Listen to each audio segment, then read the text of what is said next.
right, boyos. Here we go. Yeah, man, we are live. We are live. It is a Thursday night reality check.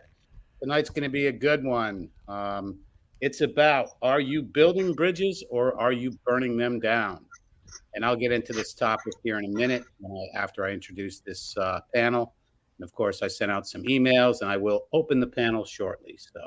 But I want to welcome back my buddies here, man. We're bringing the boys back, man. And we're getting the band back together, let's just say. So we got Bridge Over Troubled Gonzos. Gonzo, how you doing tonight, man? I am smoking on it tonight, Tony. I am smoking. Good. I love the avatar too, man. Oh, yeah. And then we got Primal Man. We got Primal Bridge Burner tonight, okay? And we'll see why he says that. So Primal, how you doing? It's good. It's looking forward to a fun night. I'm smoking on it as well. Looking forward to war tales and slut making tales. Yeah, you never know where it might go, right? So you never know. You never know where it's gonna go. And then we got Mohammed live from Australia. Mohammed, the bridge creator. Mohammed, good to have you. Hi, how are you? Likewise. Good to see you again, Primal, Gonzo, after a long while. And of course, Tony Bruno.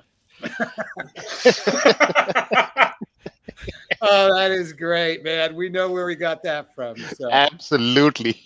Yeah, let me check out the chat here and say hi to everybody real quick. Of course, we got Uncle Guns.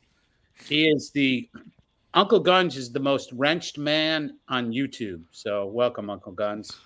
I've got the best moderators on YouTube. Anthony Velasquez, good to see you, man. Awesome. Self-made, good to see you. Nixon, that's my new favorite one. I said that a few times, man. That's my new favorite channel, Nixon Talks. You guys check him out. In fact, after this, I'll put his channel in the description of the video. So Peg Bell, good to see you always. And I read your comment. I need to look at that more and actually respond to you. I saw the one comment on my community. Hold the truth hostage. Yeah, man. Good to see you, my brother. Good to see you. Who else we got in here? I don't want to miss anybody.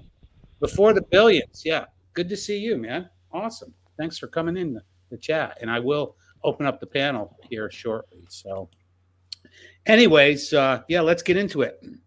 As usual, I take my notes. And tonight it's about building bridges and burning bridges. So there's a lot of different aspects to that. Now, I appreciate the guys who have called me a bridge builder in, we'll say, the Manosphere umbrella. And that wasn't my intention. But again, on this panel, I don't give advice, I give support. So we are allowed to disagree here. You know the saying I don't like, agree to disagree. We just disagree. We're men, we're women watching. We can disagree and we can move on with our day and our evening without getting butthurt.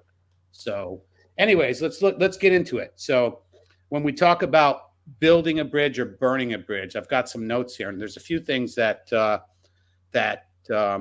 want to kind of discuss. Okay, first thing, it involves relationships, and any type of relationship. Now I have friendships. Friendship with a man or a woman is a type of relationship. Also business. That's a big one for me, and I'll get into that. Also, there's these online communities. And so how do we build bridges to these different online communities? You know, all these different channels. That's important. Okay. Also, this is a big one. And I don't know if you guys can think about this one, but think of a marriage or like a long-term relationship. How do you build a bridge? How do you burn a bridge in that? Okay. And then another big one is a family member, whether it be a close family member or we'll say a relative, an aunt, an uncle. So those are kind of the things that I came up with. You guys got any more you can think of? No, that's a lot. Mm-hmm.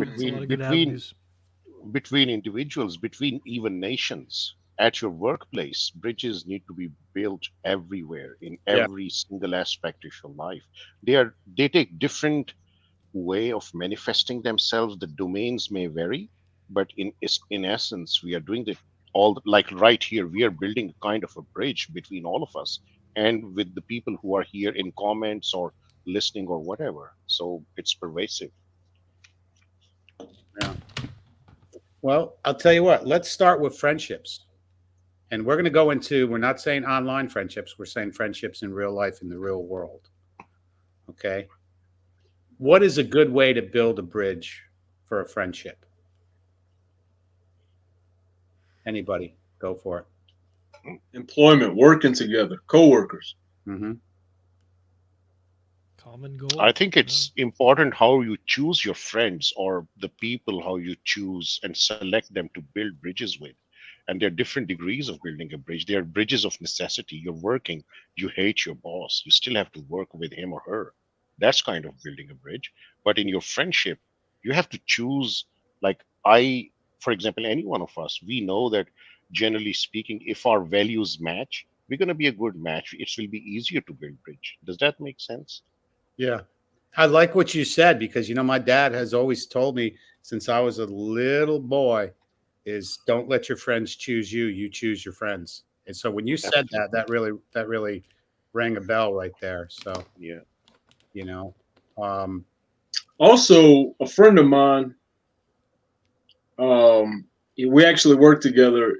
His thing was don't burn bridges when you leave one company to go to another company. When you leave one employment opportunity, don't burn that bridge. Leave on good terms when you move on to something else.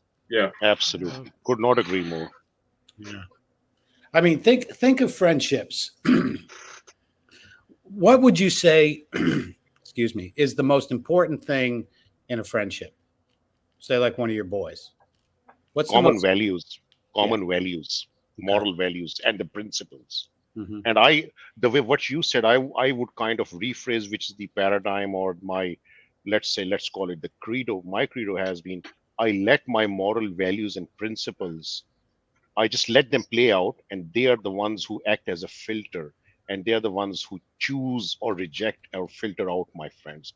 And once they enter that realm of having the same principles, sharing the same moral values and good principles, the bridges, they start kind of creating themselves on their own. Yes, you have to put in some effort, indeed, but it's very easy to do it, or at least relatively easy to do it. I like these comments. Trust and loyalty. Peg says trust, and Ojit says loyalty. How do you think you guys would describe that in a friendship? Loyalty. To me, it's like somebody not talking shit behind your back. No, yeah, I'll let others speak, but I always, my quick comment right now is that these are very elusive, vague, and very, very general terms. We need to be specific because the definition and the requirement of loyalty will change with series of events. If my friend has lied about me, is that loyalty? Does that mean I still need to be loyal to them if they've committed a crime? Is that loyalty? So yeah, that's my first comment, but I'll let others speak and take it from there. Another dynamic is you can't be loyal to someone that you don't share the same values with. Because if I was to say loyalty, to me that is an active word. Loyalty is an active word. You actively are loyal to your friends. That means looking out for them. Places I go, I look out for a friend of mine. I look out for them, make sure nobody takes advantage of them, so to speak. And it's an active thing. It's not a passive thing. But at the same time, I got to make sure that we share those same values that are worth being actively loyal for. Yep. Yeah, I agree with that, but then I'll disagree with it a little bit because I do have, a few friends. I have one friend who I don't want to say we're like total opposites, but that guy has done a lot for me and I've done a lot for him. It didn't matter if it was 2 o'clock in the morning. I do not share his same values in any way. That can happen, Tony, but what happens is it so when your life and your time and your existence overlaps and interacts with the other person, you see them doing something, or even if your values don't match, you still can be loyal because there is an overlap of somewhere similar values or similar interests or similar agreements on some sort of principle. There is an overlap. And when you delve into it, when you tease it down, you are going to see that. But yes, you can be opposite in a lot of other things and disagree openly and blatantly on other things and still be loyal to each other. You can be loyal to your enemy, not to harm them in an immoral way. How's that? It's a bit maybe skewed and off the tangent, but that's how I look at it. Mm-hmm. Yeah, I mean, again, like I said, we have different values, but he's one of the guys that we just get along. And I think it's because neither of us are butthurt about anything. In other words, say something, he can say something, but there's very little friction if we've ever had it between us, and that's just a fact. Is that me and you, Tony? No, it's actually, it's a buddy of mine went to prison actually, and that sounds like me. But I know that when he was away, he needed somebody to put money on his books and things like that, and kind of take care of things. And I did the absolute best I can, and that's kind of a big, we'll say, a big matzo ball to throw in somebody's lap. You know what I'm saying? It really is. Yep. And I did the absolute best I could, and I can tell you that guy appreciated it. When I give somebody my word, I really do stick to it. So again, being opposite for many years, we've gotten along really well. So, but yeah, any Gonzo, any input on that? Friendships? Yeah, I mean, I think because I've noticed in my life that there have been times where you'll find that people will quietly tolerate a disagreement maybe for a while, and it's just a disagreement. It's nothing big deal. But if people are taking things personally, if they take the disagreement personally in any way, then what can happen is sometimes that disagreement will, I don't know, eventually somebody's going to explode.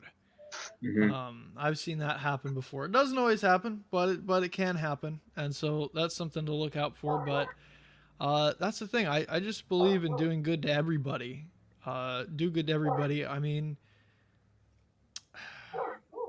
I can think of, there's all kinds of people that I've met and people that, like for example, I know a couple guys who are street musicians, and we're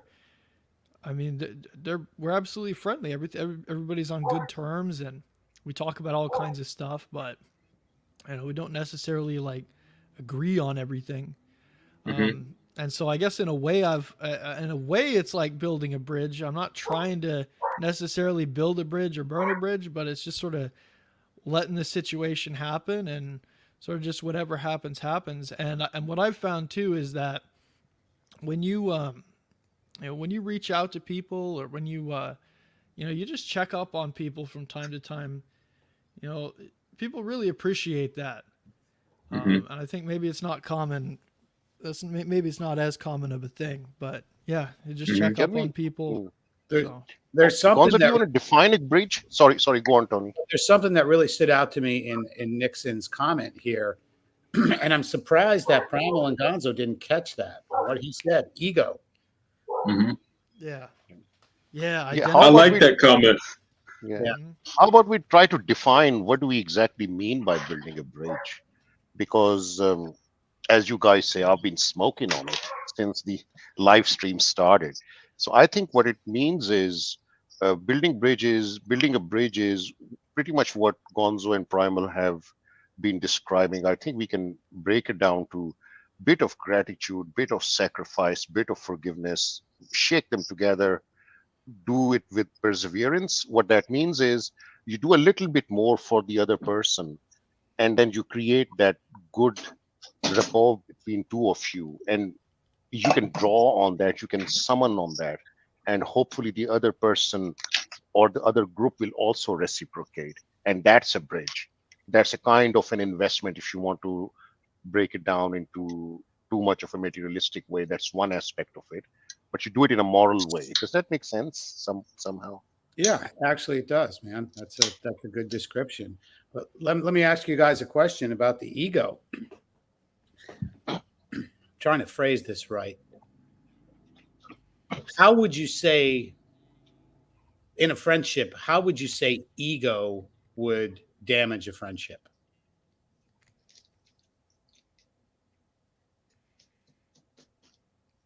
A lot of ways. Primal, you want to let's talk about ego. What is an ego? That means you're to me, like, ego is you're better than the other person. That's kind of like high ego. It's such a high, you're having such high thoughts about yourself. That's an ego. Or that ego is also I'm better than you. That's kind of ego. And it can take several forms, I suppose. And I'm thinking about ego by looking at its opposite, which is what I call gratitude, forgiveness, and the ability to move on, and sacrifice and forgiveness and gratitude. Because if you follow that, then your ego is kind of not going to get much in the way if you keep practicing those kind of virtues. Not always, of course, but yeah, you're right that if you have this attitude holier than thou, then yes, you have a problem. That's ego, I suppose. I think we can surmise this like that. Yeah. We talk about ego death, and because there's different people that I've talked to about this whole ego thing. When I asked Jesse about it, I know Jesse is big on killing your ego. And when I talked to Elliot Hulse about it, he kind of gave a different spin on it about the ego. So I think everybody has a different. I think everybody has a different view of what ego is sometimes. So. It's one of those concepts which everybody innately and intuitively, we are all aware when we see it. It's like a goat. Everybody knows what's a lamb or a goat. Try to define it. 4 legs. Well, dog has a 4 leg. Mm-hmm. It bleats, but goat can bleat, lamb can bleat. Like that. So it's very difficult to actually define it accurately. But we all know when we see a good horse or a good dog or a German Shepherd, we know, oh, geez, that's a beautiful dog.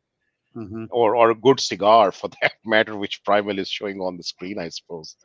Yeah. So but you try to define it, gets quite difficult because there's so many variations that come because of the variability of the human interactions. It's really hard to define it. Mm-hmm. Yeah. So, all right, we got into building bridges with a friendship. Let's talk about burning bridges with a friendship. We got primal bridge. We got primal bridge burner here tonight, man. And, let's define burning the bridge. Okay. To me, burning a bridge, wouldn't you guys say that has a negative connotation to it right off the bat? Yeah. We've been conditioned to see it that way. Exactly. But is it? But is it? Now, when you think of burning a bridge, okay, we're thinking of an actual bridge. When you think of burning a bridge, you're saying that path to you is no longer there. To me, that's the definition. So when you take down that bridge, you burn that bridge, that path is no longer there. So I'm going to go to Primal Bridge Burner and say, okay, when do you burn that bridge, man?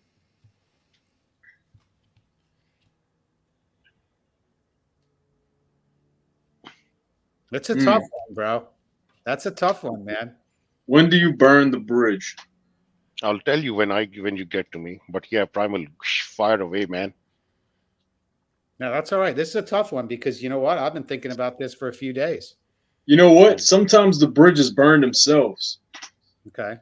That's nice. So as you elevate your consciousness, or in some people's cases, I guess, lower their wisdom and consciousness and knowledge and understanding, when that gap grows bigger and bigger, there's a certain point where there's going to be an explosion and a separation, and that bridge is going to burn. And it's just, there's going to be no connection at all. And you're going to say he's unbased, and he's going to say he's radical, and then it's going to be over. John, is that you? Yeah, it's me. Okay, I didn't put up the screen, but yeah, I noticed you made me nervous. I was worried someone else is going to do it now. Yeah, good to have you on here, my man. In fact, I got to remember to send you the link on freaking Twitter, man. But I'll remember that. I've got a big list of people I send the links to. So, but yeah, welcome. So, thank you. we're talking about, right now we're talking, obviously the topic of the show is, are you building bridges or are you burning them down? So we're talking about friendships right now, and we're into the part of when do you burn the bridge of a friendship?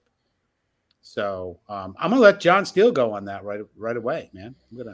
Okay. Wow. Okay. Don't give me any time to prep. All right. I would say the way I look at it is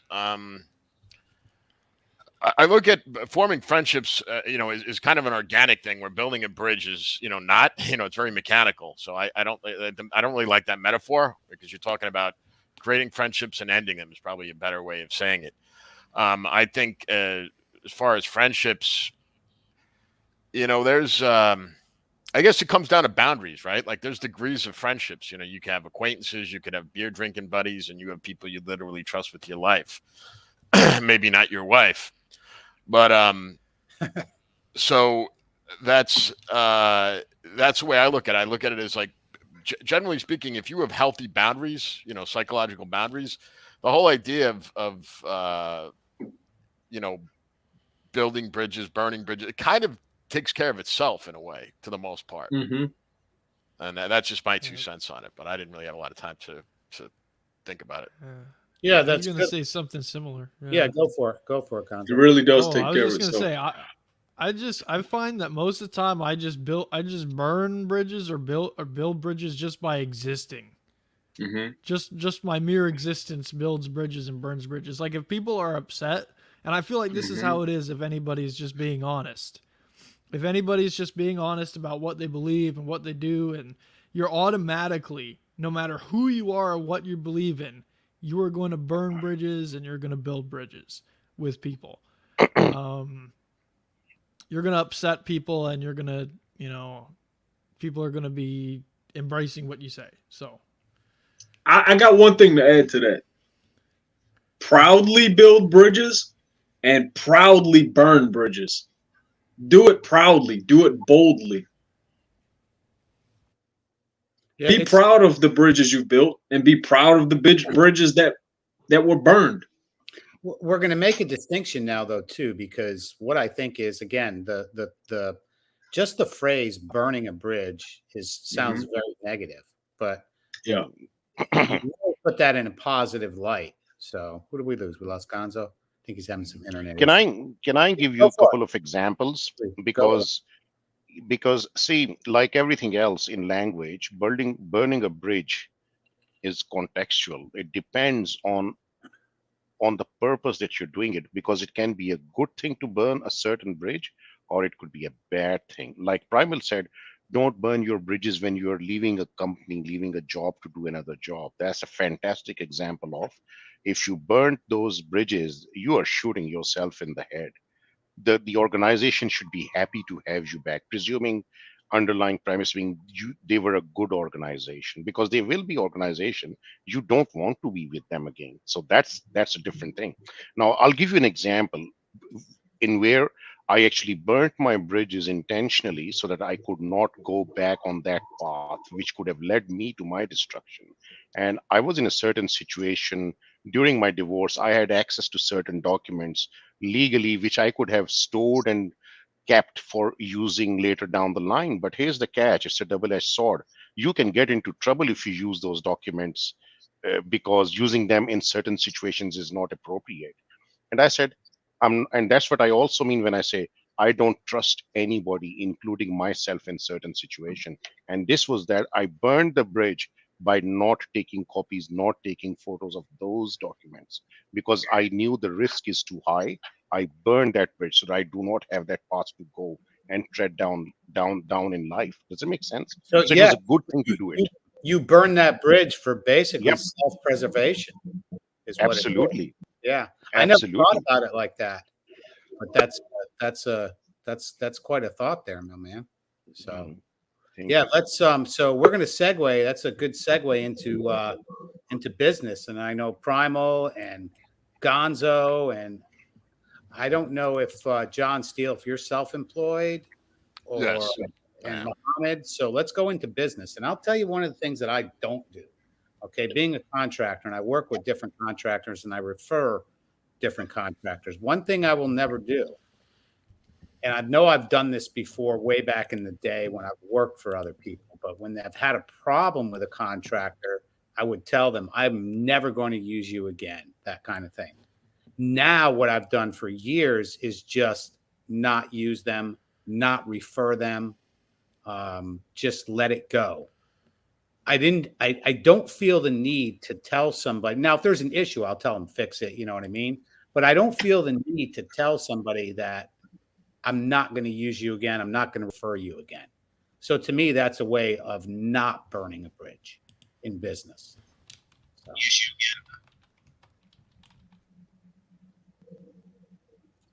No, I would agree with that. I don't see the utility of saying that. Maybe it just emotionally would make you feel better at the moment, but in my professional life, I don't have the exact same rules I do in my personal life. So, it's a little bit different, right? I mean, if you're working with people, it's not exactly the same as, a friendship, a business really. You don't have to even like. A lot of times I outright can't stand some of the people I work with, but they do what's necessary to get the job done. So, I mean, I have to deal with government agencies a lot, so you can imagine how I feel. Mm-hmm. Yeah. So, to me, that's a way. I'm not building a bridge, but I'm damn sure not burning the bridge. That's for sure. Because I think that there is a time to where I say, okay, I don't want to discount somebody because of the mistake they made. For all I know, he could have been going through divorce. He could have had his parents die or something. Something could have gone wrong to where that's why he did that. And I always think, like, one of the things I like to say is, I want to say leave no man behind sometimes. Not all the time, but most of the time. That's a tough one, man. That's a tough one you got to commit to. So I think that's Guns trying to come on, Tony. He's got an orange snake. I've got two people. I see David Little. I'm going to put up my screen just because, Guns is getting pretty popular now. I'm afraid that somebody will totally, pee-pee pill us tonight here. So pee-pee pill us. He said he's got an orange snake. Yeah, I know, but I've seen, you know how people are. So let's bring on the deacon. Deacon. Hey, let the church say amen. Now, what's up? Amen. It's offering time. How you doing, fellas? Guns, is that you? It's me, fellas. All right. Man, the myth, the legend. Yeah. Fully based. Yeah. The 21 wrench salute, Uncle Guns. Phew. All righty. This is super old school tonight. We got Tony and Primal and Gonzo and John Steele and Anthony Vasquez is in the chat. This is super old school. I'm loving it. Going back to the roots. We're not playing tonight, so. Been a long time since I heard your voice, Uncle Guns. Good to hear you. Yeah, it's been a long time since I talked to you guys too, man. It's great to be here. How you doing, Uncle Guns? It's David Little. One more time, man. Deacon Little. What's up, Deacon? Nothing much, bro. Man, you've been killing it, man. Doing the what's it called? Doing the moderating, man. You and Self-Made do the snipers, man. Y'all a hit team right there. I tell you what, I mean, it started with Primal, and I shout out to Primal. It started with Primal. It went to Tony, Gonzo. Gonzo picked me up third, and I don't even remember who after that. It just wouldn't stop. It was like I would show up. Just it got to the point where I would just show up and tell everybody hi and like the stream, and the next thing you know, you have a mod key. I'm like, okay, great. That's right. It got to the point where I'm like, you realize I can't be here for every stream. Letting you know. That's all right, Gonzo. I mean, Uncle Guns has the he has the best openers, man. When you post a link ready to go live, and nobody.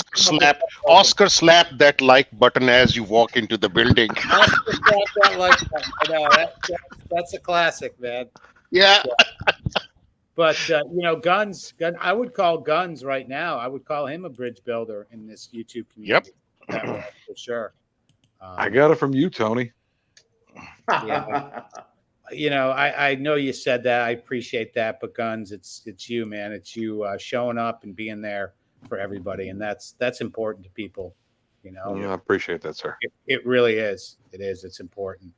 Don't take that for granted, man. Well, I think Tony Guns just made a good point though about the people like you. You have a temperament where you actually like bringing people together. Not everybody's like that. Yep. So Absolutely. you might have just a more, just a more natural inclination. Like some people are, naturally good musicians or whatever. So this is just something that you have. I don't know how it manifests in other areas of your life, but this is an example of it. Yeah. And I appreciate that. Like I said, the first time I heard that, I don't know, last year sometime when somebody said, Tony Bruno is building bridges in communities. I'm like, wow, I didn't realize I was doing that. I'm really appreciate everybody that comes on here. We get so many different people from so many different walks of life. And to me, that's building bridges right there, man. I think the community that we're building now, there's a whole nother community when it's like the Tip Network and Nixon and Primal Studies and these guys are just quality dudes. And what I'm noticing is that there's a certain type of content creator and certain type of man behind that YouTube screen that is kind of all coming together, promoting each other and not promoting each other for any other reason, for the fact that, I think the authentic people are recognizing the authentic people, and that's important. And the topics that are talked about, it could talk about anything, but I think it's just bringing a group together. And that's kind of important to me. Like I say, I like to call myself, facilitator of conversations. Again, I don't give advice, I give support. So unless you're Rosebud, then I'll give you advice. Oh, here we go. Rosebud, good God. Yeah, we're on the topic of business. So let's go to Primal on this one, man. You're in business. So when do you, how do you build that bridge in a business, and how do you burn that bridge in a business, and when do you? Like your own business? Yeah, you're self-employed. Like yeah, I think almost everybody on the panel tonight. Yeah, this is what I've learned when it comes to like building bridges in business. Don't try too hard. Don't try too hard to get clientele. Don't just let work and dial in to that one thing you're doing and let the clientele come to you. Concentrate your energy and let the clientele come to you.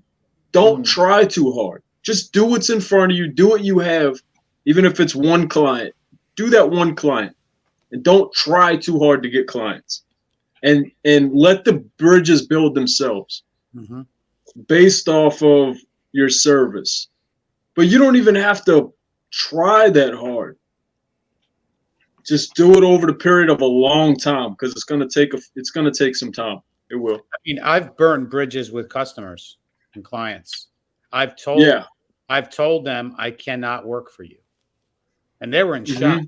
What people don't realize is when you're in business, again, a lot of guys are in business here, I don't have to work for you. And some people think it's not like the power company where they have to hook power up to your house. I don't have to do that.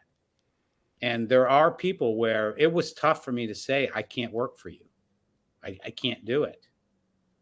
And I can tell you they took it pretty tough. So has anybody had to do that here that's in business? Oh, yeah. Yeah. Yeah, tell me about it. I had a lady. She wanted my services when she wanted my services. Now, the way my business works is it's schedule oriented. It's route oriented. So you get my services on a certain time, so many days, 7 days, 14 days. And she wanted it when she wanted it. Fair. But I wouldn't do that for her. Companies that don't have as much clientele will typically do that. So what did I do? I gave her to a friend of mine who had a less clientele, and he accepts work like that. So I gave it to him. I didn't burn any bridges, but I gave it to him. I said, tell the lady that you work for me and that you're going to be keeping up her services, because I would give him work. So technically he worked for me, but he had his own services too. Yeah, but you're not a service business per se. There's certain service businesses like a plumber. You know, you have a hot water tank bust. You know, that's a service business, and your business is more scheduled for sure. Yeah, scheduled. Yeah. Do I have emergencies occasionally, but nothing like a plumber or possibly electrician or things like that. So I would say I'm in a service business. I'll tell you when I'm in a service business, when there's a hurricane. That's when my business becomes a service business. And people got their windows busted. And they stop the roof leak, boarding it up, all sorts of things that you can do. But normally, no, I'm not a service business. I'm a scheduled business. But there are times to where that I have, I'll say in the past 3 to 4 years, I've probably told half a dozen people or more that I just can't work for you. Just that simple. And it wasn't easy to do. So, you know, Tony, when you tell somebody that, what's your next response? What's the response you guys think? They're going to ask you why. And I'm like, man, we're just, you know, my response is going to be, and I'm burning the bridge, but let's just say I'm not, how do I put this? I'm burning the bridge, but I'm not like totally, you know, there's still a few embers there, and that's it. Let's just say, I would say we're not a good fit. Right. That's kind of my way of handling that. Me and Gonzo has talked about phrases that people just say without really thinking about, are they based or not? One of those phrases is the customer is always right. And I'm here to tell you, the customer is not always right. Exactly. And I fully agree with that. Yeah, and it's not true. My dad used to say that when we were in business together, and it used to drive me crazy. It's like, no, the customer is not always right. I've grown to learn. Now, that comes into play when people are afraid to stand their ground with a customer. They're afraid to like negotiate certain things, money, services. They're afraid of people. People are afraid of the customers. Don't be afraid of the customers. You know, and the customer's not always right. Most of the time, you're right. Most of the time, the customer's wrong. You're the expert in the line of work, not them. So, you know, go about it like when I said building and burning bridges, do it proudly. If you got to burn a bridge, burn it proudly. If you're going to build that bridge, do it proudly, but be very clear and very bold to your, whoever it is, friends, relationships, wife, business people, coworkers. Be very direct, very clear, and outspoken about it. Don't be afraid of people. Yeah. Nothing is worse than to work with somebody who can't stand up for themselves. And if you're under that person, say with a company, and the person over you is under another guy, and the guy that's over you can't be direct with his boss, you suffer for it, and you both suffer for it. So don't let that happen. Although Anthony Velasquez does have a good comment here. A customer, but maybe. And again, I'm going to just say this, you know, for guys that are employed too. I'm going to go to David Little because it's, you know, when I say business, it's just not self-employed. Like, you know, some of us on here, it's also people who are employed. So let me ask the Deacon about like, when do you build that bridge for and working for somebody? I'm going to say you're going to want to build more bridges than you burn. So let me go to you, my man. I've had a situation this week. It's funny you're talking about that. My manager, while I was working with a customer, was he wanted to desperately sell something, and he was willing to make me forge an address to get it done. And he was bombarding me, and the customer's looking like, what is this guy doing? And I basically told him, I said, I can get this. I had to actually get out of myself. So I'm usually a very respectful person. I said, I can't get everything you want done. You know, you're doing too much. You're throwing way too much at me. He has a problem of micromanaging, and it gets to the point because he's a new manager, and it's hard to coach him, which I personally feel, I shouldn't have to coach someone at that level, you know, especially at my level. And it was to a point that I just didn't talk to him. Like, you would try to call me, I didn't pick up the phone because I just was so bothered. Now, I didn't burn my bridge with him all the way because I heard from the other day, he was congratulating me on I got a couple of people sending good remarks. But it's tough in that dynamic because you want to really, like, I was 2 seconds from literally putting in like a few more applications to start looking, and it's like I'm patient with people learning, but at that level of the game, I expect a level of maturity, as a manager. So it was kind of 50-50. I was ready to go because it was like, okay, bro, you're overwhelming me. I understand you're brand new at this, but you are doing way too much. But the forgery of the address, that was what really kind of like set my, my red flags. He's willing to do crazy things to meet a score, knowing in the end, and I realized that it would backfire on me down the road because it'll win in my numbers. So I'm putting a gentle distance with me. Like, I speak about work. I don't talk about anything personal with him. But he, to be honest, he's costed me like 6 or 7 big sales for his interference, trying to get more than what is put out there, especially in the sales environment. It sucks when you have a micromanager and an overachiever. I don't know if y'all guys have ever dealt with that before. Let me pause you just for 1 second. Yeah, go ahead. We've got Smash TV in the backstage, but I'm going to throw up a cover here just to make sure, because we know we got the trolls. No wind socks. Yeah. MD, is that you? Yeah, man. What's up? Yo. What's up, MD? What's up, bro? Yeah, good to have you on, man. I'll tell you what, man. I'm glad you came on because, I'm going to call MD he is a bridge builder for sure, but man, is he a bridge burner when it needs to be done. And I say I leave that to the experts. And I think I mentioned. I don't think MD burns bridges. He more like fucking nukes them from fucking orbit. Like it's not really burning is too much of an understatement. Oh, that's funny. Yeah, I didn't know how to put that. He drops the atomic bomb on him. Let's just say there's nothing left of the bridge within like 400 miles. So, and that's okay. It's needed. I mean, we had talked about that a long time ago. And I remember way back when I said, people say, oh, you're trash talking. No, man. There's a big difference between trash talking and taking out the trash. Mm-hmm. And I leave that to the pros like Anthony Johnson and Smash TV. That's what they do. So I got your guys back always for sure.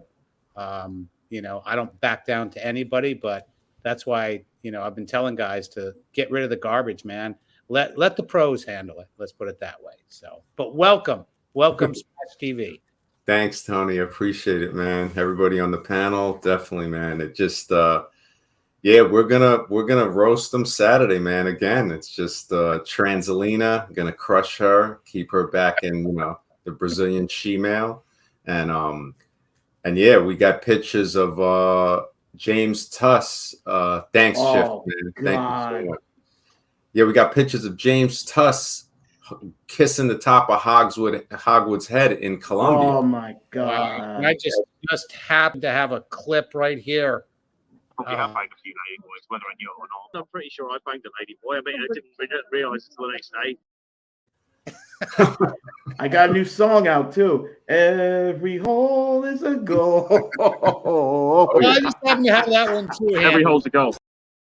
Yeah, man. Every hole's a goal. Good job, man. That's cringe-inducing. Yeah, we got a video of him saying that he was trying to buy coke in Colombia. He's a coke head, just all out of his own mouth, and then hugging and kissing Hogwood. And they were saying a while back Hogwood blew that guy in a club for white powder and shit. It all makes sense now. It all makes sense. Yeah. And he's hugging him, kissing the top of his head. I was like, look at that. I actually loaded up those clips because the context of those two clips tonight were to be that, like, these are two bridges you guys need to burn out there in YouTube land. Like, burn these bridges. Don't just burn them, just like nuke them. Like, these are guys you're taking advice from. Give me a break. You know, Oh yeah. And taking a hard-earned money. I've probably banged a lady boy. I didn't know until the morning. You got to be kidding me, right? Are you serious? He said that. Oh, here it is, right here. Here you go. Probably have banged a few lady boys, whether I knew it or not. I'm pretty sure I banged a lady boy. I mean, I didn't realise until the next day. See, with his accent, he pushed it right by you. You're like, oh my god. What? Hey, Primal, what we call him? A sodomite? Sodomite. Pretty much. Like, hopefully Foster's going to come on tonight, so he's going to have some good things going here. But awesome. Yeah, man, we're going to get into this a little deeper now, man. So, in fact, while we just got off of business and burning bridges. Let's talk about online communities, burning bridges or building bridges. I like to talk to different guys. There's just certain people I'm just not going to talk to. It's just that simple. Mm-hmm. It's just a fact. That's just the way it is. I Tony, don't want to hear what they have to say, to be honest. So I don't need to build that bridge. That bridge will never be built. Let's just say that. So, Tony, can I make a quick comment about Manosphere? Apparently, there is an episode of the TV show FBI in which Manosphere is incels, essentially all of men in the Manosphere. So I just got a glimpse of it on YouTube, but so they're coming after the Manosphere now, like to demonize all men more than what they've already done. Just to put it out there for you, gentlemen. Hmm? Yeah. I haven't seen that. If you can send me that link, Mohammed, that'd be cool. Yep, I'll put it in there. Yeah, I think that show is called FBI's Most Wanted, and the episode is called Incel. Oh yeah. Episode is actually named Incel. Yes, I couldn't believe it. The Manosphere Highlights Daily posted a video about it too. Oh yeah. That's the one. I think I watched. Yeah. Yep. Link coming up, Tony, in your private chat, please. It's brutal, man. If you could email it to me, Mohammed, that would be better. Okay, I'll do that. I'll email it to you. I still have some boomer tech issues every now and then. Muhammad, the local Manosphere informant. How do you, wait a minute, Tony. How do you turn this music thing off? And Rosebud killing me. Supposed to be an IT major. Poor Rosebud doesn't know how to leave StreamYard, but that's another issue.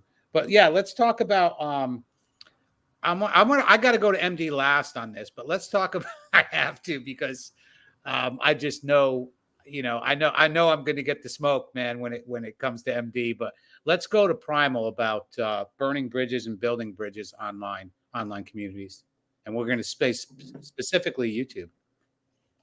So it's great fun. It's more fun to burn them. It's great fun to burn bridges. I mean, we can't fight in the streets, so we got to fight online, Yeah. I mean, conflict is fun. What can I say? Mm-hmm. And I know you've had some conflict. I mean, we've talked about it, and I actually see that. You know what I like about, especially like the guys on the panel here, is guys don't get butt hurt here, man. Nah, you can get fired up. There ain't nothing wrong with that. I don't think there's a damn thing wrong with that. But you get to the point to where you sometimes you need to say what you need to say, and that's okay. And if the other guy doesn't take it, hey, that's you can't hang that on your own head. It's what it is. So I don't know about you guys. I've had videos made about me, some other crap. I still sleep good at night, man.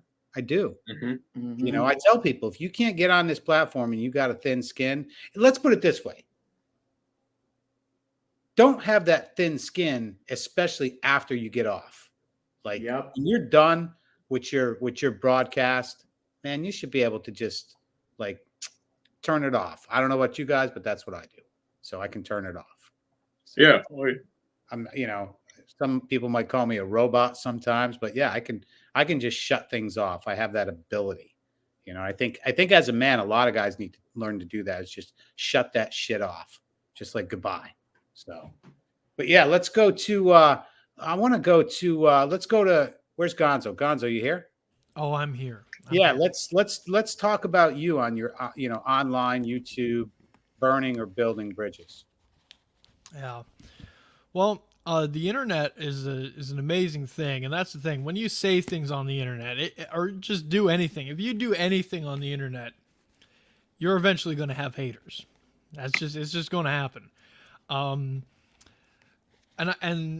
actually, it goes beyond the internet, because look at guys like, I don't know, the Donald.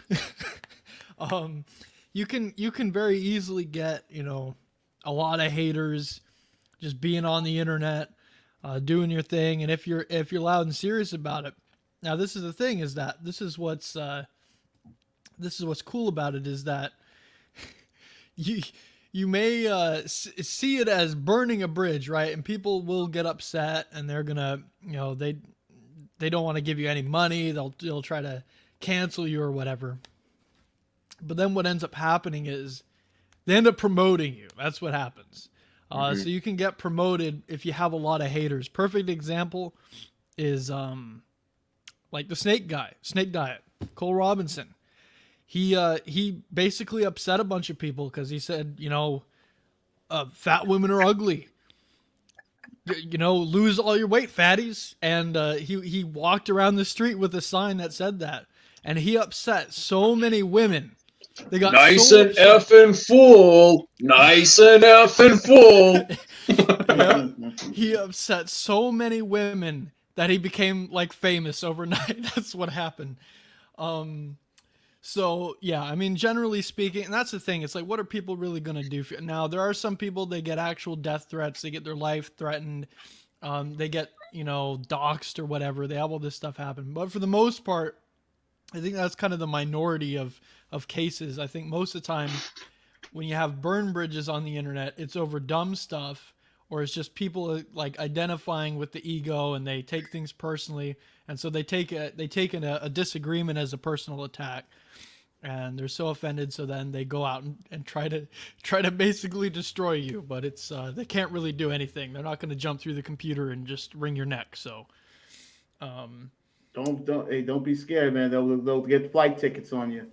I'm playing. Gonzo, you say something that I like. You say sometimes you really just gotta trigger people. You literally gotta see how far you can trigger them. Isn't that the point of all this, though? Isn't that? I mean, let's get real. You want to be informative, but the only way sometimes you can reach somebody is by hitting that trigger point. That's the only way. There's no other way. That's how you get their attention to learn. Yeah. I mean, I look back at like some of the streams I've had. One of the classic ones I look at is when Foster and MD were just going back and forth, man. And that was just classic. We talked about that last time. I think MD had said Michael Foster's face was all pink. And, you know, Foster didn't take that in a bad way. And it was a great interaction. I mean, that's classic. But that's the way two men deal with a situation. And I have no doubt that if those guys were in person, they would deal with it the exact same way. I don't think it would be any different. And to me, that's what like online authenticity is about. I mean, I know good character. He has good character. I mean, when I told Rosebud, come to fucking 21, and I'll say that shit to your face. I meant every fucking word of it. You know, at that point, no big deal. But do I think that would ever happen? No. But if somebody jumps in my shit, I'm the same exact person here as I am out in the world. And to me, that's really important for me, is to be that exact same person. So when people meet me, I'm who I am. You know what I mean? There's no difference. So that online persona, I think that a lot of people put out, when you have that mask ripped off, okay, and you're in real life, I can see the people who have the masks on. I can. I mean, I know that. So, but let's go. Who else wants to talk about online persona? How about Uncle Guns? Let's go to Uncle Guns. Well, I don't know, man. When it comes to, you know, I think no matter what, whether it's online or the original couple of questions that you asked and approached about building and burning, I think there's like these unsaid, unspoken connotations that are kind of attached just in the wording itself. Yeah. You know, building a bridge, there's this there's this aura of like two people, you know, have this mutual interest. Like they both benefit. Like I'm building on one side, you're building the other, and we're connecting somewhere in the middle, building a bridge. Whereas burning a bridge is like I'm crossing it, you know. It's more of this unsaid thing of I'm doing this, not you. I'm choosing to do this, or on the other side, oh he burnt that bridge or whatever the case. There's a lot of sayings that go along with, you know, and I'm with everybody else. I'm all about burning bridges because I think we've all gotten burned, you know, just as much as we've had, or some people more than we've had good things happen. And you know, it's said that you know, sometimes you have to burn a bridge to, you know, just so you won't go back, just so there's no way for you to go back to, you know, to that bad place. You know, another saying is you have to burn a bridge to keep the crazies from following you. You know, and I think it was Don Henley and the Eagles who said something like you know, sometimes burning a bridge is the only way you can see your way out of the darkness. Something like that. Maybe MD can help me with the lyrics. He's the lyric guy, but you know, I don't know. The online personas, I mean, you know, I think, you know, I like, you know, you guys know I like being neutral. I mean, I will take stands here and there, but for the most part, unless you're talking about hurting people or hurting yourself or doing bad things or giving people bad ideas, you know, I'm all about finding commonalities. I think that's really what the manosphere is supposed to be, is finding commonalities, and anyone who would bring anything against that, I think deserves to be at least brought you know, bring a box of matches near them or hand them over to MD. Yeah, I like that. That's why I always say save it for the pros. I mean, again, I look at building a bridge. I look at like Muhammad. Muhammad is Muslim. To me, us talking, there's a certain type of rapport that we all have, and that bridge to I don't ridicule, even though I'm a Christian, I don't ridicule Muhammad for being Muslim. Okay. Do I, you know, in my Christian faith, do I think he's going to hell? Yeah. So what? But just good God.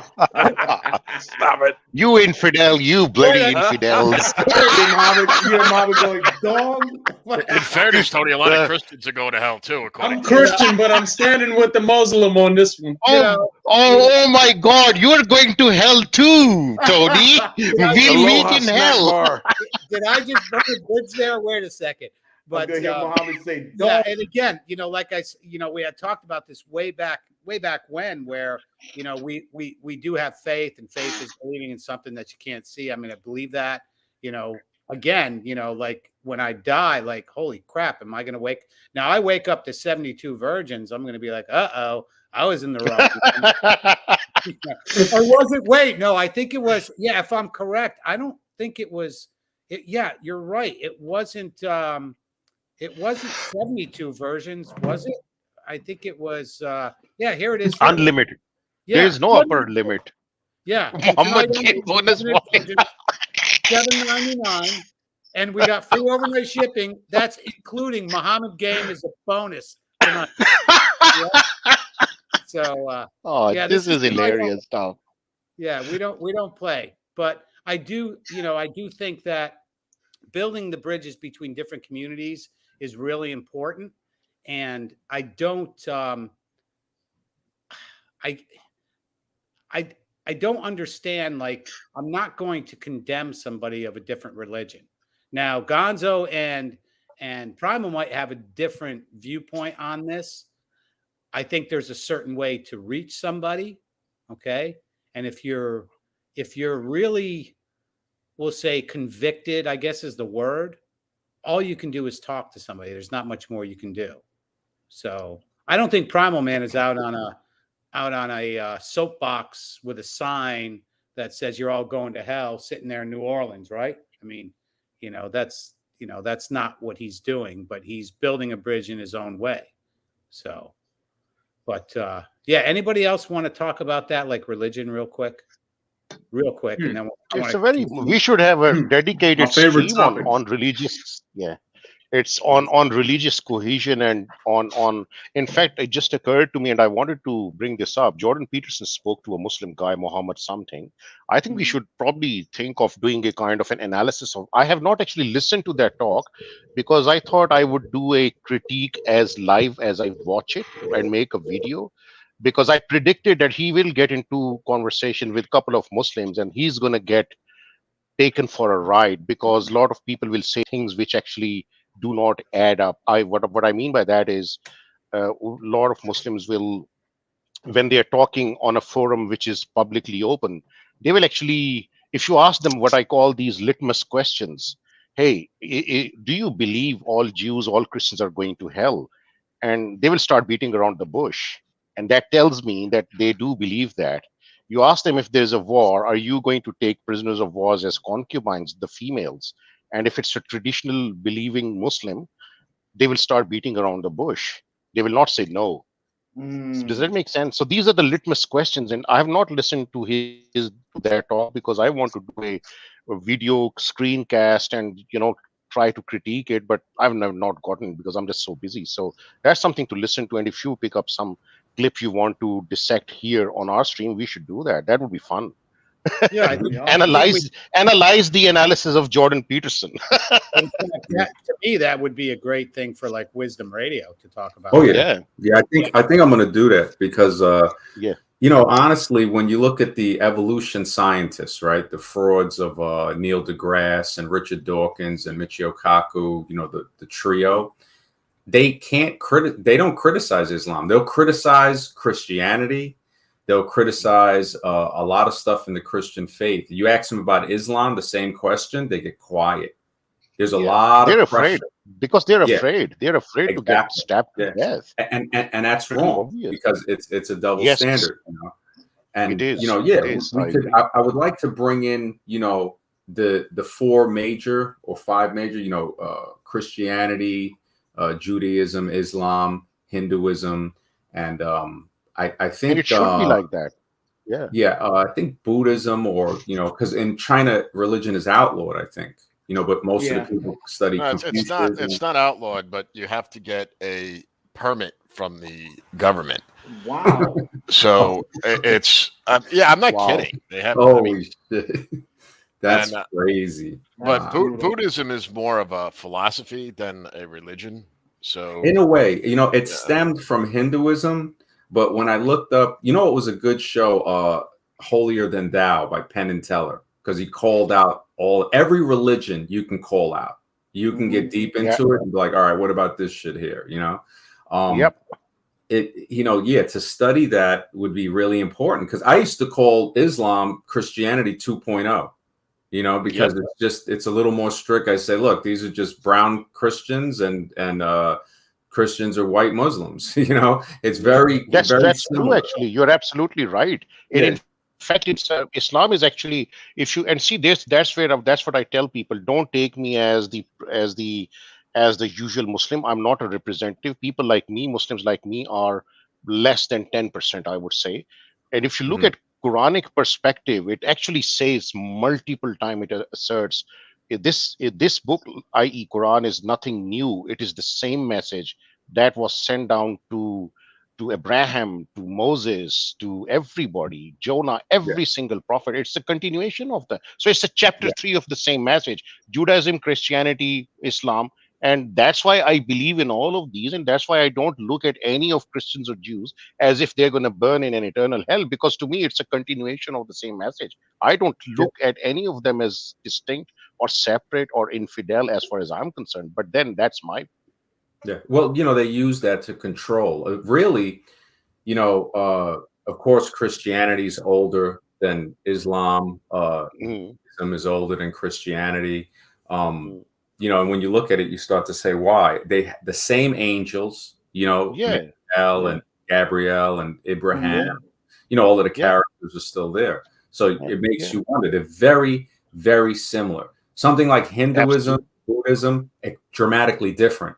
You know? No, but Smash, if you delve deep into their core message, I've got Bhagavad Gita sitting in my library. I've read that too. The core message across all religions, which claim to be divine and scripture based, is essentially the same. You tease off all the centuries of traditions and superstitions and shit other people have added. Here's a kicker for you guys. You go onto YouTube, look up ancient Jewish prayer and look up ancient Christian prayer, and you will find it's the same way as it's the same way we Muslim prayers. It's same like as that Jews have been doing, who follow Maimonides, and also the Coptic Christians from Egypt. They do and prostrate and say their prayers and we say exactly like that. Yeah, no, you reminded me. You were talking about the similarities. You know, you said like Christianity. I think you said Islam was Christianity 2.0, or you could say it's Judaism 3.0. But I had a buddy of mine that went to. He went to, I believe, it was the University of Cairo. He's funny background because his mother is Irish and his father is Jewish. So yeah, he's all fucked up. But I'm teasing. He's a really good guy. But, he's messed up. That was a good one. Where'd you say his mother is Irish and his father is Jewish? True, yeah, true. Fucked up. So you can't be a bagel unless your mama's a Jew. You're saying Hail Mary, what? Under rabbinical. Well, I don't know. I mean, but anyway, he told me an interesting story when he was living there, and he speaks. He speaks. I don't know. Was it Farsi or I'm not sure what it was, but it was pretty wild to hear him speak it. But he was saying, like in the Middle East, for the large part, like religion, when you just say, there's an expression they use in the Middle East, say I'm from the book, and it would mean that could mean Judaism, Christianity, or Islam. Oh yeah. So they just say from the book. So because they're all you got all these three different religions. So Muhammad probably knows this pretty well, but you got all these in the Middle East. You got these three religions all concentrated in very dense population. Quran actually uses that term, John. Quran actually uses that term. If you have any doubt, ask from the people of the book. This actually, which we call Ahlul Kitab, which is the people of the book, which is referring to the Torah and to the Bible. So it's a Quranic term actually, and it's correctly so. Yeah, I don't know. So people would just say that like I'm from the book, so that it's like, and if you press any more than that, that's kind of considered. What I'd like to say is, I think this would be a great show on Wisdom Radio, which would be to have Primal, Gonzo on, Muhammad, as Varun, just all the different religions on there, and that would be awesome. That would be fight night, I think. So who's Wisdom Radio? Sorry, I'm not aware. Who's Wisdom Radio? That's Smash TV. Yeah, you got to check Smash it out. TV. Okay. I didn't realize that. Yeah, the link is in the description of the video. I've got Smash TV and Wisdom Radio in there. But yeah, check it out. In fact, Muhammad, you would love Wisdom Radio. Absolutely. Absolutely. Sounds good. Great stream last night. Oh, really? I didn't know that. Oh, forgive me for my ignorance. Yeah, we talk about more, we want to keep it more without dating and relationship on it. So it's great for the religion. And the funny thing is, I don't know if it's in the Bhagavad Gita, like you said that you have, or one of the other stories, they talk about Kalki in the Hinduism coming back. Oh, yeah, that's Ramayana. Yes, that's the reincarnation. That's Hinduism. Yeah, he's coming. They say Kalki comes back on a white horse in the Kali Yuga during end times. How similar is that to Jesus coming back? On the white horse, the four horsemen of the apocalypse. Stuff like that. Real. I think it would be really good. Yeah, Wisdom Radio. Yeah, maybe next Wednesday. It would be good to have Gonzo, Muhammad, like I said, as Varun is Hindu. I don't know who's Jewish, but I think we need a Jewish guy on there for sure. So, but I think gathering. How about Michael Foster also? Michael Foster also, because Michael Foster actually is originally Jewish, so he can handle Jew and Christian. Yeah. Absolutely, he's pretty well read in the books. He's been through the books a few times actually. So. Yeah. And then there's the other books that they didn't include, in the canon. They didn't include the Book of Enoch, stuff like that. Yeah. That's only, funny enough, if it weren't for Christianity, a lot of that may not have survived. There's certain Christian, the Greek Orthodox Christian Bible, some of that contains the Book of Enoch, and certain other Christian sections. Then you have Gnosticism, the Gnostic Christians, that believes that some of them were saying, hey, eating the apple is actually the good thing, to learn to get the wisdom. So yeah, there's so much. There's so much, man. Yeah. A lot of those people were killed, and we don't even know what they believed. Exactly. Yeah. There's been many Christianities throughout history. It's interesting. And what was it? The pagans. The pagans actually. If you look into a lot of their stuff, you'll see it in Christianity. You will even see the Aztec stuff in Christianity. When you see, because the Aztecs are known for cutting out the hearts of people on top of their flat top pyramids and throwing them off. And if you look at those pictures of Christ with the open heart, and it has the thorns around the heart, and you wonder, how did that get into Christianity? How did that picture? Just the way Hinduism got into Islam. If you look at the Taj Mahal, they call it Taj Mahal. It's really the temple of Shiva. When you think about that, it was any culture invaded, that culture tends to saturate in some way the invader, and you see bits of it still in the. Absolutely. Yeah, well, I personally believe that religion is inextricably linked with the culture of a people. Like, a lot of people don't you wonder about Christmas trees, for example. That's a Norse pagan ritual. Exactly. There's no freaking pine trees in Palestine. You know what I mean? Exactly. So that was actually popularized because I think a German prince married an English princess or whatever, and then he brought because his Norse pagan ancestry, he had a pine tree brought over to England, and that popularized it, and then it became popular throughout all the Anglosphere. So that's the reason we have and that's the reason they picked the date of Jesus's birth to be the 25th of December, was because they incorporated the summer solstice, and actually because their calendar was a little bit fucked up, the leap year thing they hadn't figured out quite yet. And we don't want to ruin the show for all right, well, MD can have me on if I can explain. I just think that will be it. That to me will be a barn burner right there. So but I want to go back I got online burning bridges, and I gotta go to MD on this next, because I remember when I had introduced him when we did our interview and discussion last year, and I called him the assassin of the manosphere, one of my descriptions. So I'm going to go to you, and I want to know, you have a uncanny ability to build bridges, but I don't want to say that you burn bridges. I want to say that you burn the right bridges. Let's put it that way. If that makes any sense to you. Yeah. So I want to push it off to you and kind of go to how you build bridges first, and then why and how you burn them, and why you need to burn them. Yeah. It's kind of like what John Steele said. I kind of nuke them from orbit sometimes. And you have to burn the ones that are toxic, or they'll poison you, because the poison is coming across that bridge. And then, you have to burn the ones where you have to make sure that they're burnt, so people know that you're not associated with that. That's why with Pigwood and, him taking pictures of the kids, Michael Forster and I saw eye to eye when he was extremely wise in the way he said it. He goes, he's going to be careful what he says, because, it's YouTube, but the phone that Hogwood's taking those pictures with, that phone would be his, if he was caught taking pictures in the church of people's children.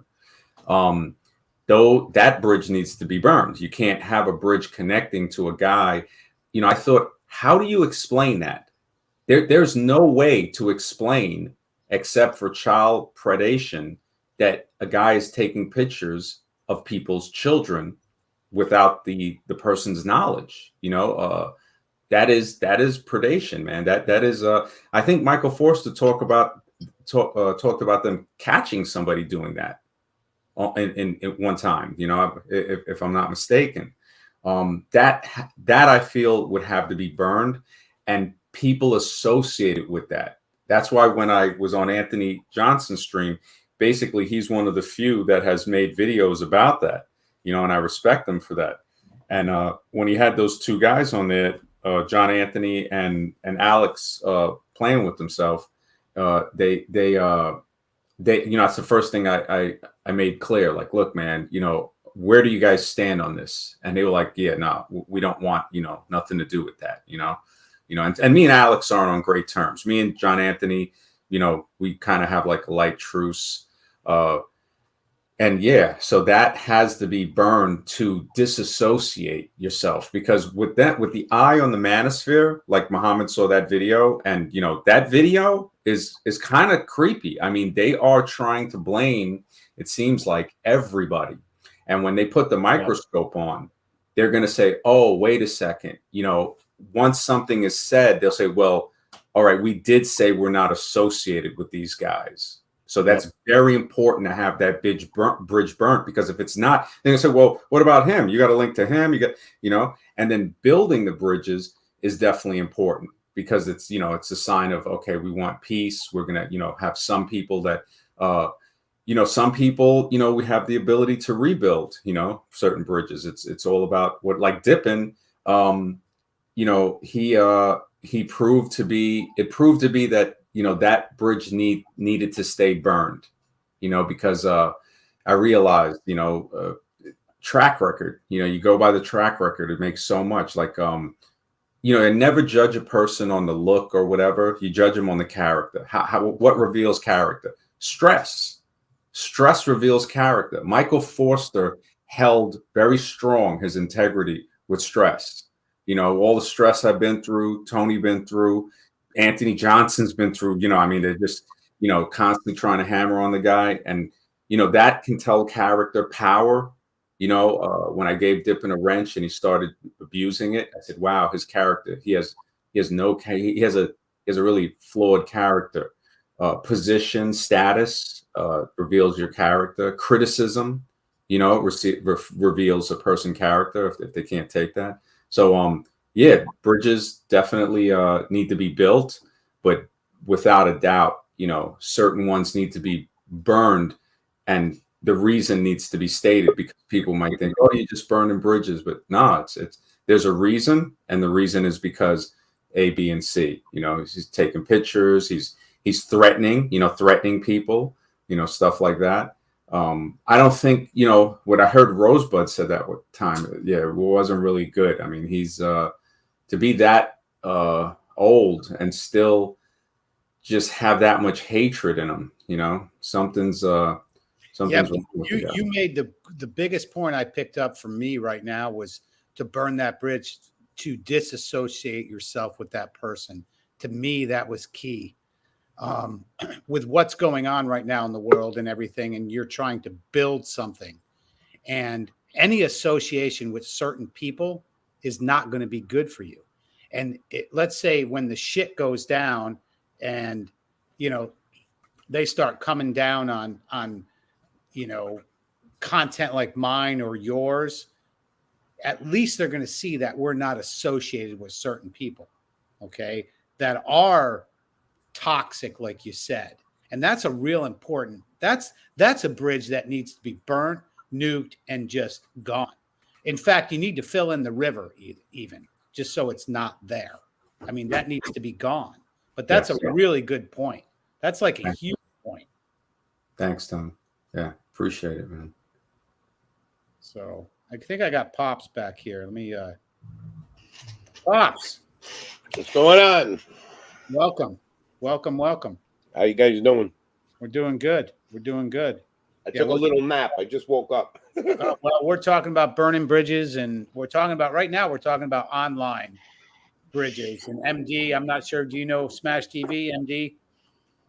And Wisdom Radio? No, actually, I don't. Okay, well, I've heard of them. Yeah. I think I remember one time Pops was on. I think Mike was on at the same time. He was asking me if I grew up around a lot of Judean people in Brooklyn. I think it was. I think we were on the same stream. But I don't know I remember you now. It's just you change your avatar right there. Yes, exactly. That's what threw me off because I remember the MD. There was an MD. Yep. Mm-hmm. Pops, you really love Wisdom Radio. You like that. You liked all those weird things that he talks about, ancient civilizations and stuff like that. Them out. Yeah, no, absolutely, Pops. I got the links in the description of the video. Smash TV. I don't know why I'm not subscribed to them, but I am now. It's funny because I just found out. It was 2 mornings ago. I was looking. I didn't know how to put recommended channels on my YouTube, so I'm going to actually put that on my YouTube page. So all the guys that support me and all the guys I support. Uncle Gunny, what's the other channel you were talking about? Wisdom Radio. It'll be in the. Tony will put it in the description, and I'll put it in the comment section. It's already in here. Wisdom Radio's in here. Yeah. Well, I do that as an alternative channel, just when we're talking about like knowledge and wisdom. I think Selfmade put it in the chat too. It's I love like that type of stuff. You'd love it. I think you're gonna really like it. We got about, I don't know, maybe 10 videos up there. Wisdom Radio or TV? What's it called? Radio with a Z. So Scribe and I started it last year, I think around the summer. We were going to leave the manosphere, and we did leave it for a while, and we made about 10, 12 videos. You know, we talked about all type of theories, everything from, you know, what shape is the earth to did Jesus exist, and you know, like actually I remember you one day we were talking about flat earth. Yes, exactly. We had that. Anything. Yesterday, we had. I mean, this girl came on. She was, I would think, Hindu. I think Gujarati is Hindu. She said she was Gujarati. So I tried to hook her up with Azra Varun. I told him, I was like, hey, why don't you jump on? You know. You know, and she kind of knew because she goes, "Oh, I know him." You know, and the matchmaker. I'm joking. Yeah, I got your. I just subscribed. Wait, you have like an owl and thing? Yes, that one has the owl. So you're like a Mason then. I got you. Well, you know, people told me that. I was thinking of changing it. I just haven't thought of nothing better. Don't worry, I'm teasing you. But Smash TV now. That's the dating and relationship, the one where we just roast dating coaches and it's no holds barred on Saturday nights. So I figured Wisdom Radio, we try not to talk about the dating and relationship, and we just talk about the wisdom, like the ancient civilizations. Matter of fact, awesome.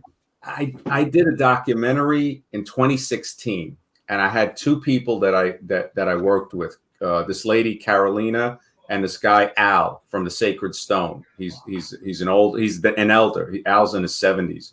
One of the coolest guys, man.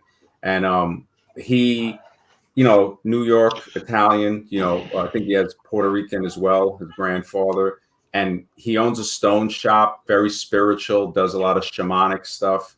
Yeah. And I made a documentary called Descendants of Atlantis. We were trying to make a series like Ancient Aliens. So, yeah, that's on there. It's a 24-minute documentary. I'm going to check them out. Yeah, I think you're really going to like that because I talk about. I listened to it at work the other day, and it was really good. Thanks, man. I really appreciate it. Informative. I started making something similar to what you're talking about as far as like quality-wise. I made like a documentary called The Rise of Power and Evil, and I don't get no hits on it. It's weird. It's like my best work. It's not like a talk show. It's like actually like a documentary, and I don't know. People just don't look at it.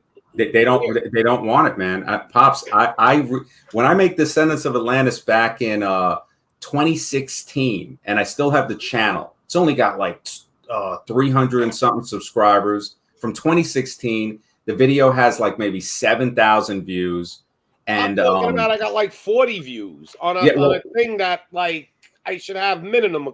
You know, I only got like 125 subscribers, but I should have like at least 200 views because I get 300 views on an open panel. Yeah, no, it showed me. I tried to tell Scribe. I said it's really hard knowledge. people, you know, it's a very small group, man. I reposted it on Wisdom Radio. That has like 800 subscribers. It's only got like 200 views. Yeah, because people, I don't even think want knowledge. They want chaos. Yeah, but like somebody like me, I soak that stuff in, man. Like I said, I listened to that. I thought that was so interesting the other day. I mean, I did. I'm like, man, that's good stuff.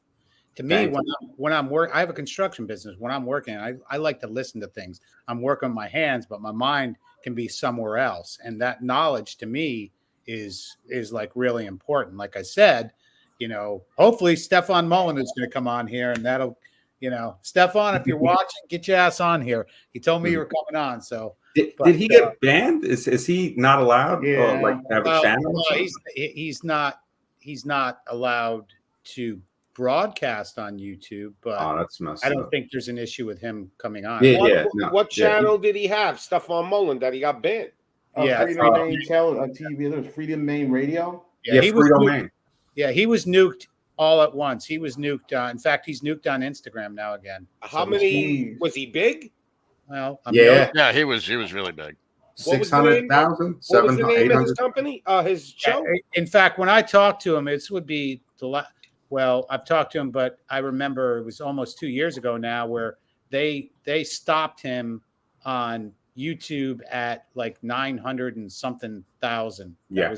They wouldn't let him go past that. It just, and realistically, I'm sure he would have had 4 or 5 million subscribers. What was the name of his channel again? Free Domain. Yeah. Free Domain. He might still have his website, right? freedomain.com. Yeah, it's Free Domain Radio, I think, is what it is. Yeah. Free Domain. I'm just curious. Like, this is what they do, man. I don't get it. I guess when you get certain amount, though, when you get big, you gotta get your own website. But you have to understand, he was nuked all pretty much in one day.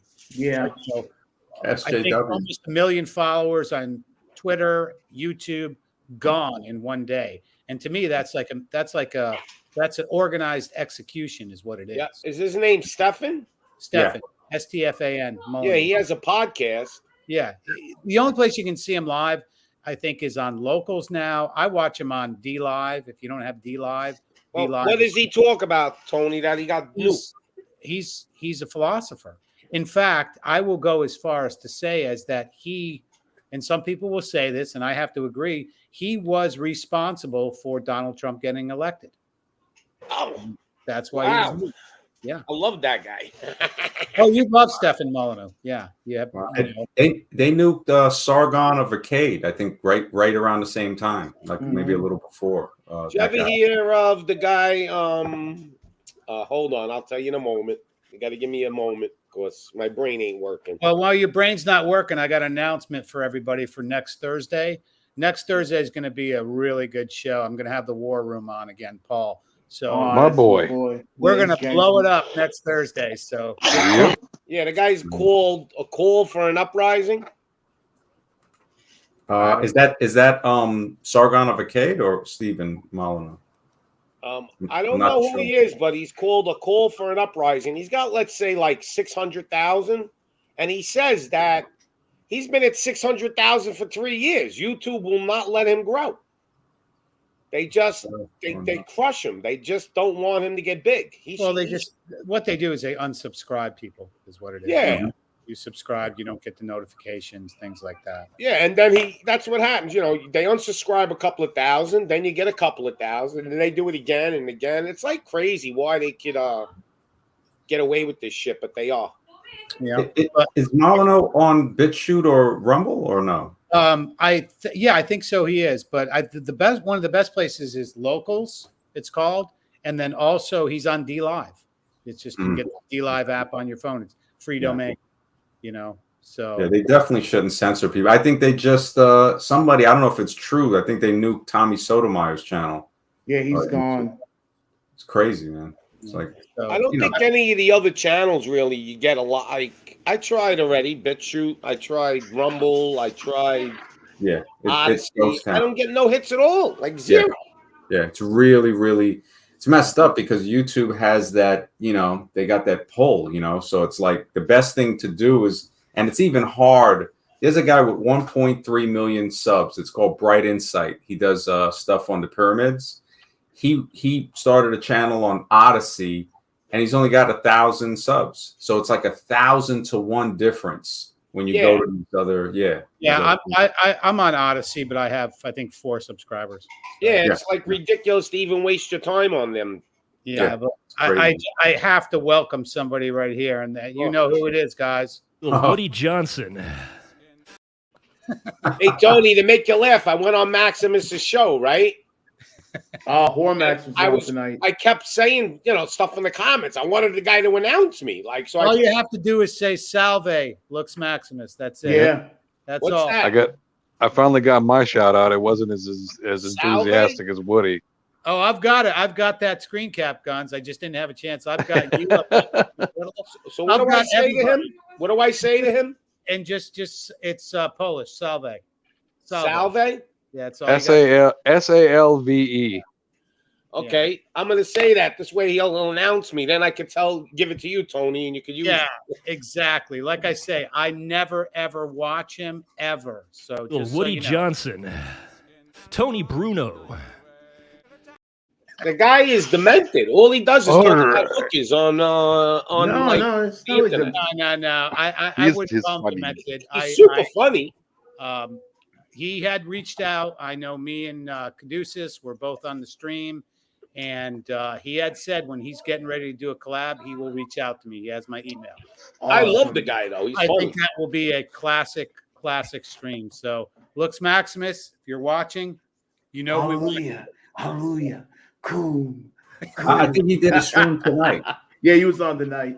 All right, yeah. Yep.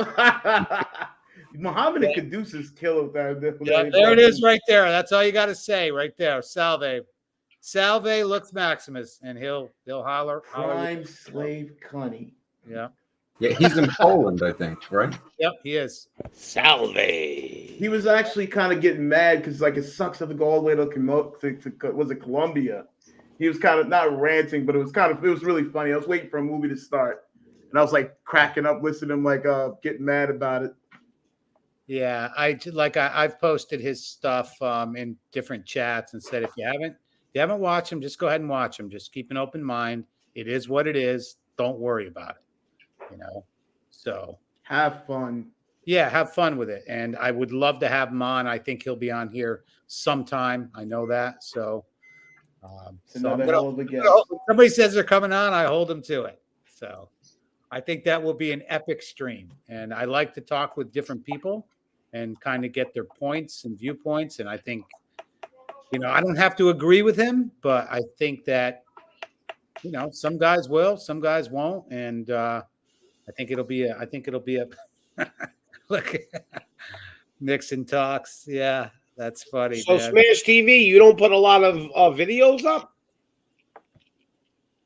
I had about 80. It only looks like you got about 8.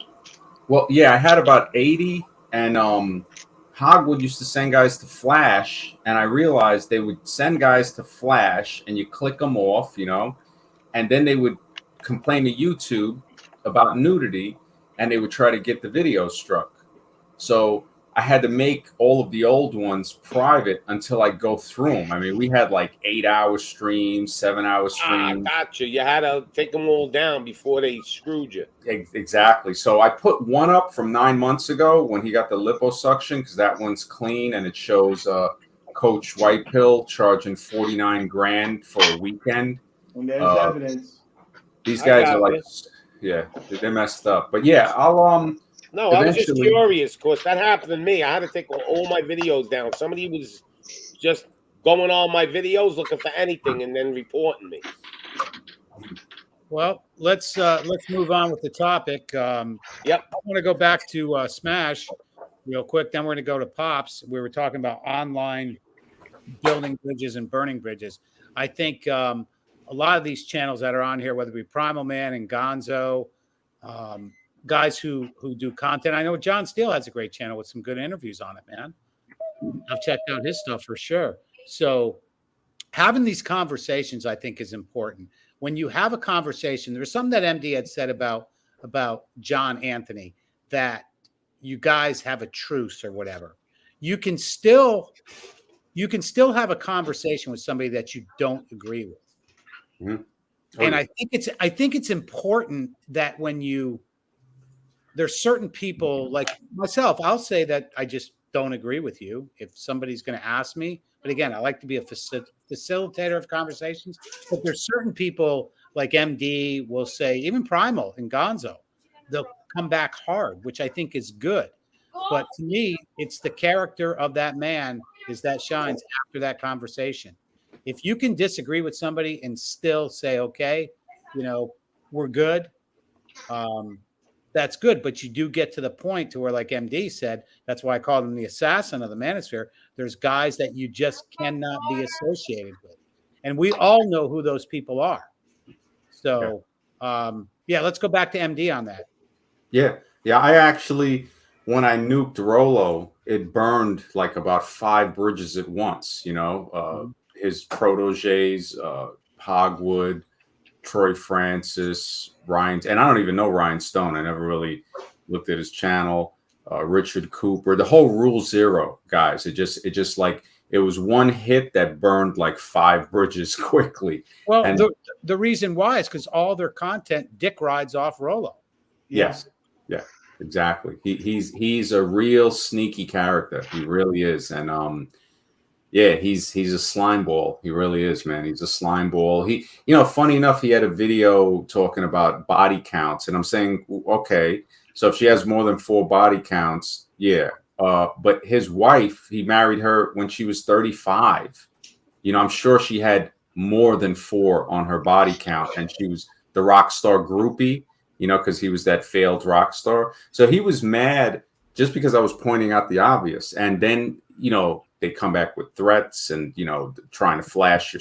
Can I interrupt you real quick and just say I think Jesse Lee Peterson has something to say about this real quick. A man don't want some woman that some other man been digging into, right? And digging into, that sounds horrible.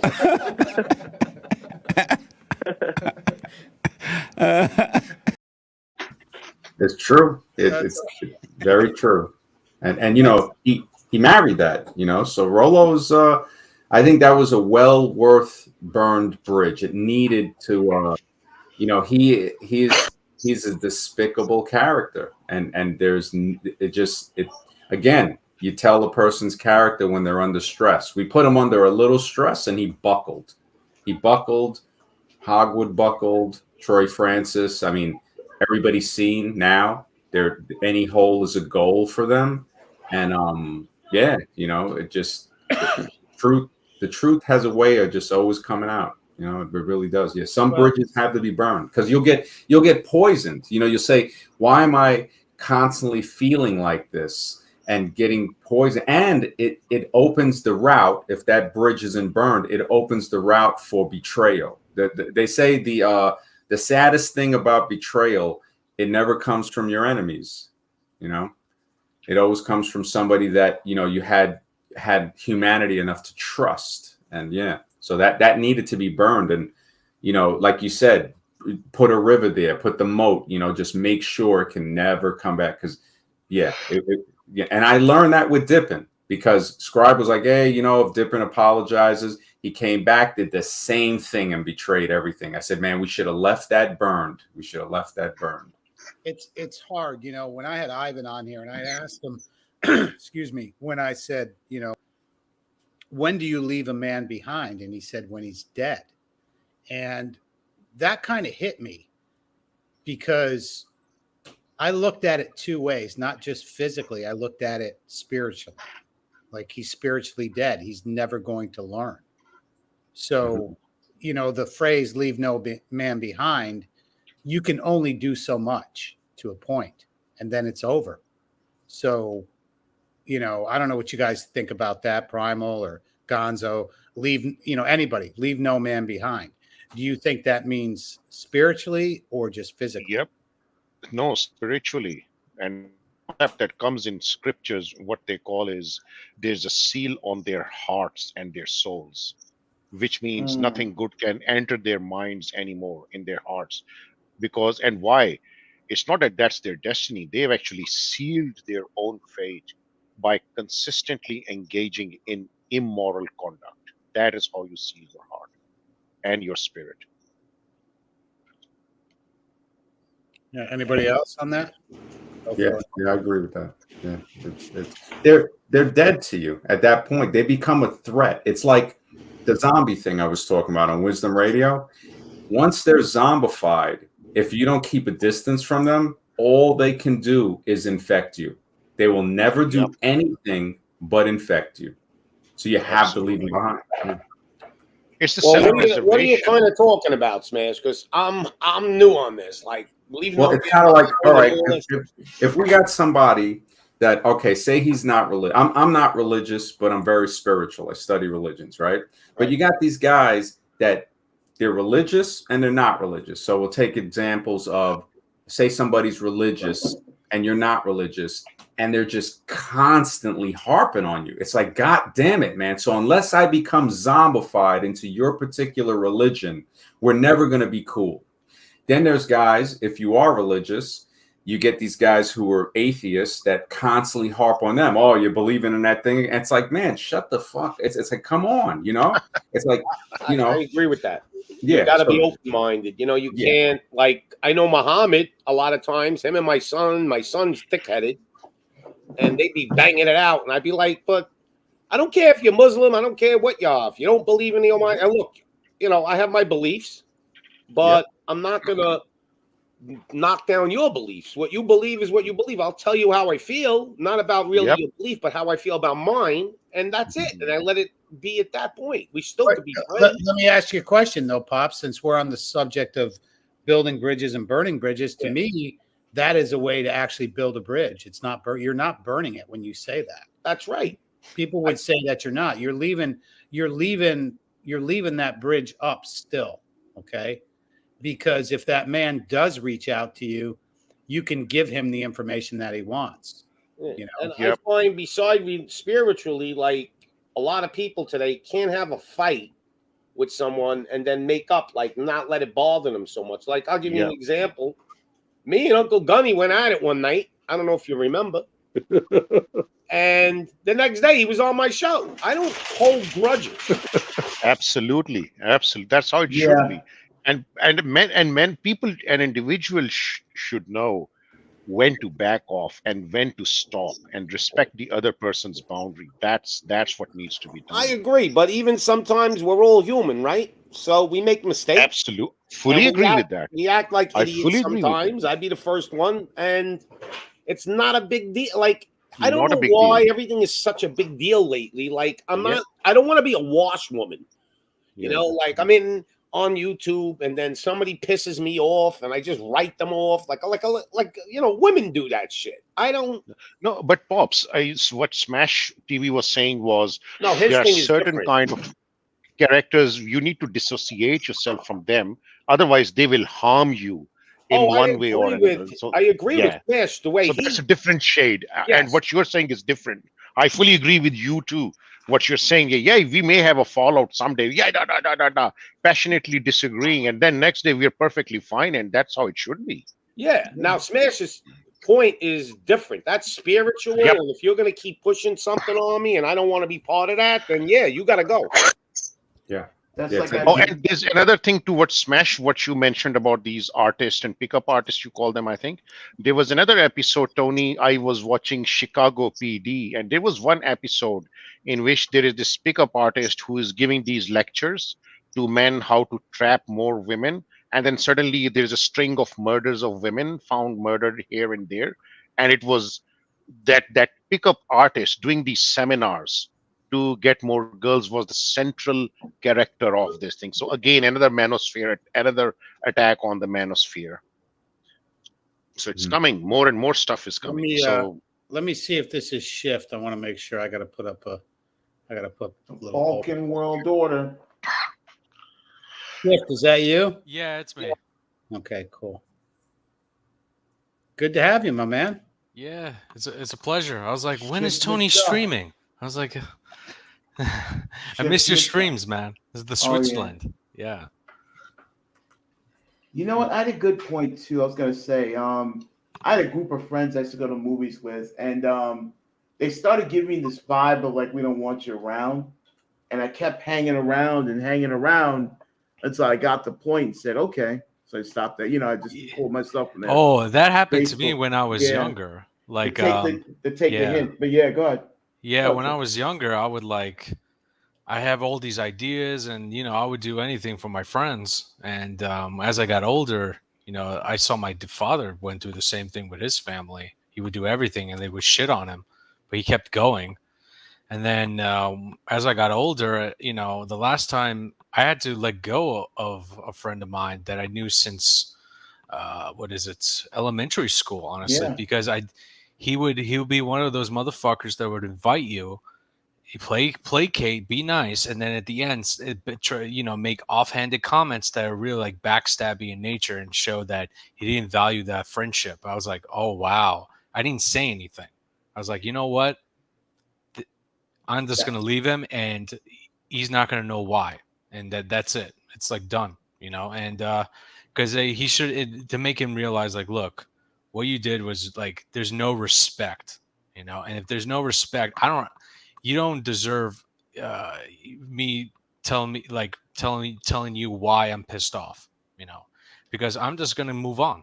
It's like, exactly. Yeah, you don't deserve that. It's like, fuck it, and usually such people are actually jealous of your capabilities and your potential and your talent in one way or another. He was like, because what I try to do is like, yo, bro, look what I'm doing right here. Yo, you want to be a part of it? Yo, let's do it. And it's like, I would talk about it every day. That's who I am, right? But unfortunately, they want to be zombified. They want to keep doing fucking bullshit, play video games, like fucking complain about the world. I mean, I get it. The world is shitty. I understand. But at the same time, as men, you got to move forward, man. There's nothing else. Yeah, it's I like, would agree with that too, Shift. I was gonna cut you off. I was gonna say that most of the fallouts, like most of them are married and kids, so it's kind of expected. But they usually end up. What happens is they'll have a falling out with a woman, and they'll come back to me crying about the situation, or to feel justified, then alienate me the last minute. But you know what? I'm gonna throw that out there. That I think I'm gonna guess and say maybe everybody on this panel has done that at one time in their life. Yeah, everybody has the friend when you meet a girl. All of a sudden now, because it changes your life. I mean, that's just a fact. Yeah. Your lifestyle changes. Oh yeah, totally understandable. I'm guilty of that myself, where your friends.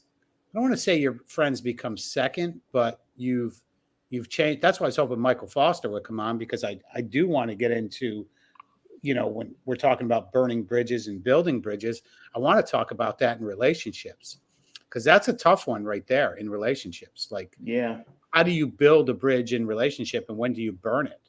Oh, can I ask you to, like, for a clarification when you're talking about burning bridges, like, because you called MD, I know you're joking, like the assassin of burning bridges, but can you burn a bridge with people that you don't already have a relationship with?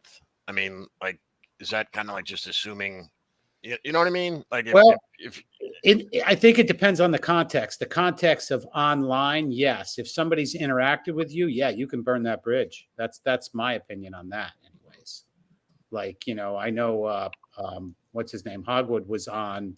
I think he was on. Yeah, he was on Smash. He was on Smash TV at one point, and he needed to burn that bridge, man. There was no doubt. But Tony, even if you are online, even that interaction is a kind of a relationship in the virtual world, but a relationship in its own right. And in the real world also, if you are, like, for example, if you go to a certain market, a certain shop every day to purchase certain stuff, you do have a working relationship with that person, with that shop, with that market, with that shopkeeper. And then at some point in time, although you don't have any deep relationship, but it's a relationship nevertheless, and you still may have to burn that bridge. Now, whether you do it or not for whatever reason, that's a different question. What I'm saying is that whenever you interact with another human being, it is the start of a relationship which progresses in one or the other direction. And yes, you will have to burn some bridges with some people, however trivial or deep your relationship is with that person or that group or that workplace. Yeah, if you look at, go ahead.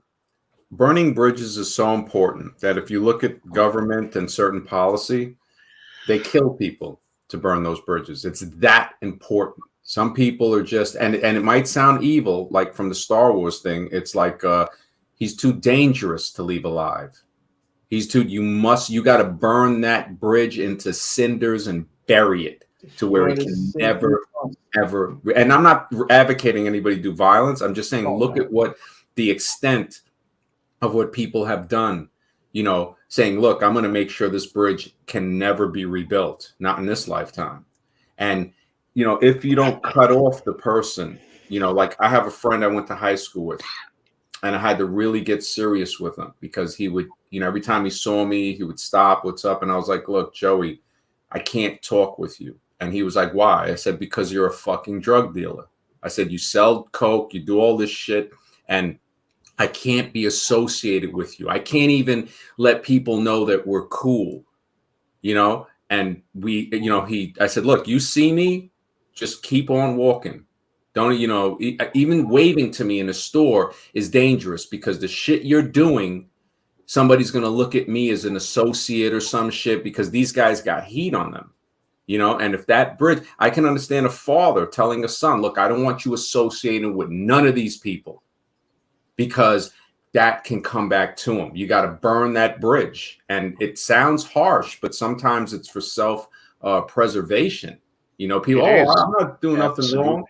Yeah, you know, it's like, look, man, it's nothing to do with, you know, it's really not, it's not an evil thing. It's actually, it's self-preservation. I mean, absolutely. Smash, you took it to the next level, man. Yeah. No, I agree with him. He's right. I've got 3 kids. I don't disagree with him at all. I agree. And I've got 3 kids, and if my son or my daughter, like they're too young at the time, if any one of them was a drug dealer, I would tell them, you are not entering this house.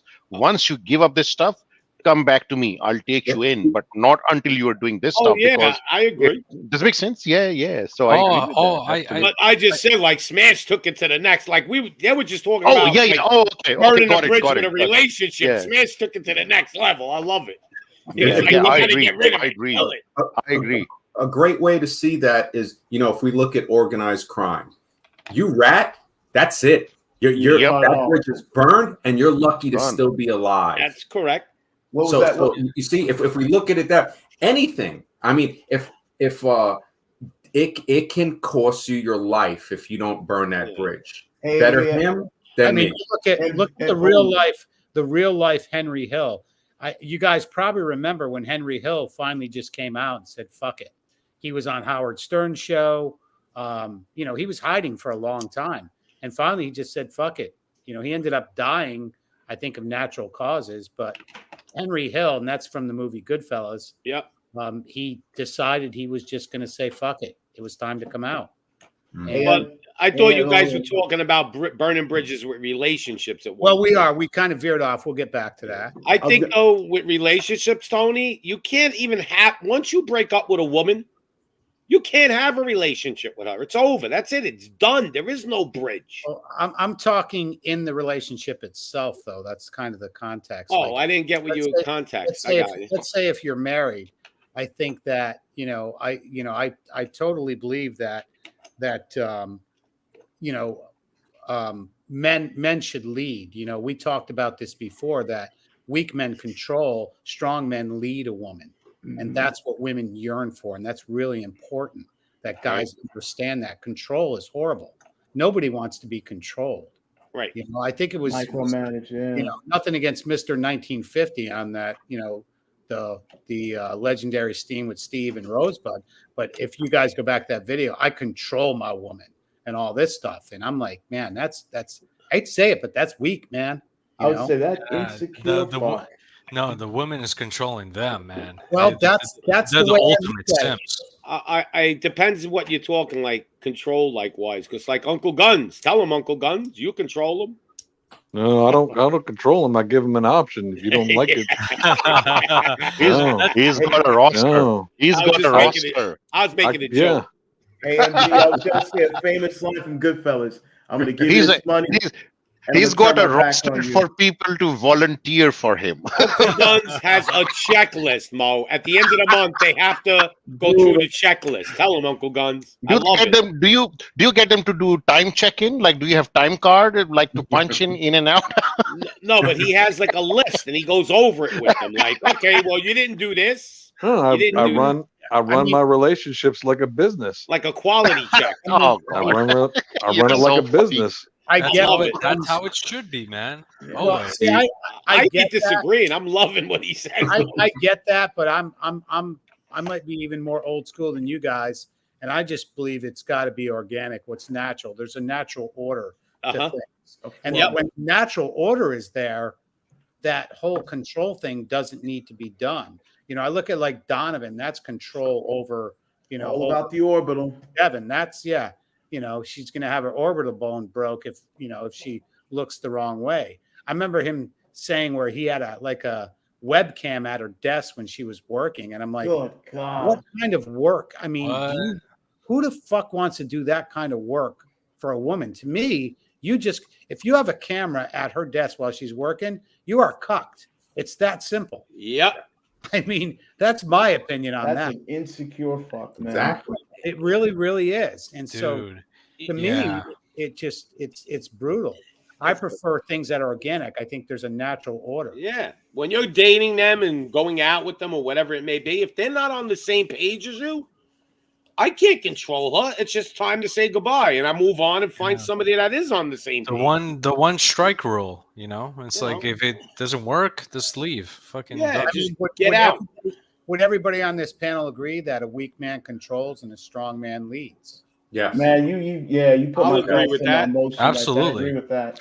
The only thing a man control is his emotions and his awareness and being. Yeah, that's the only thing you can control. Forget about controlling others. That's a lost cause. You know.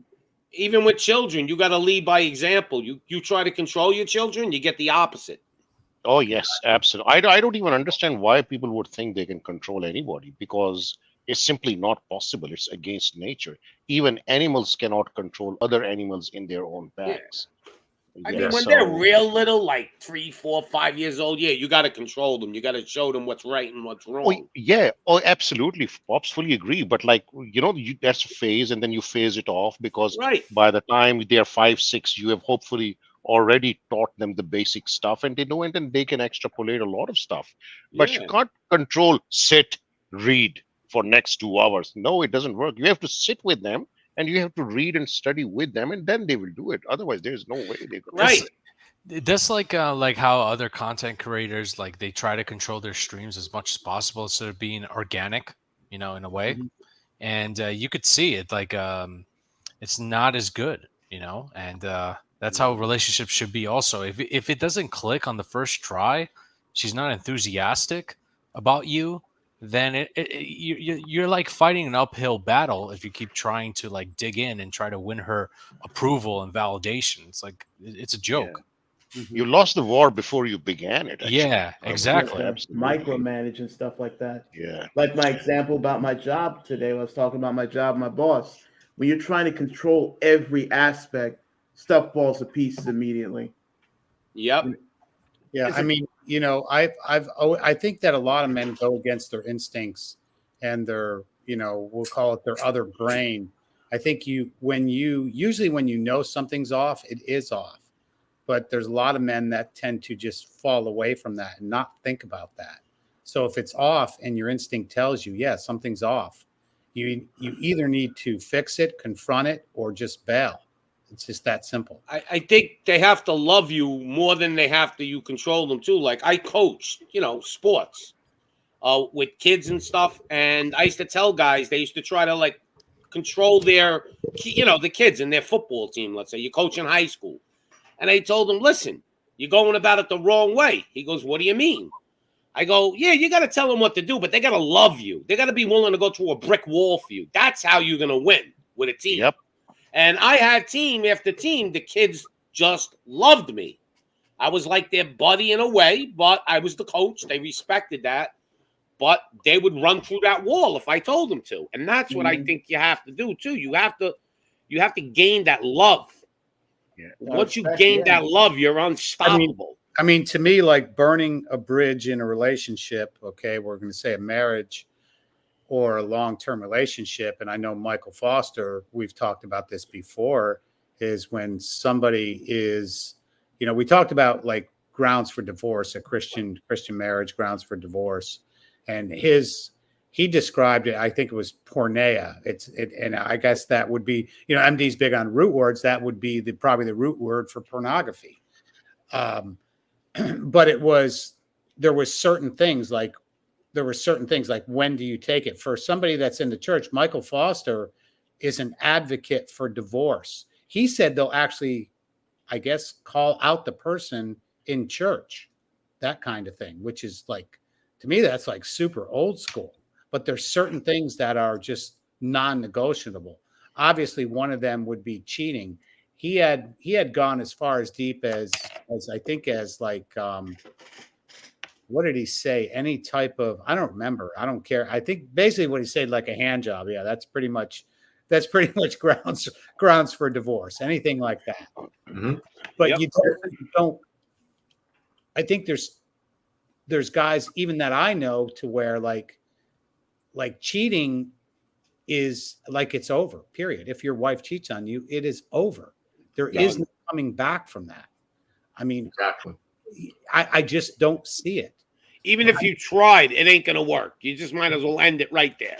Yeah. And that is the definition of cuckoldry right there. I mean, it doesn't get any more, you look at like, again, I don't want to take shots at like, I guess it's Mr. Lucario, but to say you're in an open marriage, I'm like, dude, there's nothing masculine about that. You can't tell me that that's okay. You just can't do it. It's sexual perversion. It's new age shit. Any man that would say that's okay, my thing to him would be, then why be married? What's the point of it? I think I called him out and I said, they're not in an open relationship. She's just fucking who she wants, no matter what he says. And that's what it is. Yeah. It's like Pop said, you got to just end it. Taking back somebody from an old relationship is like trying to put a piece of shit back in your ass. That's the equivalent of it. It's like, that's how nasty it is. It's like, Alex playing with fire said the same thing. He goes, oh, we're in an open relationship, but she can't smash nobody, but I can. They just exposed him. He's on a video and the guy left a comment saying, hey, can she smash other guys? And she answered and said, oh yeah, for sure. Totally exposing his lie. They're grifters, man. These guys are grifters. There's another way. There's another way of burning bridges. For example, in context of divorce, there's another reason in which a reasonable father would actually divorce, which is, for instance, in my case, I divorced my ex-wife because if I had not divorced her, fast forward 5 or 10 years, she could come back and claim all the assets. And then what that would mean is that my kids' future inheritance would be compromised. And that's the reason I divorced her. Nothing else was more important for me. And still today, looking back, nothing more is important for me than a situation in which my children would grow up in the same house, in one house with both parents under the same roof, nurturing and raising them. But I had to burn that bridge. But I had to burn that bridge. You're telling me you were nervous about her taking your stuff and your kids wouldn't get it? Is that what you're saying? Yes. Because so in law there is no protection. Didn't you tell her, listen, I want you to sign a prenup that if I die, my children get everything? It doesn't work. It doesn't work. Did you try that? Pops, it doesn't work in Australia. Even in USA, they're starting to throw prenups away. Yeah. Well, they're worth the toilet roll. Yeah. And the longer the marriage is, the less effective they are. Exactly. But what if you put the stuff in your child's name? Like, if I loved my wife and I knew she was going to take my shit if I died and I wasn't sure she was going to give it to my kids, which I think she would anyway, but I would then just put everything in my kid's name. I'm not going to leave a woman. But it doesn't work. No, but the court can take it away from the kids and give it to the wife once it's done. That's what I'm trying to explain to you. Let me tell you something. Your wife, Muhammad. Let me just say something. Let me say something real quick. I'll give you credit if you did that. prenups. I hear a lot of talk in the manosphere about, if I get married, they'll take half my shit. But I'm going to be straight up and say a lot of these guys don't have shit. So half of nothing is still fucking nothing. Okay. No, but I think prenups hold up in court in the United States. Self-made said Muhammad needed to game his wife. Say it again. Say it again. Say it again. Praying with his wife. Prenups don't fucking work, bro. Unless you bring another lawyer. Like the only thing that works is if you build a trust and you make it irrevocable trust. No, trust can be broken by a divorce. No, irrevocable. Like they're different types. There are different types of trust. Wait a minute. All right, so can you not do wills work? Because if you die and you will your property to your children, your ex-wife could still take it. Marriage. Yes. So a will has to go through probate, and so I don't want to get into all the details, but look, a wife, that's one of the few things, like a lot of guys don't know this, but like one of the things that's exempt in the U.S. from civil, like let's say you get a lawsuit against you, you $1 million, is they can't come after your pension. You know the only people who can come after your pension? IRS. Your wife. Any IRS. Yes. Yeah. So the whole idea, so and just one more thing about prenups in the United States. In California, once you hit 10 years, all prenups are automatically dissolved. That's why Tom Cruise divorced his wife at like 9 years and like 11 and a half months. Nicole Kidman. Well, here's the thing. So allow me to enlighten you all and other people who are watching and listening. So I've consulted 3 lawyers and I asked them. I said, look, is there any provision in Australian law that I can protect some part of my assets, my income, or let's say if I die tomorrow, the $2.5 million, $3 million insurance amount, can I protect some part, like 2/3 of it for my kids? And they said, no, everything goes to your wife or the partner. The children have no protection in law. And I assure you, there is no such protection in USA also. Yeah, the only way to get by that is to give them the money when you're living. That's the only way. Put it in the trust fund in their name. And I know what you're talking about. You're talking about life insurance. So really, you don't have the money until you die. So it's like absolutely now, she will. It gets ugly. It gets ugly. And that's the reason. That's the reason. That's the reason I can never have any partner because, or any romantic relationship. That is the reason I do not have any relationship like that. I have no intention of having that because it will threaten my kids' future inheritance. All the work, my resources, my time belong to my kids, not to someone else who comes to tag along with me for basically at the finish side line. of an emotional whim. Sorry? Absolutely. Usually, wouldn't a woman give her children what you left her anyway? I mean, like, what do you really, Pops? Come on, you shouldn't be saying that. Haven't you seen enough what women do to their own children? It depends on the woman, though. I mean, I know there are. I know. See, that the problem is this: this is a retrospective diagnosis. Life is best understood backwards, but it must be lived forwards. That's the problem with that theory. Well, it depends really how much, I don't know what kind of money you're talking about, so I get it, but $2.5 million he's talking about. $3 million, like my life insurance. So how's that? Oh, then we gotta definitely I thought you could leave who you want the money to. So you can't. So if I have a partner, no, but Pops, that's what I'm trying to explain to you. If I am insured, I'm married or I have a partner, I die, she gets everything of that insurance. My kids do not get. There is no way if I have a partner, even trust is not absolutely foolproof. Wow, I didn't know that. So I don't have this issue anyway. And laws may be different in USA, but I assure you, if you looked hard enough, there is some clause somewhere which allows the family court or the court to give some stuff to your wife. I guarantee you, it's there. All the laws are made as that. All laws are made. If you put their name in the life insurance, like I don't know if that'll work. John Steele probably knows. Like if they're in the will, the beneficiaries. But even with that, if you have an ongoing current partner or wife, the court can actually take part of that and give it to your wife, and because they consider it unfair. They consider it unfair. Even if, like how Pops was saying, if she's a good woman and everything, and most likely will give the money, when the money comes, money changes people. I Money agree, I, changes. agree, I agree with that. Yeah, absolutely. Did you know I mean, George, how many stories? Did you Go know on, go on, George Pops. Lucas? You know Star Wars, right? Yeah. George Lucas didn't make a Star Wars movie for like 10 years because in his divorce settlement, it was agreed upon that she would get half of whatever he made for the 10 years after the divorce. Yeah, So there he you didn't go. make a Star Wars movie for 10 years. 10 Wow, years, that's smart. 10 years to the day. The next day after the 10 years, he was making Star Wars movies. Oh, he sold the rights and kept the toy stuff. Yeah. He just told her, screw you, I'm not giving you shit. Absolutely. There's also a point to where men have to hold themselves accountable because exactly when you sign that contract that you signed, you have to, when you sign that marriage contract, you get married through the state, whatever. You knew what was going on, and you knew there could be fallout.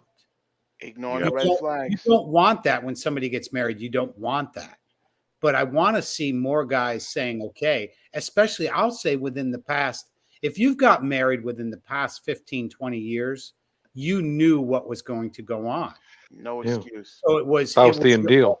Yeah, it was your own put, Uncle Guns. Non-self-awareness to say, okay, this won't happen to me. But that's why I say, you look at very successful marriages, and I'll bring up Michael Foster. There is a way to do it for sure. But I think most men don't want that natural order. They don't understand it. They want the woman to run their ass. They need that. And it doesn't work like that. When the roles are reversed, that's when it becomes a disaster. Yeah. And Tony, sorry, I'll let you finish. Sorry. But most don't want to hold themselves accountable for what they did in their own life, what they brought into their own life.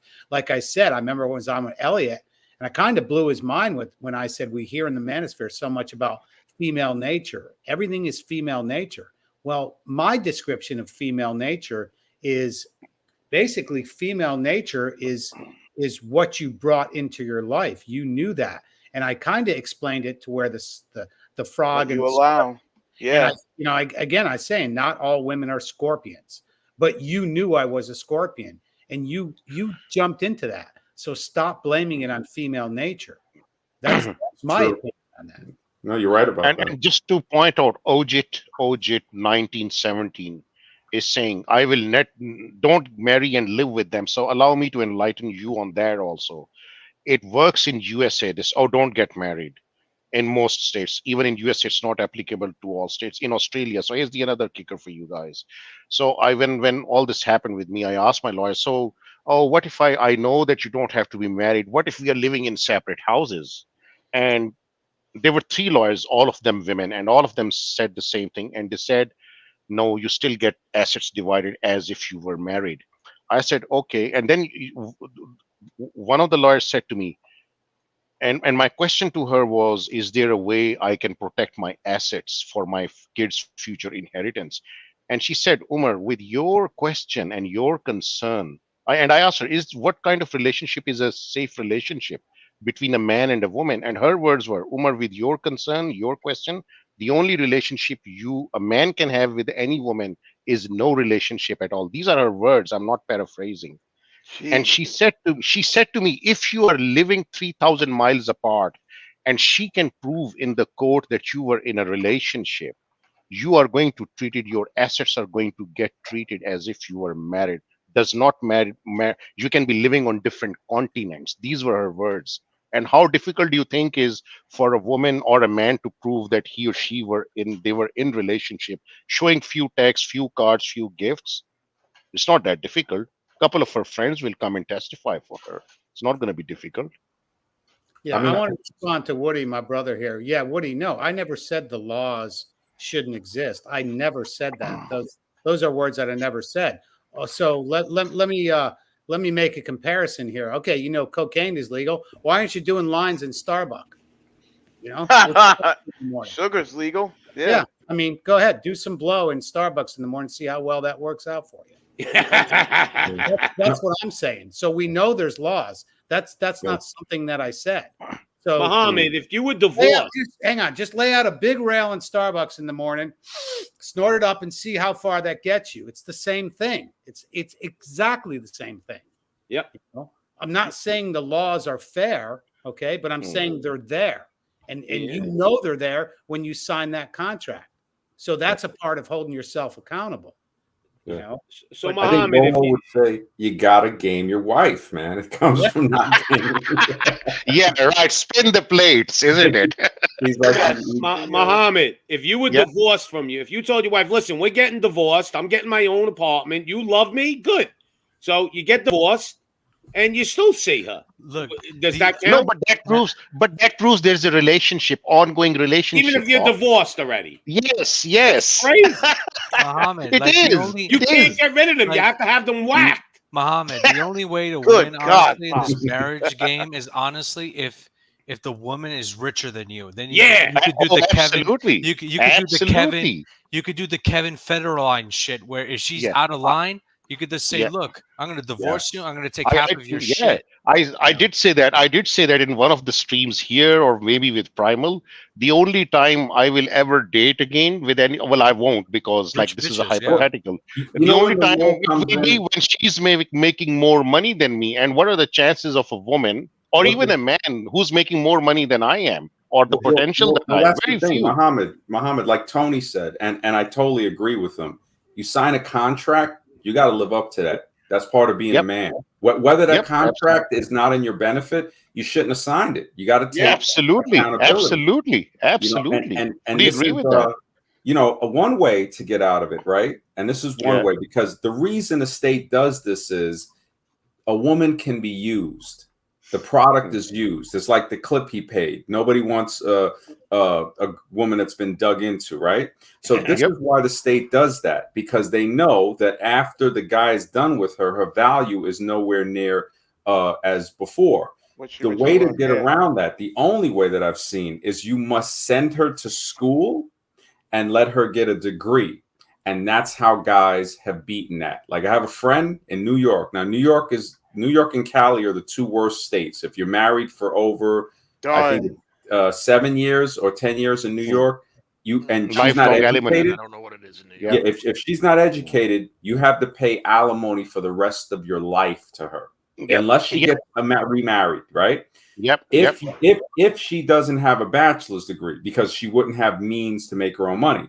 So the way to get by that is to send her to school, and guys have done that. Guys have said, look, I'm going to pay for your schooling, and it's only 4, 5, maybe 6 years. And that gets you out of it forever. Yeah. So two things. Number one, luckily, so this is one of the good things in Australian family law. There is no lifelong alimony. There is no such thing as lifelong alimony in Australian law. So that's fantastic. Number two, paying for someone to go to school, no way, man. I'll just go for a millionaire woman if I can find one. But I'm not interested anyways. Yeah, but I mean, OJ has a comment here. Yeah, but are rich chicks hot? No. Well, very precisely. I'll give you an example in my life. I mean, you know, I dated a very wealthy girl, and I wanted a 5 Series BMW. You know what we did? We went over to BMW, and she wrote a check for it. You know what I wanted on the back of my F-150 was a set of jet skis. You know what we did? We wrote a check for it.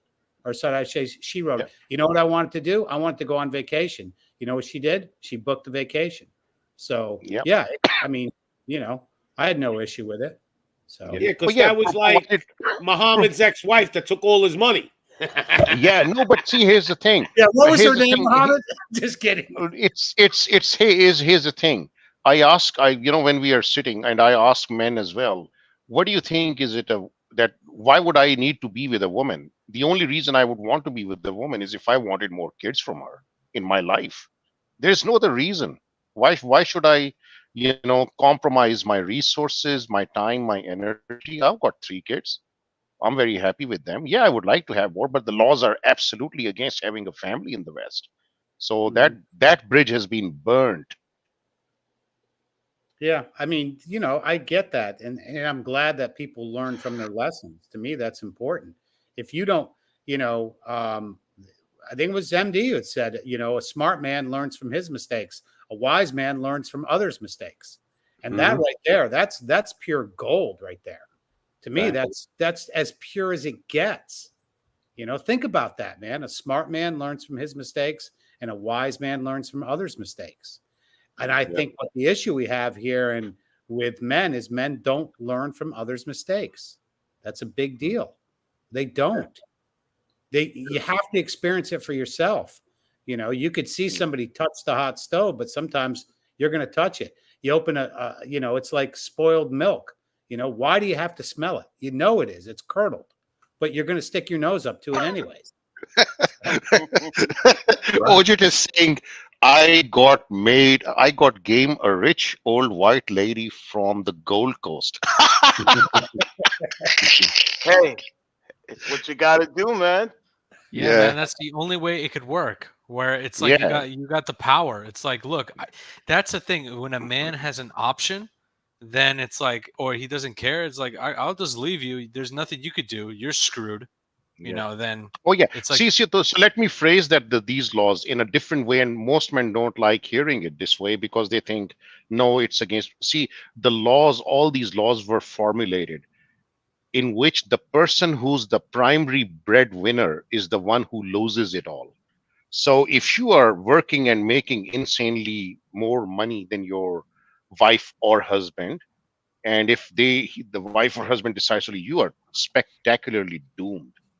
So the trick is to get someone who makes as much money or more money than yourself. No, so definitely way more. The ones definitely way more. Yeah.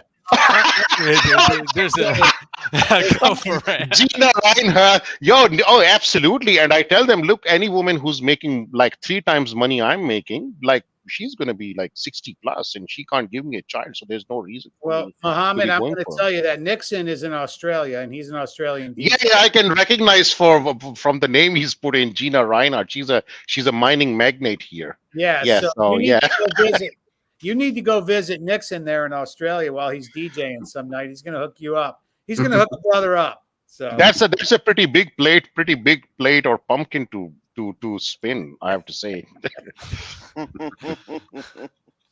Yeah, we'll have to. You guys are going to have a meetup sometime. Nixon. Yeah. And I'd like you to guys. I would prefer if you guys would film that infield for me, if you would. Bring a dog. I want to see this in action. Bring a dog. Brutal. Who said that? Guns? Oh, yeah. Good God. Yeah, Nixon, you got a dog with you? I'm just curious. So, bitches ain't shit. That's funny. Oh God, I love that. Yeah, Nixon, I'd love to have you on, man. You ought to jump in the stream, man. That'd be great to have you on for sure. That'd be perfect. Yeah. There we go. Is the sailor from the song Brandy? You know, sailor said Brandy. He's definitely just. Dude, you know what? You broke that down. I don't remember when it was, but it's funny you said that because you broke that down. I want to say I listened to it last week. Yeah, I did. It was last night. No, I didn't know that that's what that song was about. Oh yeah. He smashed it, and he was like, you know, sailor say Brandy, what a good wife. You know, what a fine wife you would be. But my life, my love, and the lady is the sea. So he's letting her know. Like, I mean, if she was probably a hot, whatever, he might have stayed with her, but probably, she's a bar waitress that he smashed that probably screws every sailor that comes there. And he was probably the Chad, and she's, looking at his eyes, the way he tells the sailor stories. That the song is real, after losing people you care about. I noticed a lot of songs started. I understood what they meant. I really understood it. By the time you meet me in Phoenix, man, Isaac Hayes. No, Oh, Brandy's in love. Brandy's in love with Chad because he tells you in the song. Brandy wears the braided chain made of finest silver from the north of Spain. It bears the name of the man that Brandy loved. Yep. She in every sailor that comes in there, she serves them whiskey and wine. But she can't stop thinking about this one guy. Yep. Exactly. It's like that song "It's Summertime" from what's his name? What's his name in the summertime from what's that? Mungo Jerry. That song "Black" the hell out of me. But it's funny because you have the simp songs teaching guys to be cucked, and then you have the songs that are like, "Hey, this is what I'm about." Like, you look at that song from Player, "Baby Come Back." You can blame it all. I mean, that's like total simping. So you could blame anything on them, whatever she did. And then you have songs from Van Halen, like "Ain't Talking About Love." My love is rotten to the core. What about this other one? Like the other one, the modern one is called "Hot Girl Summer" or some other shit. Jesus! God damn it! Or like WAP, wet ass. My favorite one is "I love big butts and I cannot deny." When that thing gets in my face, I get sprung. Oh shit! I love that song. Oh, that's great. Yeah. Man, I'll take a nice big thick butt over a 10 face any day. You could have a 5 face and give me that butt. That's because you spent a lot of time in Dominican Republic, Pops. I mean, that's cool. I've been there myself, so. DR is awesome, dude. It's like fucking Booty, paradise. end table, ass everywhere. It is. As they say, really end table. Oh yeah, it's amazing. And they're natural. They're not even like silicone butts. They're real. It's a different level, man. And because of you, Andy, I'm starting to listen to Frank Zappa more and more. Listen to Frank Zappa. Zappa was a damn genius. Yes, he is. Exactly. Yeah, he said so many great quotes, man. You think about the songs, and I think when you put on a certain lens, you realize, wow, look at that song that I've been singing this whole time. And then you say, I hope I never sang that out loud. Fool around, fell in love. Yep. Yeah, I mean, think about it. Again, this is where my, I guess, Hold the Truth put me in the gray team over there. But I still don't discount for myself. I don't discount a kid or a marriage still at 59, and I don't. But again, you might, like I said, there's Hold the Truth. Speak of Hold the Truth, there he is. He did in a positive way. Speaking, I think Primal's in the chat too. Primal Studies, the other one. If he wants to jump on, he's really cool. Like I said, and I wasn't offended, by him throwing me on the gray team over there, but I'm okay with that. Yo, dude, man, Tony, it's a positive, man. You're Tony, man. Uphold the truth. Positive, Tony, man. But Tony, man, you should have put Primal without the beard as the thumbnail, man. It's a sign of things have changed, man. It should be called the Wise Pill. Yeah. Well, I saw Primal without the beard. I'm like, man, the world has changed, man. We're in a new era, man. Respect to Primal, man. In an alternative universe. Man, when he cut off I remember when he cut off his dreads, and I'm like, whoa, what happened here? Primal had dreadlocks? Primal had locks. Yeah, dreadlocks? Oh, shit. Hey, one day you're going to tune in. I'm going to have a whole head of hair. Hey, man, Primal, it was an honor. When he had done that, I told him he actually should have filmed that. Yeah. He should have filmed taking off the dreads. I think that would have been an incredible video. Oh, yeah. I think that would have been a viral video. Yeah. Yes, it would have. Him shaving his beard or his locks. I didn't know he had dreadlocks. Wow. Oh yeah, he has the old the old dreadlocks. He had them up till it can't be longer than 8 months ago. Did he have like the Marley dreadlocks or the ones like the guy from Rage Against the Machine? Oh no, Rage Against the Machine. Just like Rob Zombie. He had the dirt, the heavy. Yeah. Primal. Go back, man. That's what I'm talking about. What made him shave his beard? Do you know, Tony? No, I think it had to do with work, or possibly. I think he just wanted to change. I think some people just want to change. Yeah. It is a process. The energy. The energy is very important to you change energy. His beard was long too, right? Like it was. Man, Primal was the GOAT, man. He was the GOAT of beards in the manosphere, man. You know what I'm saying? He was the king, man. He was untouchable. Yeah, he might have been able to sell that beard for like some chick's weave or something like that. Oh, you're right. Pretty much. I get that offer every day. They're like, hey, you could sell me your locks. And dude, you could make like 500. Some people outright buy the hair right off your head,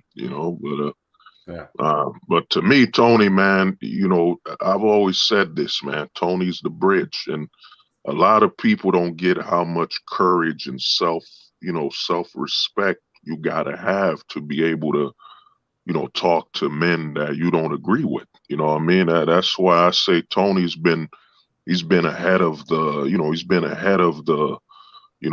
manosphere for a while, because Tony's the only stream, I swear, the only stream you'll see guys that don't agree or aren't part of the same alignment just sit down. Let's just focus on respecting each other, and we'll disagree, we'll move on, but we won't fight each other. And to me, Tony, respect. As for the great thing, is just saying you don't fully agree with the black pillars, but you understand it. It ain't a negative, Tony. I don't want the jacket. I don't want to. Yeah, Tony, I don't want to see the jacket when I open the window. Actually, I want that jacket. Did anybody ever win it? No, because I didn't get enough emails. So. I think it was Uncle Guns, man. His comment, I forgot whose stream. He said, if Tony is the Fonz of the manosphere, then Caduceus is Richie Cunningham. That's what I said that too.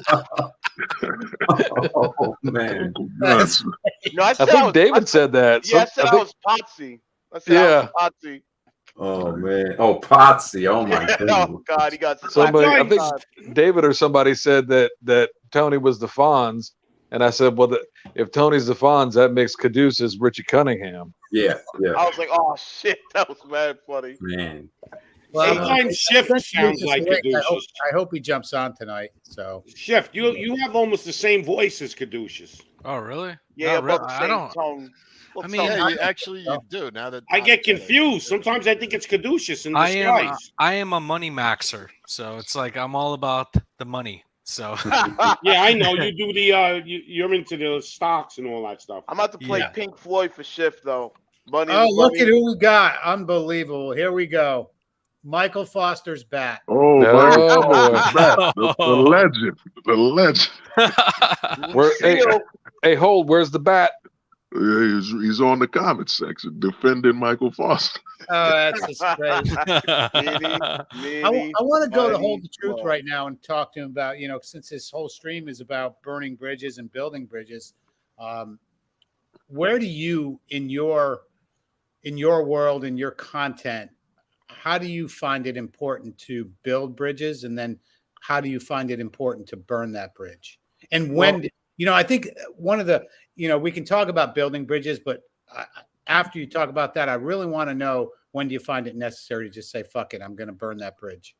Oh, well, I mean, what I've learned, and, shout out to Primal, because Primal said you got to have pride when you burn the bridge. What I realize, and, most of us on here, could all agree that, you being a man online, we only are allowed to build bridges amongst other men that are willing to listen with us, listen to us, or, compromise. We're not allowed to just build bridges, because even on this internet, MD could tell you, it's territorial. A lot of guys that get offended that what you're speaking about either exposes the negativity they bring or the lack of knowledge they bring. They see you as the enemy. And as for burning the bridges, the way I look at it is, you being a authentic man, you're automatically, you're already walking lit. You're already a match that's already lit. It's all about who's gonna walk into you. Will it be those people that can respect that the fire you bring is light, or those people that see it as destruction? And the way I look at it, we as men on the internet, we don't have a choice. We don't even dictate whether we build bridges or burn them, because Tony's seen it where guys will just attack you for no reason. So they'll claim you're a bridge burner when you've done nothing. I think the only men that are allowed to build bridges are the men that just, they're on their knees letting other men walk on them. So they'll always be building a bridge. But the men that stand up for themselves, you're automatically burning bridges, whether you want to or not. It's just the way you exist as an authentic man. You're gonna set things on fire. I'll give you a quick example. Is that when the whole CME thing started? Oh man!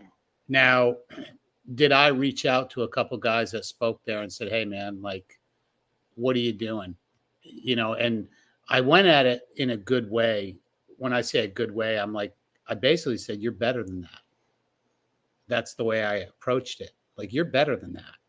And regardless of what my, you know, I don't have, you know, a big giant channel. My pull isn't as big as people think it is, even though I do know a lot of people. But I didn't have a problem with going and saying to different people, okay, I look at me as like the average guy that was looking at content. So I'm going to look at you and say, why are you doing that? Like, you're better than that. You've seen what that mess is. You know, you got, you know, who is it? Was it Sterling Cooper? Isn't he the porn star dude? Yeah. He's the gay porn star. He's the gay. Exactly. You know, he put some fucking post on Twitter last week, and it was like 7 things to raise your testosterone. And I wanted to comment, well, here's number 8. Sell pictures of your butthole to gay guys on OnlyFans. That'll raise your testosterone. I mean, you know, this is the last fucking guy that I want to hear tell me about masculinity. Okay, sorry, but that's just a fact. You're absolutely right. We played a clip of him talking on an interview about when he does a double anal or a double vaginal. It's to get the girl off. I mean, the shit is just so, you know, it's and who's sitting right next to him? Rollo, you know, and Donovan. I mean, I can't even say there is no respect for Terrence Pop. Any guys speaking at that. I mean, Pigwood is speaking at that. I call it the Child Moley Expo, the CME. I gotta disagree. MD. Yeah, and I love MD, man. I heard it's not gay if your balls don't touch. I mean, let's get real. If you bought a ticket to CME, I'm going to show you a couple guys, or at least one of them, that's going to teach you about masculinity. Here he is right here. Every hole's a go. That's it. What else do you need? We got one more. Here you go. Whether I knew it or not. I'm pretty sure I banged a lady boy. I mean, I didn't realize it until the next day. He said didn't realize it. He said a few. He didn't say one. He said a few. Said, no, wait, give me a minute. How did the count say? Not 1, not 2, not 3, but 4. 3, lady boys. 4 lady boys. I can't imagine that they can't regret ever saying that. There's nobody that can take that stuff. What I try to understand is how come I can see this shit. Like I said, you know, I don't know Sterling Cooper. I don't. But to me, that's just it's just not right. It's just not right. Don't tell me how to raise my masculinity or raise my testosterone when you're double anal fucking with another guy's nutsack against you. Don't tell me that you're masculine when you're selling pictures of your asshole on OnlyFans. I mean, it's just a fucking fact. So how do guys not open their fucking eyes and see this? I'm really curious about that. How do you discount that shit? Yeah. Tony, can I take a photo with that guy and rest my ball sack on his head and sell it? I'm going to say he wouldn't mind. I think I would get a lot of sales with that one. He's like, yeah, go ahead. You can do it. You can go ahead, Boyle. You can do it. I mean, Woody has I understand what Woody's saying. You know, he's saying Terrence Pop is a good dude. When I look at it, right, and this is it's not a problem I have with him. I'm just stating the obvious. He talks all this shit about helping men. Why don't you open a fucking suicide line, Terrence Pop? You know, first sergeant, because I used to call him first sergeant. That's what he said he was. Probably a sergeant first class, LARPing as a first sergeant. I mean, anybody who associated with Donovan Sharp. I said it before. The manosphere has it's child molies, woman abusers, and ape advocates. And we've seen that with Luigi. We've seen it with Donovan Sharp, and we've seen it with Pigwood. And, you know, it goes back to the old adage. If you ain't one of us, you must be one of them. And that is the bridge that is burnt right there. That's the line in the sand, Sack Max and fucking. Oh my God! Holy shit! Yeah, and it just, you think about it. It's the Child Moldy Expo. That's what. Once I saw him put Pigwood's picture, and I'm like, oh, great. So this guy who's taking pictures of kids and Disney and everywhere. Disney just busted a 36 person. I saw that report. Ring. Damn. Yeah.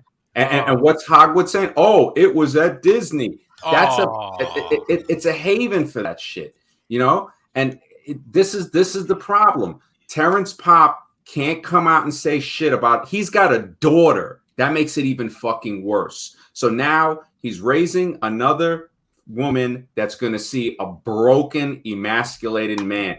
He can't. All I see him do is sucking a glass dick all day out that bottle. Jesus. That's all Terrence Pop does, sucking a glass dildo all fucking day. He holds it in his hand.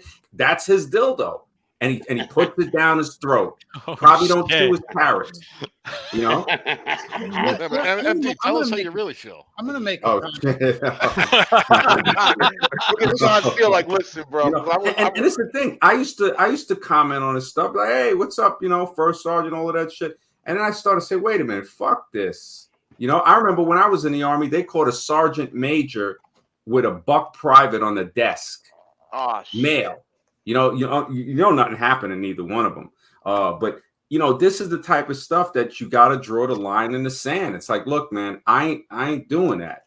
I'm not with that. And Terrence Pop, no, not Pops, but yeah, Terrence Pop. It's sad that he calls himself Terrence Pop. He has no fucking integrity. He can't say, hey, Donovan, maybe you shouldn't hit women.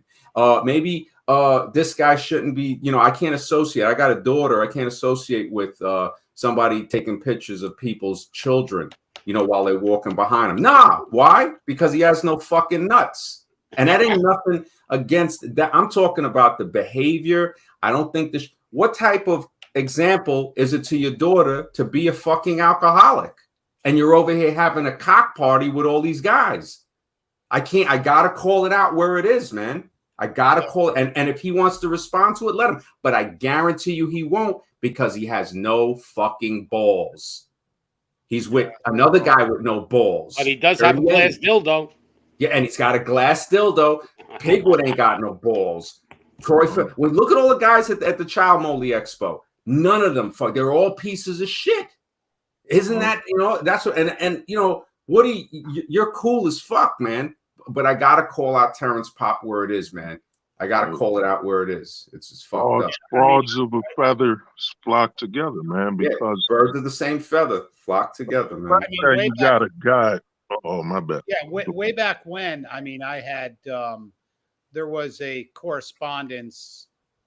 I'll say to him. I had met him in person, and one of the things that I say, and I don't want to downplay this, okay, at all. But there's a phrase that people use which really irritates me, and to me, it's a sign of weakness, and it's a sign of, it's really like you're deflecting. Is when a guy says, "If I can only reach one man," and for some reason that really rubs me the wrong way. Yeah. I don't like when somebody says that. Okay, we know the people that speak at the CME, they're getting paid. Number one. Okay, so that's a paid.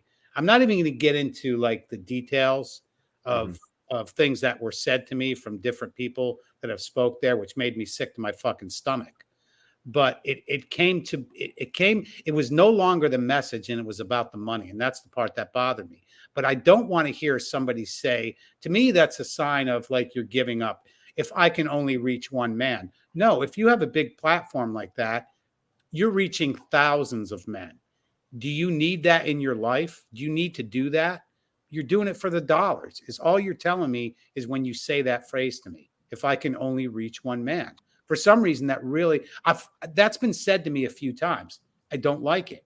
Only Tony? Because I know the context of how and when that was said to me. To me, Tony, I think that's weak. Yeah, Tony, it's just a sign, man. I'm telling you, society right now, it's just a sign of greed. And you know what happens when people get greedy, then shit is going to happen. and it's shit is gonna go down. I'm telling you. And then these grifters, they're gonna suffer when everybody else is filing complaints and there's blood on the streets. They're gonna go after these motherfuckers, man. I remember last year MD had said, and that really hit me really good, because he said, like what you said tonight, why wouldn't he be on a suicide hotline or something like that? Exactly. I mean, to me, that would be super valuable. Yep. Standing up there with a guy who sells his asshole on OnlyFans. I mean, come on, give me a break, will you? Oh, that guy. Oh God, man. Yeah. And then he's next to a guy that says he hits women, and then the other guy takes pictures of children. I mean, that right there, I got a lot of respect for Michael Forster when he said, listen, that phone would be mine. I know that, and that's all that it takes. It's just to be like, hey, you got kids, even if you don't got kids. And, Terrence Pop has not spoke out against none. I mean, he's caught in that machine, but self-made again with he killed it with the reach one man. He said, is it code for the reach around? Brutal. He is brutal. Good God. I'm going to have to give that comment of the night, because it is. Yeah, there's a few things that are said like that. Is just, to me, I just don't like when somebody says that. There's only two ways you can go. Number one, you gave up, and your content or what you're delivering is not working. Okay. And second, I can only reach one man. Well, here's the money. That's why I said that. So that's kind of how I make that analogy of that phrase. You're right. No, you're absolutely right. It's a cop-out.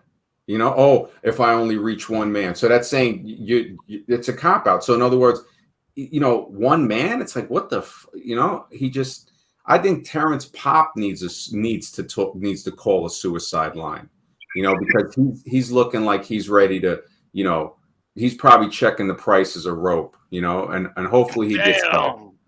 Yeah, he needs to get help. Terrence Pop needs to be popped by Pop. He should think his future. It's like, raise your daughter, man. What does it look like for his daughter to find out that, wait, you're associating with a guy that's talking about punching and hurting and abusing, people like that? It's like, what type of example is that? What type of example is that to other soldiers? I'm like, no. I remember in the military, it's like, there comes a time where you can't just blindly follow orders. You have to think.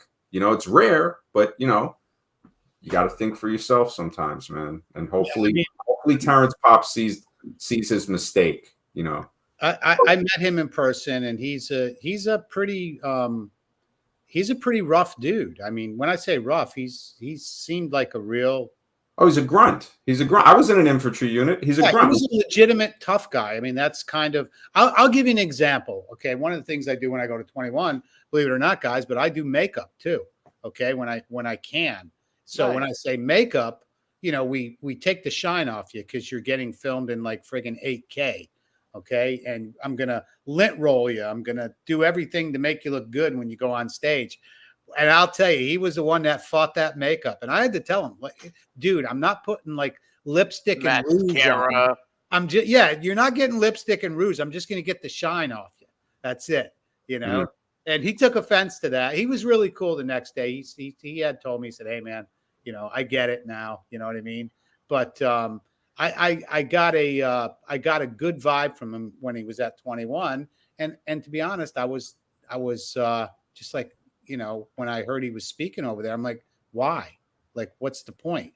Don't you see what's going on? I mean, that was my opinion. And I got to be honest, I lost respect for him. I just did. That's just me, Yeah, and it has nothing to do with 21 or competition with CME. Had nothing to do with that. It was a man-to-man thing. Like, dude, and I went through that with quite a few guys that were there. And, so... Well, Tony, can I ask you, or maybe MD can answer it, or Tony can answer it? You guys are way more plugged in. What is the current state of all these grifter guys? Like, have any of them kind of been forced to fold up shop just because they've, been exposed? Or, I mean, are they all still around, or because I'm really not that plugged into it anymore. I mean, I really don't know.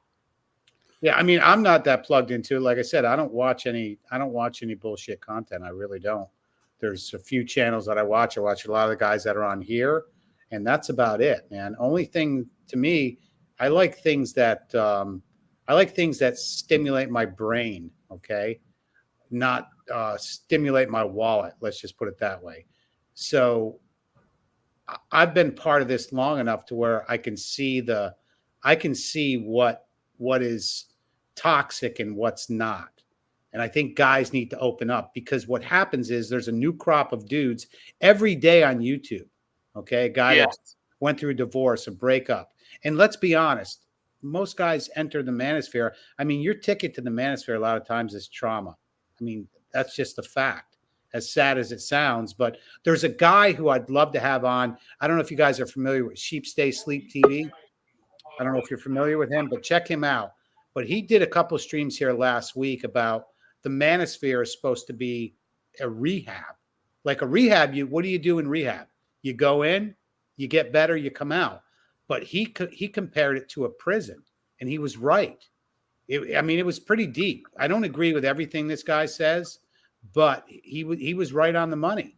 When basically what you're doing is you're paying for your content creators, you're paying their commissary.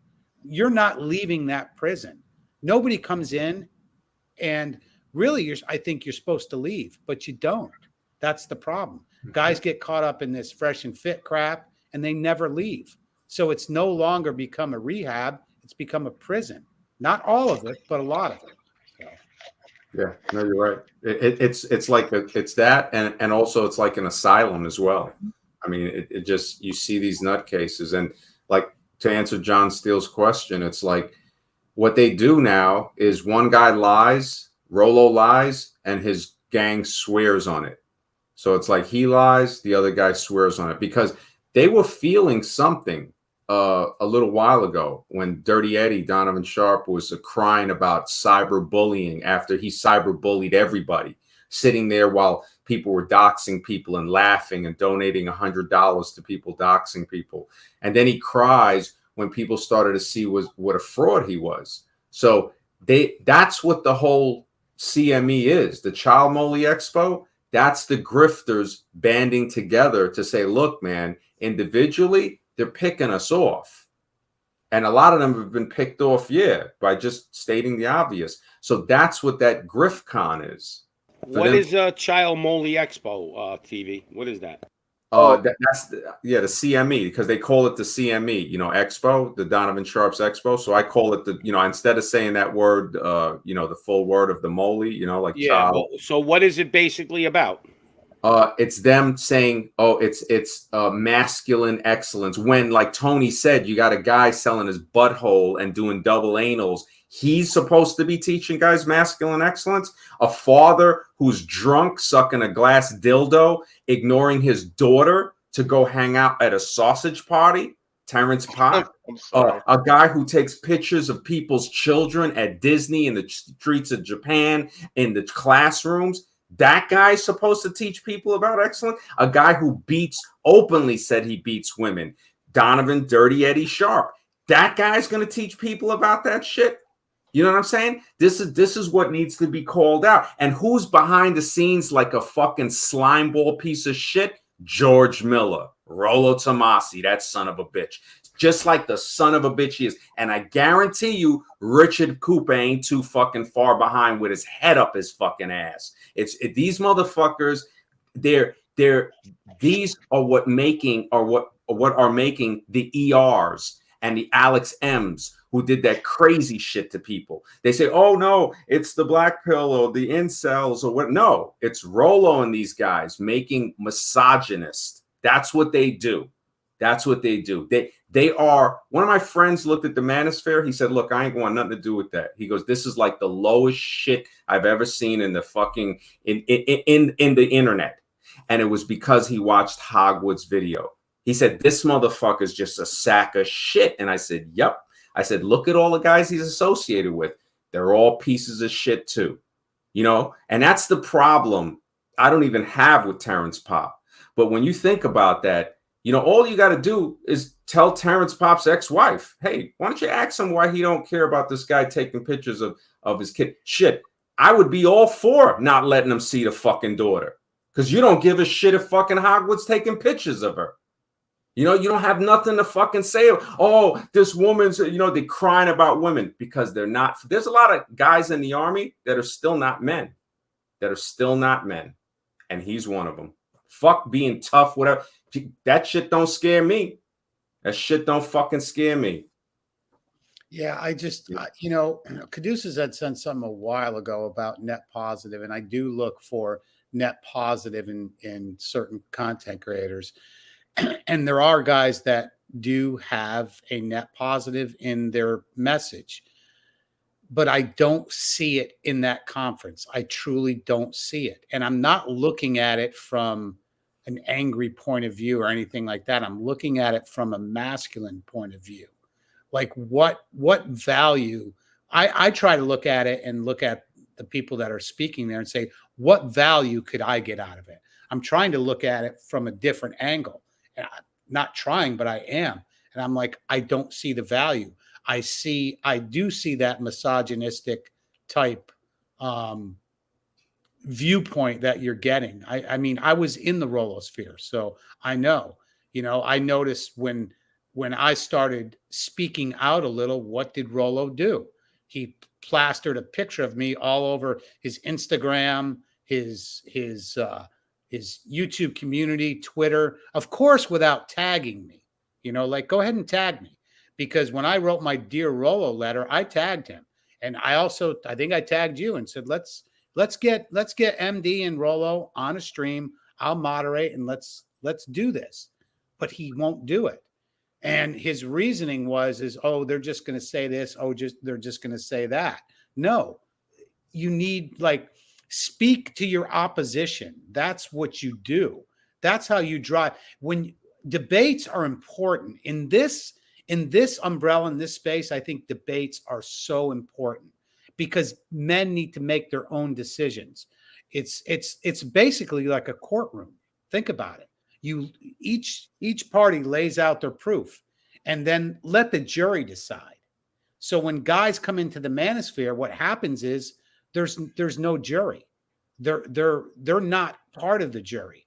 They're part of one side or the other. And if they get in there too quick, it's over for them. To me, it's become, like I said, sheep stay sleep TV. He explained it perfectly. So yeah, no, hopefully Caduceus will see the light on that, man. I mean, it sounds like he's getting a little swayed. He's young. He's a little too smart. You know, when you think you're smarter than you actually are, there's going to be problems with that. If he comes on Saturday, you know, we got a lot of stuff to talk about, you know, especially with the Harkey stuff and all of that, because I told Harkey, look, man, he was afraid to come on the stream because of Caduceus. And I was like, look, you come on there, don't worry about it. And, you know, I had to speak to QB about it. Everybody saw the stream. And I'm not going to let people get bullied like that. You know, the kid's 20, you know, and anybody that says anything about that CME and trying to, like, say, oh, you know, let's lighten the, you know, hey, you know, don't judge him too soon. It's suspect. It's suspect when all you got to do is say, okay, you got this guy that's taking the pics, you got this guy advocating violence, and, you know, it's like, what? So what? You know, what's the problem? You can't speak out against that, you know? And you know, Caduceus is a cool dude. He's definitely a cool dude. Yeah, I mean, like I said, he's the one that really brought to my light I really liked what he said about net positive in people. And that's what I look for. When I say net positive, I want to agree with 70% of what you're talking about. And to me, that's important. You know, I don't agree with everybody, but a net positive in this space is more important because I think there's more net negative with a lot of these guys. It's net negative because they're just trying to drain your wallet. That's all. Yeah. Well, no, exactly. Yeah. As when you openly have a child, but, you know, a guy taking photos of kids on his, holding their hand, touching them. And to me, I look at them as, they're just the Legion of Doom, Justice League. You know what I'm saying? And they so happen to be led by a bald guy, named Donovan Orbital Breaker Sharp. You know what I mean? It's a conference of just not only scam artists, but just dehuman. When you work in a line with somebody that's taking photos of children, there ain't no hope for you, man. Back in the day, those would be people you put to the guillotine. There's no point of you being amongst the people. When you said that children aren't even worth protecting, that to me that's just sickness. And when you see somebody showed me the photo of the lineup, you're like, it's just a photo of just criminals, caught for frauding and scamming for. You got a guy taking photos of children. You got a guy who won't come out, is walking.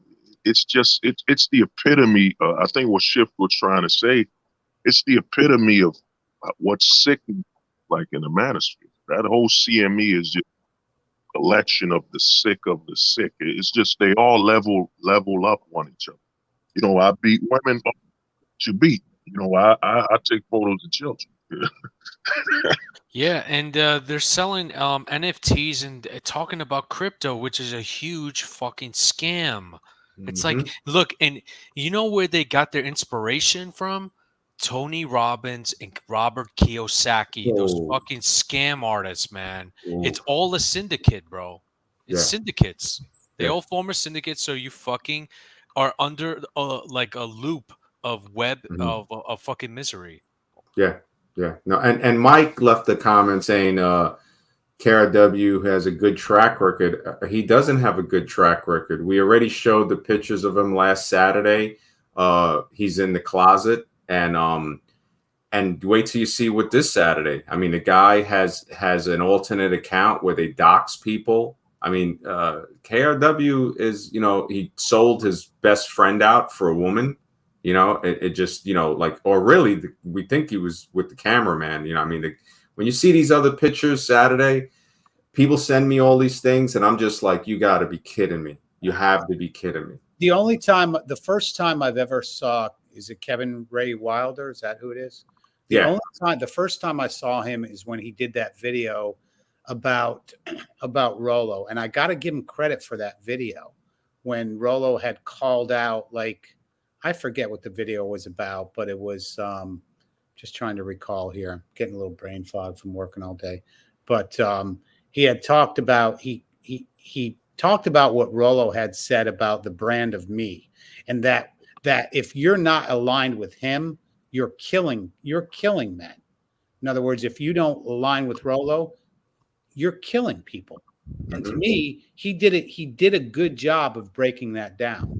I don't know much about him, but I got to give him credit on that one video he did. Oh yeah, Scribe called it out though, because I remember he noticed in the beginning. He goes, "I think this guy is just trying to do this so he can take their spot." And as time went on, we noticed, we were like, "Wow, that's true." And he never called out Hogwood.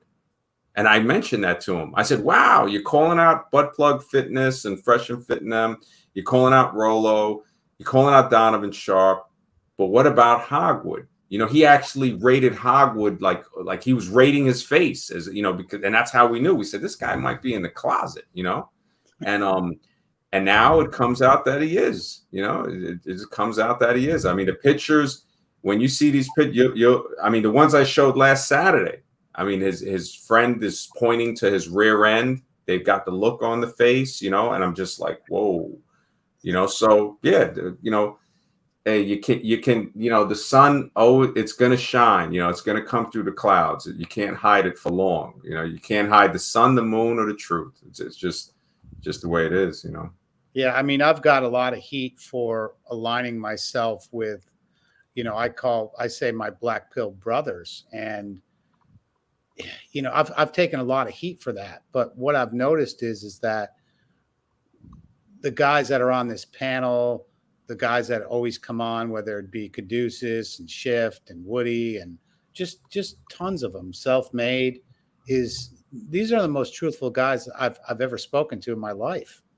I mean, it's just so simple. There's no monetary gain by anybody that that, okay, guys that speak the truth, there's no monetary gain. You don't need it. You just want to get the word out there. And so that's why I've aligned with everybody in this community, because not only at my age, at 59, I've lived those black pill truths. Like, like attraction is not a choice. Yeah, that's just a fact. Why is that so hard to understand? You know why? Because it doesn't sell. It doesn't sell. It doesn't fill your pockets to tell somebody a simple truth. That's kind of what I noticed. Just like saying, just get an index fund. Or like they're selling like which stocks to buy, which NFTs to buy, and they don't even know jack fucking shit, nothing, man. And it's like a lot of them also, even on the, you think dating is bad?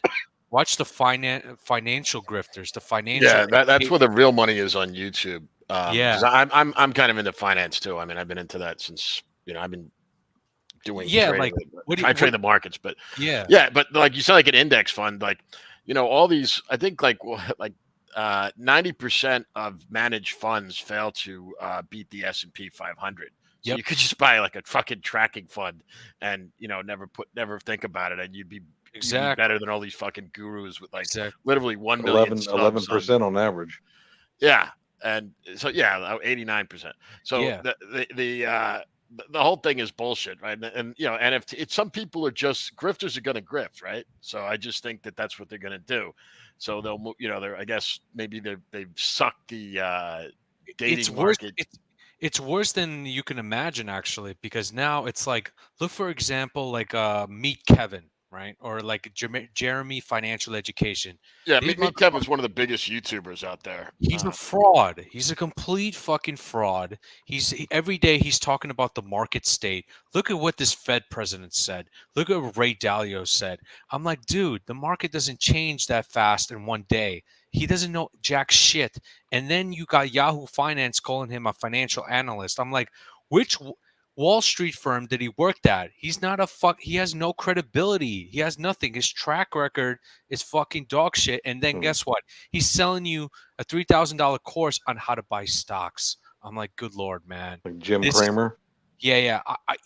Well, Jim Cramer, whatever Jim Cramer says, does the opposite. You'll make a fortune. Oh, yeah. Jim Cramer is a spoken rule. When he says to buy, that's when you short. It's like beautiful. Yeah, exactly. Yeah, you sell. You don't just sell. You sell short. Yeah. Yeah, but one thing back in the day with Cramer is that guys like him, back when he was in his heyday, you guys remember that?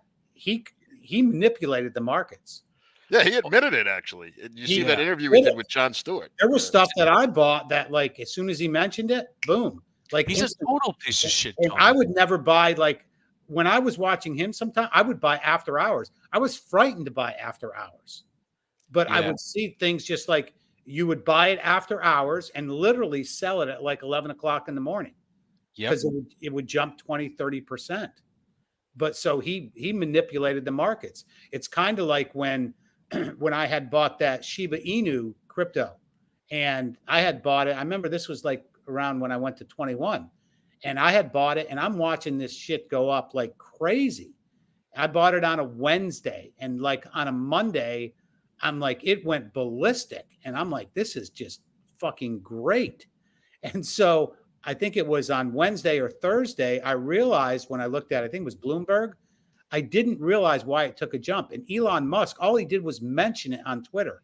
It went up 750% in less than a week. That's a pretty good return. Yeah, the market in general is like a grift like system.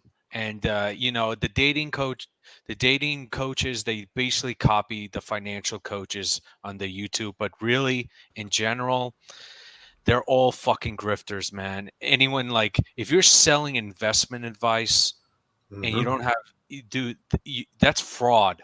You're going to go to fucking jail, 100%. Like, it's only a matter of time. They're all ticking time bombs. Yeah. And the problem is that the dating coach grift is unregulated.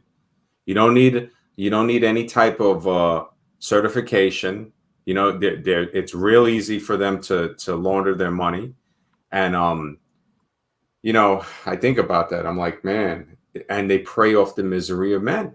I mean, people have wrote me and said, you know, after listening to Rolo and Donovan Sharp, they not only were hating women, they were hating women in their families, you know, sisters and cousins and mothers and aunts and stuff like that. And as they started to listen to the Saturday night show, you know, back in 2020, they said, you know what, I started to get better at it because we were never sitting there all day, you know, saying negative things. We say, hey, this is what you got to watch out for. Like Tony said, you sign a contract. Hey, you signed it. You know, try to sign a contract for a car and get out of that. You're going to end up paying for the car, you know? You got to be a man and stand up to that. And yeah, learn from the other guy's mistake. You know, you got so many guys talking about this stuff.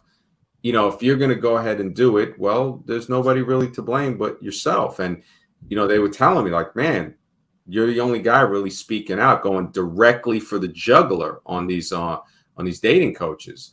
And I was just stating the obvious, like, man, if you got to buy a core, I'm like, look at the guy you're buying it from. When Phil, it calls Steve from accounting, came on, and his, you know, Hogwood doxed his own client and then threatened him.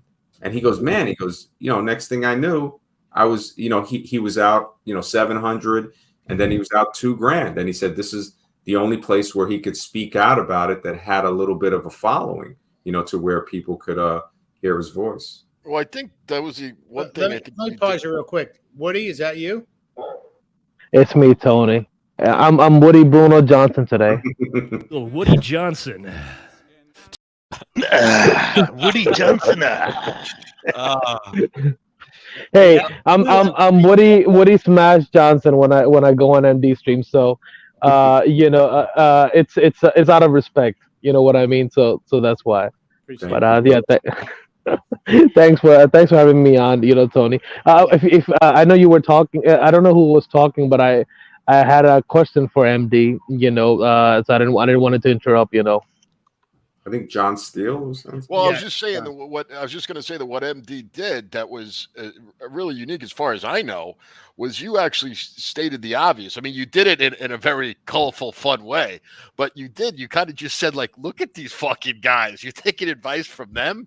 You know what I mean? It's like basically if a homeless dude is trying to sell you investment advice, you know, I mean, that's kind of that's what I'm saying. Yeah, I made a new stream and I was just like, fuck, man. On my next stream is when I get enough data and my hypothesis come, you know, dude, and when I think like the market is going to really go down, and then I'm just going to let at it, like all the fucking grifters, financial grift. I'm just fucking pissed, man. It's like they're ripping off people's hard-earned money. Like, this is no joke, man. It's like people, and they're telling them to go on margin, do options and futures. I'm like, get the fuck out of here. Like, they should just be in index funds. Like, the market is not for like fucking noobs, man. It's like for professionals and sharks, and like you're versing like the best, and also you're versing the banks. You're versing people that everything's against you. It's like it's a game of psychological warfare when you go in there, and you got to know this shit. It's like, and to decipher what is real and what is bullshit. But you know, unfortunately, when guys go on that YouTube and they think they're gonna get rich, that's a recipe for disaster. You know, it's all about patience, discipline, and building wealth slowly. That's how you get rich, honestly. Yeah, wealth is boring. Woody, welcome. Yes, sir. Okay.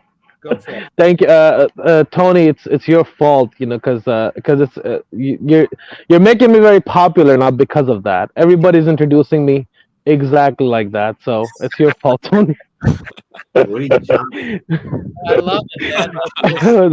This is great. I'm telling everybody to go on Lux Maximus and just Hey, say, thank you, Tony. Salve Lux Maximus, and we're going to get you introduced every time, just like this. Little Woody Johnson. Tony Bruno. This is Woody maxing, man. You don't like it? So advice to everybody. Man, you got to have that guy as an interview, man. Oh my god. Yes. Yes. Everybody I needs ask to go there, and they need to type Woody Johnson in LM's chat. That would be hilarious.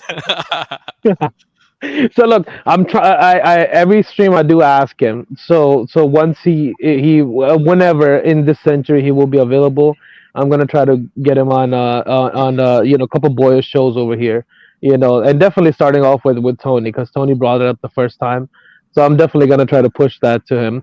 Now, okay, so all right, the thing about, and you brought up all valid points, MD, regarding Terrence Pop, right? And the only I just would hold few guys like this, not everybody, and it's pretty clear that people who align or in circles with MLD are Who's just despicable. who's Terrence Pop? Is he the War Room or No, No, War Room is a different guy. Okay. He actually had a pretty good channel. It was called Terrence Pop. I forgot what it was called before that. It was funny. Yeah, it was entertaining. I think it was Yeah. ridiculous, right? I think it's still Terrence Pop. Redonkulous. That was the original one. Redonkulous. He's going to this. He's going to the sea. Oh no, that's not good, man. Yeah. No. The only thing is that I'm assuming. Oh, go ahead, MD. I would just ask him. I'll say, "Hey, Terrence, what would you do if Hogwood has pictures of your daughter on your phone? What would you do? This guy has pictures of other people's daughters and sons on his phone. He's taking pictures of playgrounds from like in a window, and shit like that. Do you think you associating with this is the behavior of a responsible, caring father? Just to kind of tell him, look, Terrence, you're gonna get one, lecture, and after that, there's no freebies after that. We can educate you on it. Maybe, I don't know if we can blame it on the alcoholism or what, but when you think about that's the only thing, MD. Because I'm giving him the benefit of the doubt. Because we know Susan and her nose, doesn't get anything relevance out there. It's everybody most of the time is shadow banned. If it holds weight, such as your it just doesn't go far enough, right? That's my only assumption with him, because anybody who can rub two rocks together would say this is completely wrong, and I'll say the same thing as Michael Foster said. That phone would be mine, and I'm not letting go of that person until authorities arrive. You know what I mean? If I ever find out anybody around me doing anything like that, kids like just never. That's my thing, and I agree with that, and that's the only assumption and benefit of the doubt that I'll give him. That maybe Woody, in the Balkans, if he ever tried to do that, we just kill him. That's it. Like there's no mercy. There's no mercy for these. There's no explanation. You just can't do shit like that. Kids are.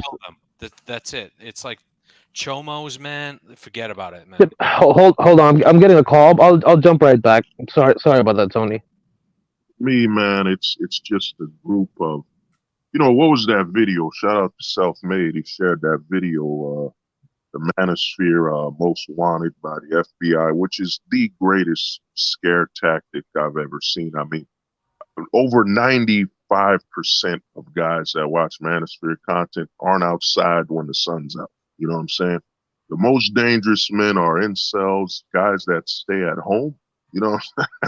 They're the most dangerous. But to me, guys such as the OCME thing, guys such as Donovan, those deserve to be on the list. When you're harboring a child toucher, you know what I'm saying? That's a better word, a child toucher.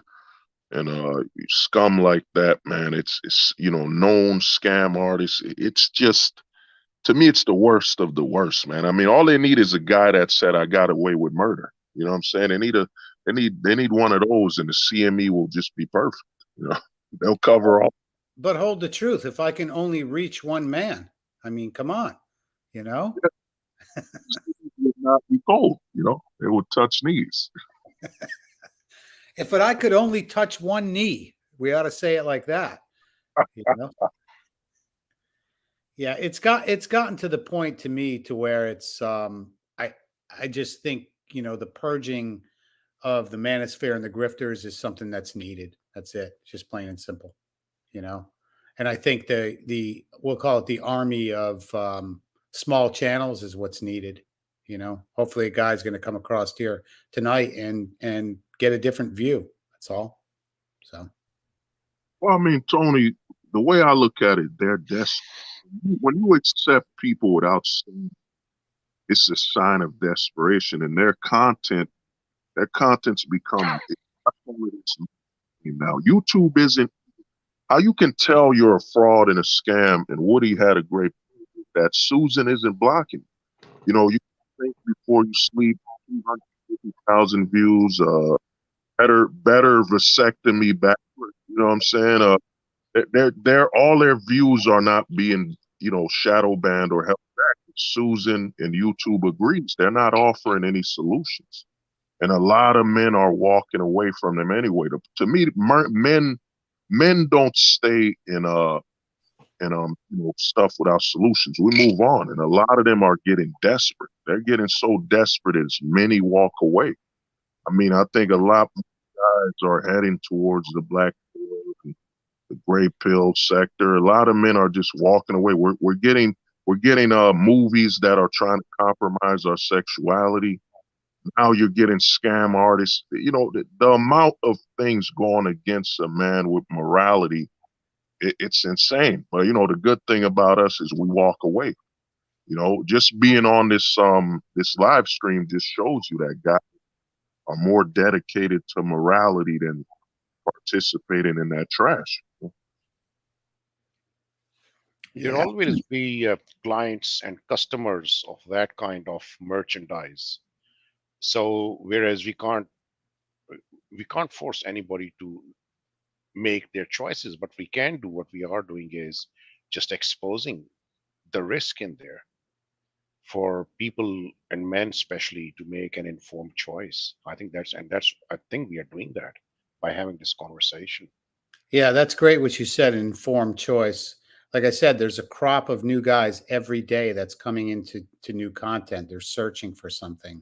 Yep. And it's like it's a predator that's sitting there waiting, Yep. just waiting behind the building to grab your wallet, basically. Okay, we've got an injured man. I'm going to feed him some content. I'm going to feed him something that he wants to hear. Not Yep. Exactly. That's a big difference. That's exactly what it's the counterpart of women who are preaching from women's point of view, and we know there are women or men who will say, well, no, that's not right, that's not how it is. And exactly same thing is applicable to these guys who are preaching, because this is really dangerous stuff.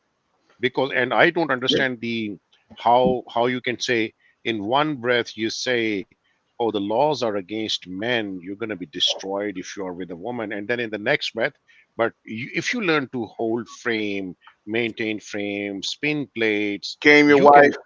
Oh, hang on. I remember something I always tell people whenever this is being discussed.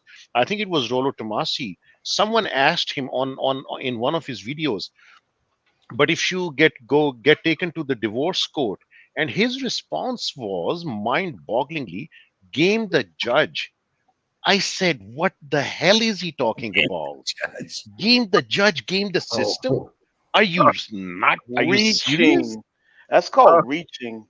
You're reaching them. They're not spinning plates. They're juggling the table. They're no longer. They're no longer spinning plates. They're juggling. And the other thing, be alpha. Well, nobody's alpha. I would like to see how your alphaness works when SWAT team comes in smashing through your front door because your girlfriend or your wife called the cops that this guy is abusing me. I would really like to see how alpha you are then. Nobody's a bigger alpha than the SWAT or the police or the state.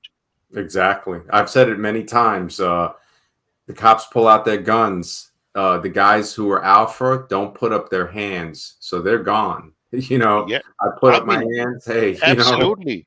I've been held. Has any one of you been held at a gunpoint? I've been held at gunpoint 3 or 4 times, man. I've been hit once. With a gun. You can't do squat except hope that the guy is not gonna shoot you dead, despite what you do exactly what he asked you to do. They can still shoot you because sometimes it's just a passing ride for the gangs. I've experienced that.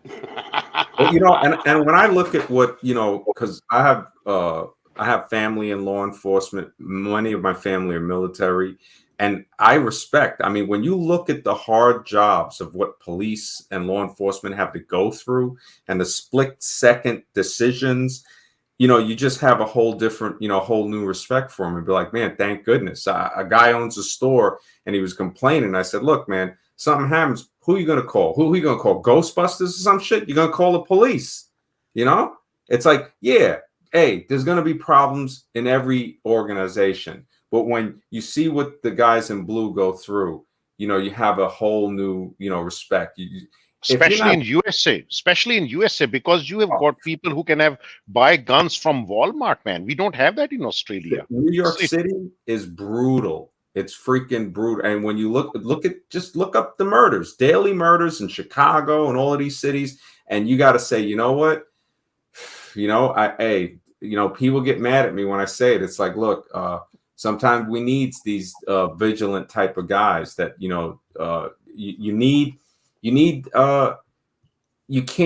got to fund the police. I mean, people get mad at me. They're, oh, you know, hey, man, I'm 100% behind it, you know. And absolutely. Yeah. And just in USA, when the police officer is walking towards a car, when they pull someone over, they don't know if that guy or woman is going to pull out a gun and shoot them. And now with the body cams, we've got videos on the body cams or dash cams that they do a traffic stop and they're just walking and the person just shoots the officer. Really? Seriously? They've got kids, they've got families. They have the right to protect themselves, just like you and I have the right to protect ourselves. Well, I beg to differ what you're saying in a way, Ma. You don't have to walk up to a car with your gun out. You don't. I've done it hundreds of times. So I can speak from experience. Exactly. The problem with the cops today is they're trained incorrectly. Yeah. And the reason why is basically they don't care. They want the cops to be very aggressive now. Okay. No, but I gotta say, Pops. The other way, backward. Sorry, go on, Woody. Sorry. Go on. I was just gonna say, if you guys know Pops like I do, like Pops is one of the best, you know, guys. If you want somebody to be like a figurehead of the police force, like Pops is a very good man in that, because he's justified, and then he in a way he never abuses his power. You know, as far as I know, with Pops, you know, he's a very good guy. But here's the problem, though. Here's the big problem. They hire cops today, but they don't hire the right cops. You have to have morals to become a police officer, and they don't care about morals anymore. Exactly. Yeah. No. And a good police officer knows how to diffuse a situation. You're absolutely right. I'm not walk up with the gun out. I don't. Yeah. No. I'm not going in a bank arresting an old lady that didn't wear a mask. I'm not doing it. I'll take her out of the bank if I have to. Like, I'll ask her real kindly and really try my best. But I'm not arresting that lady. That's it. Exactly. Shame on you if you do that. Yeah. Exactly. You're absolutely right. And that's what it takes. It takes men who have integrity, who will say, you know what? Hey, whatever it is, I'm going to do the right thing.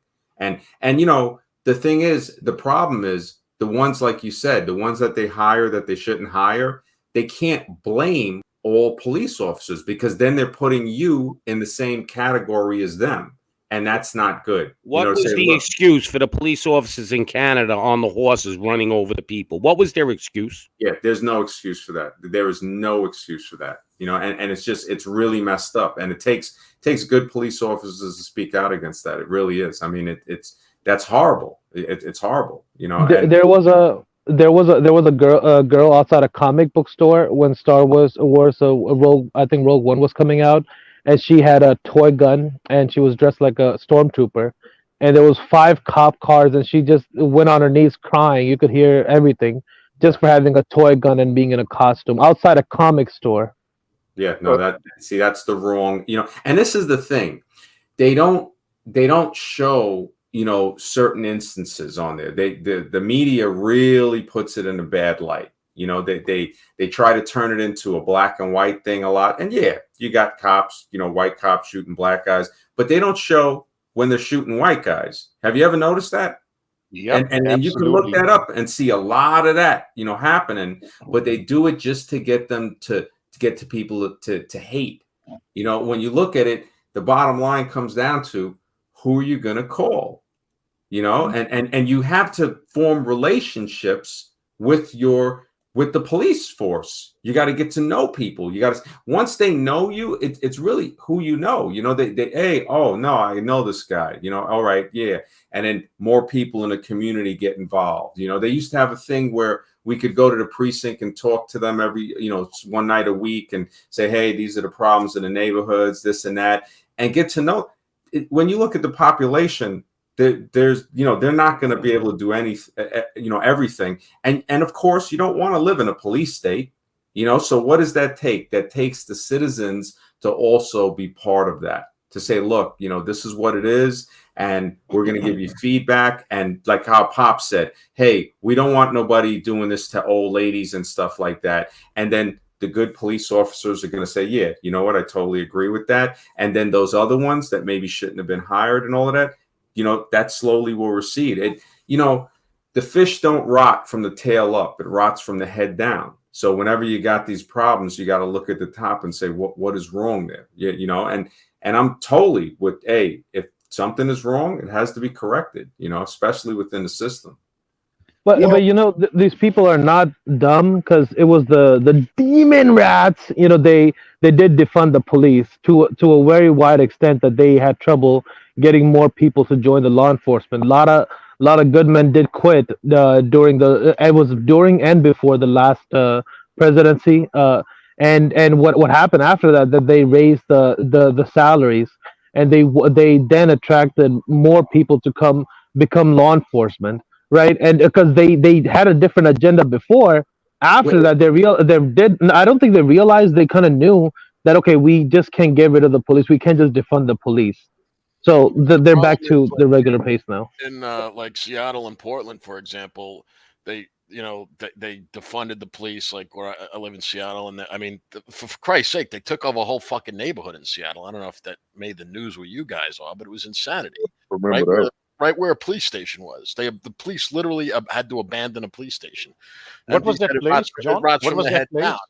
And that was because the mayor and the city council allowed it to happen. They told the cops, stand down. And a lot of the cops quit. Yeah. They're gone. That was in Seattle, Washington. People live in these neighborhoods and they don't care. I tell people, live in the ghetto and see how you feel. Live next to these fucking animals and see how quick you be mistaken. Holy shit. Animal.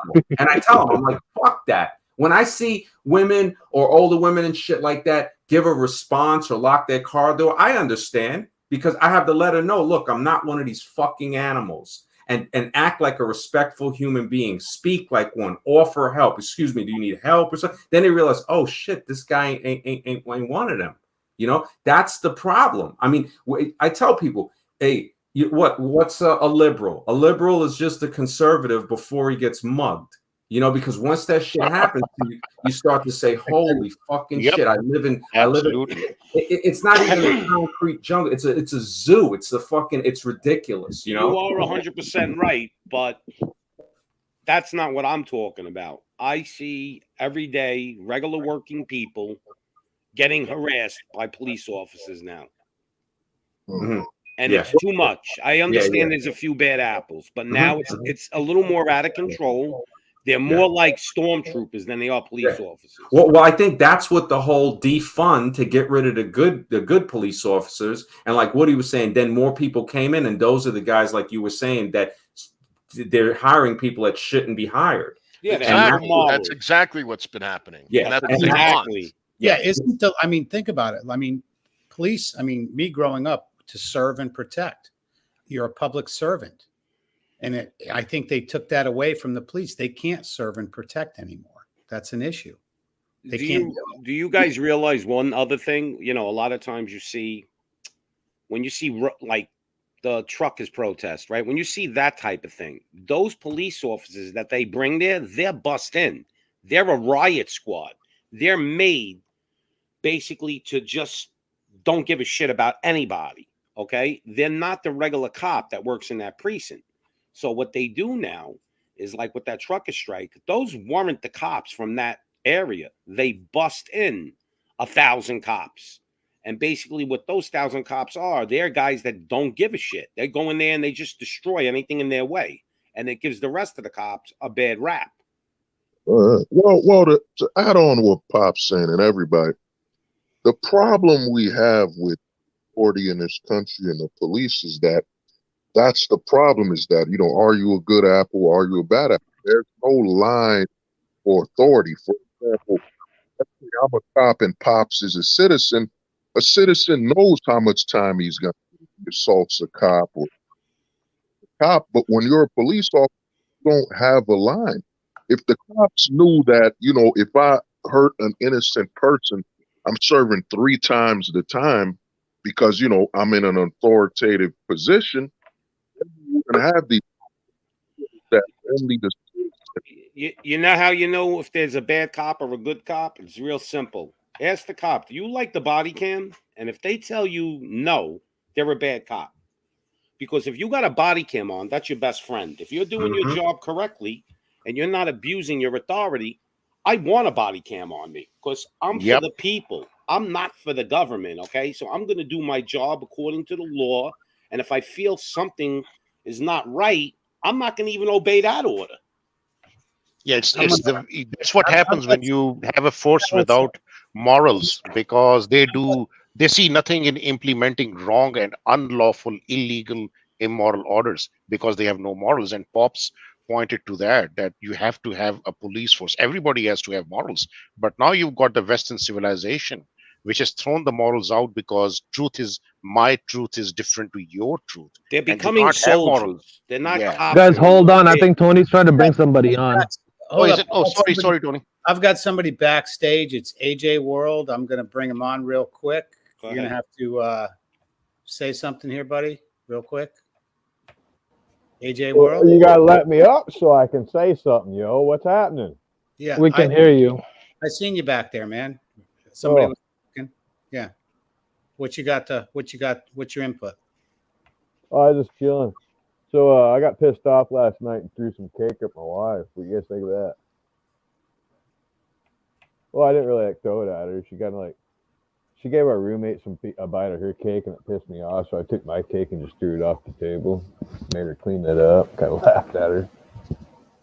Dude, we could barely hear you. It's like you're talking from the pillow or something. He's talking about something that's insignificant. He's talking about, I don't know, a cake. Oh, you need me to talk a little louder. No, it's muffled. I don't know what's the point. Yeah. What's the point of coming on talking about that? I don't get it.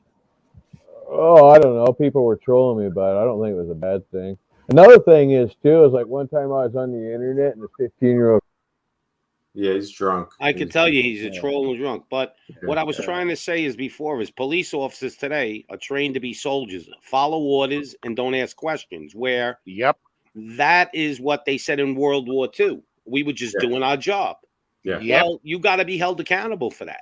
Exactly. You couldn't get me to do something that I felt was unlawful. I would lose my job over it. I would. I go to that extreme. But they're not willing to do that today.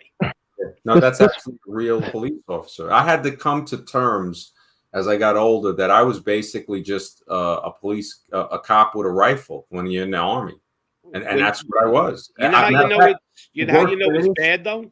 Worse than any stormtrooper because you disobey orders and you got 25 rifles pointing at you. You know how you know it's bad, though? People are scared of police. That's bad. You're not supposed to be scared of a cop. This is the great Pops. When I was a teen, I was scared of cops. It was fucking brutal. But then I realized I wasn't always afraid of them because I've been working since I was 12. But once I wasn't working, like I was at the supermarket working at 14 because you had to get papers to work at 14. You couldn't work before then. And then once I wasn't working, I was driving at 15 and 16 and had my license at 17. But anytime I was unemployed, I noticed that's when there was a problem. And then I had to realize that I'm being mistaken for the guys that are doing problems. Like, okay, you see Klan members, right? You can't mistake every white guy for a fucking Klan member. And it's easy to do that. You can't mistake every black guy for a criminal, or every person of color, every Puerto Rican and stuff like that. So I had to realize that, okay, this is the way I'm going to be perceived. Am I going to live up to that stereotype? No. you know, and when you're surrounded by fucking animals, then, you know, it's easy to get influenced. Oh yeah, man, you know, they drive around, they do this shit and all of that. And of course, there are stormtroopers without a doubt. But growing up, I had to admit that, you know, I was like, damn, it was horrible. It's like you're scared to go to the store at night, not because of the criminals, because of the cops. You're saying, damn, I don't want to get pulled over. Like, what? I just want to go to the fucking store to get a candy bar or some shit. Absolutely. Yeah, absolutely. And you know, I think if I would have had elders, because most of my uncles and cousins were in the military, to say, look, I'm going to help you, walk you through this. You're going to go down to the precinct. You're going to start doing paperwork for free or whatever, and you're going to get to know your community. That would have helped me. Also, not hanging out with fucking animals on the corner, or, you know, and it happens from school. And you know, I look at that and I say, holy smokes. And it's sad, because then you do have those guys that stormtroop, and you say, man, where is the line drawn? And now it has gotten messed up. When you start hiring police officers that lived in an upper middle class neighborhood that don't know the streets, oh yeah, that's and they go to school. The best cop is a street kid. Yes. Because he knows the street, he's not scared of the street, and he gets along with the people. Yeah. Recipe for corruption. Yeah. Right. No, but when you're not a street kid, I posted a video of a 12-year-old and a 14-year-old. Somebody just sent it to me, having a shootout with the police, and the way they handle it professionally. And you know, somebody just sent it to me, so he must be listening to the stream. And you know, it is, man. It's really messed up, because I look at it for the good police officers, man. It must be so freaking hard. I remember being in Penn Station, you know, under Madison Square Garden, and these kids came up to me, and they were like, hey, you know, we're taking donations for basketball and shit like that. And I told them, I said, look, you guys need to take that donation money and go buy a basketball and just go to the court and play it. Fuck that shit, you know? Mm-hmm. And a police officer came up to me, and he was telling me, he goes, hey, you know, didn't I tell you kids you can't be, you know, down here, you know, bothering people? And we started talking, and we became pretty good friends in those moments. And when we're talking about stuff, because he saw I wasn't like afraid of the kids. I mean, the kids were 16, 17-year-old. You know, they were big kids. And I was just talking to them just like if I was one, like, look, what are you, crazy, man? Hey, just go buy a basketball with the donation money. Fuck them and go play basketball, you know? And the police officer was like, man, you know, we talked, and he saw like I was being real. And I was like, man, it's so great to be able to talk to this guy and not have to be afraid of him.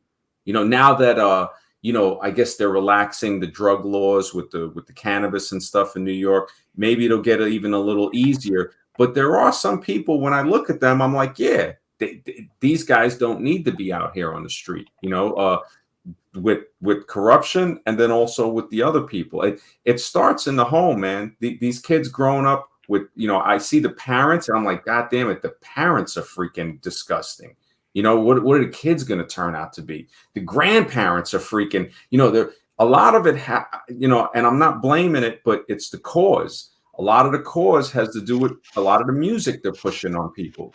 You know, when you have kids going out there with the attitude and with the, you know, it's and then you got, like you said, the stormtroopers. Because the problem that I used to notice, I remember people were telling me that the people in the neighborhoods, they weren't being policed by, like you said, by the street kids that became cops. They were being policed by like cops from Long Island, guys living in like, you know, different towns out there, going to the city, and now they don't give a shit what they do to those people. So yeah, you're right. I totally see that. I totally see that. It should be people from the neighborhood or close area, you know, because now they're actually caring. But, you know, corruption runs deep, man. Corruption runs really, really deep. And you're right about the body cam. The body cam, it'll tell you who's corrupt and who's not. If you don't want that, there's a problem. It's not even about corrupt. It's about abuse of power. There's beating up people for stupid, like for no reason. Mm-hmm, mm-hmm. And now the power tells you the character. Yeah. Have you ever seen Police Activity Pop on YouTube? No. Pretty good channel, just called Police Activity. That's all it's called. Tony, got really good points with that, man. I totally agree with that. You know, it's totally agree. Yeah, Pop was a cop for a while and did like a couple other things too, but yeah, it's Pop has a really good point on the whole police system and all because he was deep in it, you know. Listen, like even when you're a cop, you're sitting in your patrol car and you see somebody go through a red light by like, you know, a blink, like by a half a second. I'm not pulling that guy over. I've done that 100 times. Now, if somebody's drunk out of their mind and the light's really red and cars are coming the other way and you go through the red light, yeah, now you're an asshole. There's something wrong. But why do they make so many car stops? For money, revenue. They're forced to do it. See, they used to try to tell me to do it, even when I was a cop in the 80s. Oh, you got to go out and write 10 red light summonses a month. I didn't write any. And I used to get pulled into the captain's office every month religiously and was asked, why ain't you writing red light summonses? And my answer was, nobody's breaking the law, Captain. I sit in front of the red lights. I try my best to get somebody, and nobody's going through the red light. I don't know what to do, even though that's bullshit. And they used to always punish me, you know, give me the worst part of the precinct, they thought, which actually was the best thing they ever did for me. But, you know, they thought they were punishing me, putting me on a foot post when it was the greatest thing that ever happened. I worked by myself. I didn't even want to be in a car with a partner. I was that foot beat cop, walking around, making friends with everyone, not being a petty ass. I worked in the Lower East Side. So, you know, those people there, you can't be bothering them if they're playing dominoes and drinking a beer. Exactly. Let them do what they do, man. They're the ones that are going to drop the quarter in the phone and save your life when the shit hits the fan. You're absolutely right. Hey, was it Pop? Shout out to East Broadway. Shout out to Henry Street Settlement. I used to work over there.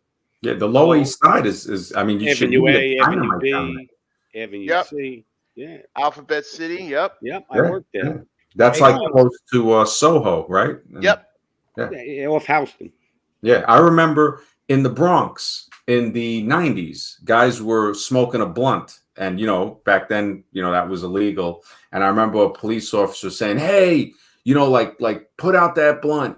And we made it, you know, and we're like, damn, you know, so we actually called him over and he came over. And the other guys that lived in the Bronx were like, man, he's just kidding. And I'm like, you got to be kidding me. I said, you know, are you serious? And then he was like, yeah, he goes, oh, I was just kidding with you guys. And, you know, and I was like, wow, look at this. You know, so like, yeah, you're right, Pops. Making I didn't care if you smoked a blunt, but you had to show me respect. Like if I walked by you, just cup it and put it in back of your put it in the back of your body, just to say, hey, officer, I see you. I acknowledge you're the cop.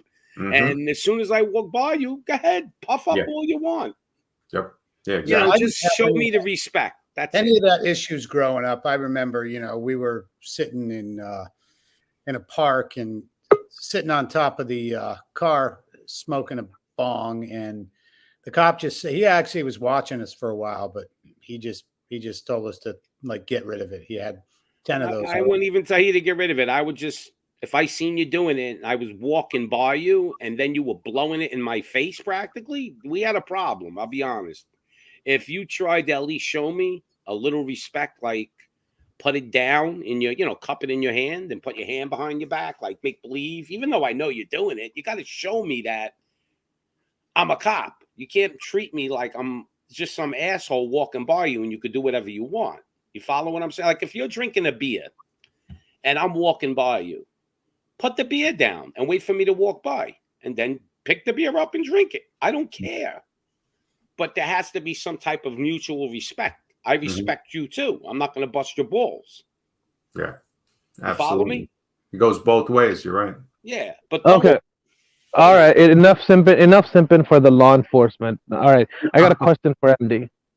All right, MD. So I guess I wanted a bit of you know, if you could elaborate on the remember when you were talking about, hey, you know, if you're defending another, you know, because for example, like I was talking about, you know, Terrence Pop, you know, you mentioned white knighting. Could you, I guess, explain on that? That if, for example, you know, I've jumped on Carolina Herpes stream because Jay Tahoe, you know how Jay Tahoe is. I was like, okay, if there's an exact issue, why don't we set up a debate on a neutral platform? They start, oh, MD's this. I'm like, dude, okay, look, I have a bias.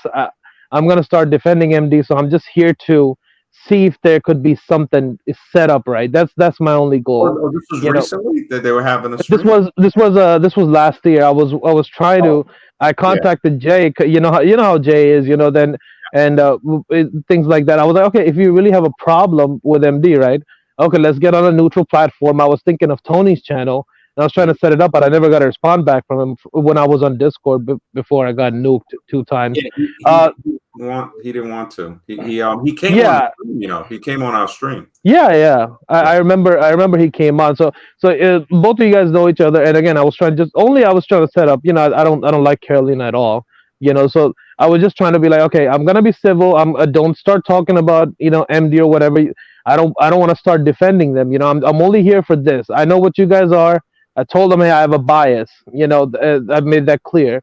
So remember so if you could define like if you are willing to defend, such as you, if somebody's talking about shit about you or Dave, and like anybody that I like, right? So if I like, hey, I'm gonna start defending, just hey, you guys are like friends to me. Is that white knighting or what it is? If you could, You're just sticking up for your friend. You're saying, look, man, I don't want to hear, like, if I go somewhere and people are saying stuff about you, I'm going to say, listen, I don't want to hear that while I'm here. If you want to talk about something else, I'm not going to sit here. It's kind of like the old saying they say, when somebody talks shit about, like if you say, hey, man, this guy was talking shit about you, you got to wonder to say, okay, well, what made them comfortable enough to say that with you, for you to be there? Like, you shut that down right at the way. And that's the way to do it, to say, look, man, I'm going to let you know right now, I don't want to hear this shit, and that's not white knighting. White knighting would be more like, hey, man, these dating coaches, like you see the guys white knighting for the dating coaches and you say, well, wait a minute, I'm just stating what they're doing. It's like, look at these freaking guys, and they come in white knighting for them. Like, right. That's why. Yeah, that's why. Because I wanted to be clear, because it's like, again, that's exactly what I did. I was like, okay, they start talking shit about you. I'm like, hey, dude, I'm not gonna just go into that. I don't want to start defending MD for those exact reasons, right? Like, if they're gonna persist, then I'm gonna defend you, and then until probably Carolina Hermes, kicks me out, right? But that was the goal to talk. Jay Tahoe was on, and when they were doing that, that's why I jumped on her stream to set that up. That's why I was trying to make a distinction amongst that. You know what I mean? Because I did exactly that. So I before you talked about it, it wasn't clear for me, I guess. Yeah, no, I totally. Somebody had made the mistake and they wrote me and they said I was white knighting for Harky, and it'll come out. I mean, I don't want to. It's Saturday, maybe he'll come on. A good person, but I'm just kind of distancing myself, and people will probably be like shocked and be like, oh man, I hope you guys can resolve this. What he wrote me wasn't so nice. I myself was like, wow, I can't believe this. And he was saying that what Harky was doing with the hype police is suspect now. And I said, wait a minute, somebody says they're 5'7", and they find, because it was Jay Tahoe specifically that Harky called out, because Jay Tahoe was saying he was 5'7", 5'8", and Harky did his hype police thing. Oh, he's 5'2", and they sent me the screenshots because somebody was being the in between on emails for us last year, saying, look, why don't you and MD just make this thing resolved? So I said, yeah, I don't got a problem with it, right? I never spoke to Jay on email, but he was sending me emails back, the guy, and he goes, yeah, Jay's okay with that. So I didn't say nothing about it. I blurred out the picture of him and his girlfriend, because that's what he was mad about, that I just basically was like, look, boom, here, is this what you're talking about? And he got really offended. But he never made his videos private. He's still got his videos up. Oh, MD is this, MD's that. And I said, well, I'm the better man, so that's okay. I said, plus, I understand when you look at Jay, the life he's lived is a life of probably people just shitting on him all the time. I mean, look at Carolina. We extended our hand out to her and she spit in it. We had her on 10 streams. treated her, even though her voice was annoying as fuck and all of this shit, still put up with it.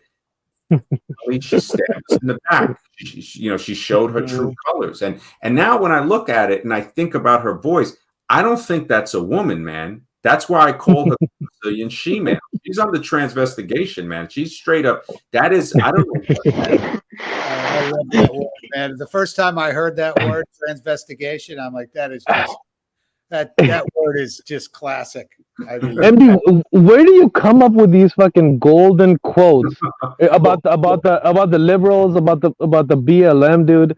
Yeah, there's a lot of great quotes, man. Trust me, I don't know where or how do you pick this up.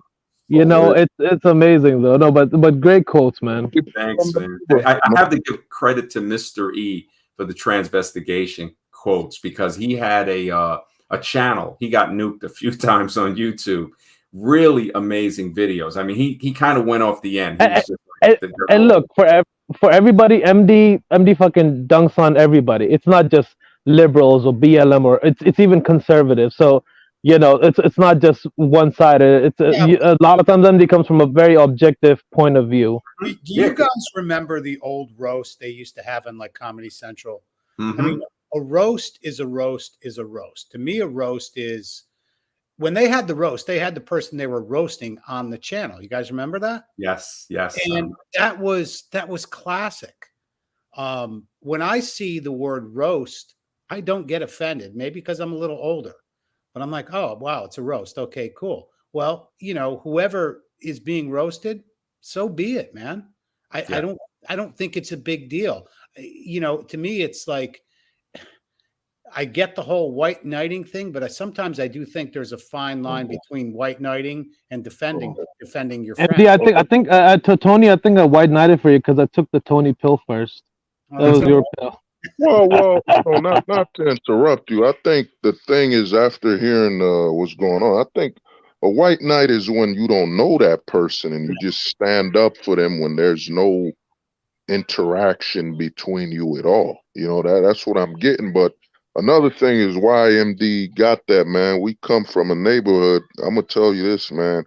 We come from a neighborhood where, Tony knows this, guys from the old era know, it was either roast somebody or fight, man. That's why you get the cleverness. Is we grew up in that time, and where the neighborhood or the hood, whatever you want to call it, where a roast could lead to a fight, man. And you had to, I remember I was surrounded by dudes. We were about to fight, but I roasted him so badly that he couldn't fight me, because the people around would look at it as a sign of weakness, that he roasts you so badly, you gonna fight him, that means you lost. Yeah. So you know what I mean? That's the type of environment we come from. So it's a lot of, you gotta think quick or you gonna fight. It's I mean, I think it's some of the stuff still growing up, and the same buddies that I grew up with, we still do the same shit. It's brutal. It's brutal. I mean, but that's just the way we grew up. Well, you know what too, Tony? The roasting, criticism, it tests a person's character. Mm-hmm. So if you can take the criticism of the roast, it shows that. I mean, we see that roll on them. I mean, they send people to threaten, try to strike channels, all just for criticism. So they have extremely weak character. It's actually like rotten to the core on their character. And they can't even defend it, MD. Like, because Tony put out to Rolo, hey, since you're this creator of this whole side of yours, why don't you come on and defend your ideas with MD? It's going to be neutral. And they can't even defend that. When they have actual legitimate, good, actually a very good opposition, they can't come on and defend their philosophy or their ideas or whatever the game shit they talk about. Well, they don't have social skills, man. Tony could tell you they don't. I remember Tony, we saw the videos. I remember MD roasted Rolo for rubbing his hands, just preparing to talk, cracking his knuckles in front of women. They don't have any social skills. Most of these guys, these frauds and scam artists, they don't have an ounce. I mean, you had Donovan Sharp show up dressed up like he was auditioning for, fucking Scarface with fucking Fresh and Fit. They don't have social awareness or any social skills. or social cues. You know, if you bring Rolo to talk to somebody like MD or Tony, how they gonna talk when they lack any social skills? You know, that's why they push game. Yeah, it's not gonna. And Tony put that offer up there. I was like, sure, you know, anytime he wants to come on, I'll come over to the channel. And you know, and with Jay Tahoe, he, you know, it was so funny.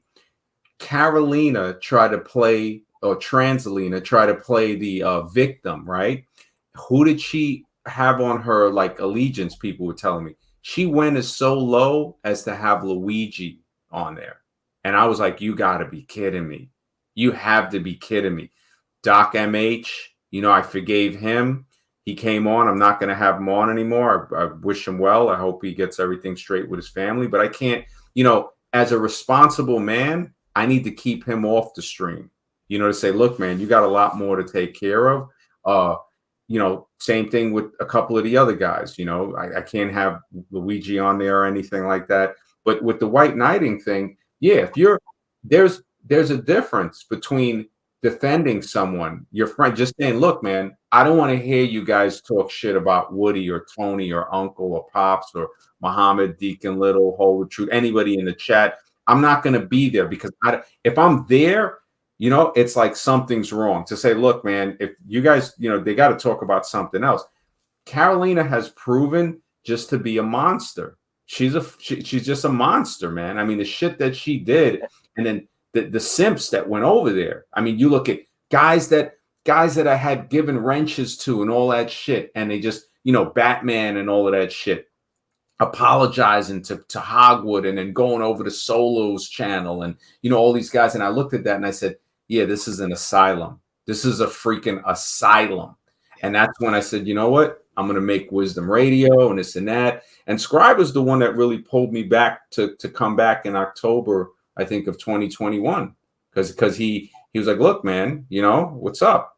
So I came back, and then, you know, then I went through stuff. What, a month later, I was going through a whole, had the thing twice, the vid, you know, still healing, you know, still some days I'm like, man, you know, so hopefully I'll be at full strength soon and start back to work soon. I haven't even tried to collect unemployment, you know, because that's how bad it was when I, you know, in late November to December. I mean, all these things hit me at once. And then again, you know, I went to a veterans appointment, and that's where I contracted it in February. I was like, holy smokes. But thank goodness the VA hospital helped me.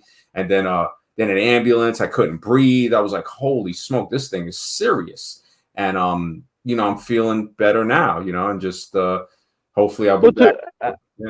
Add to your point, you know, and that's because, look, I you know, for example, Shift, you know, he gets into a lot of deep, you know, I guess even strange for me, you know, when it comes to finance.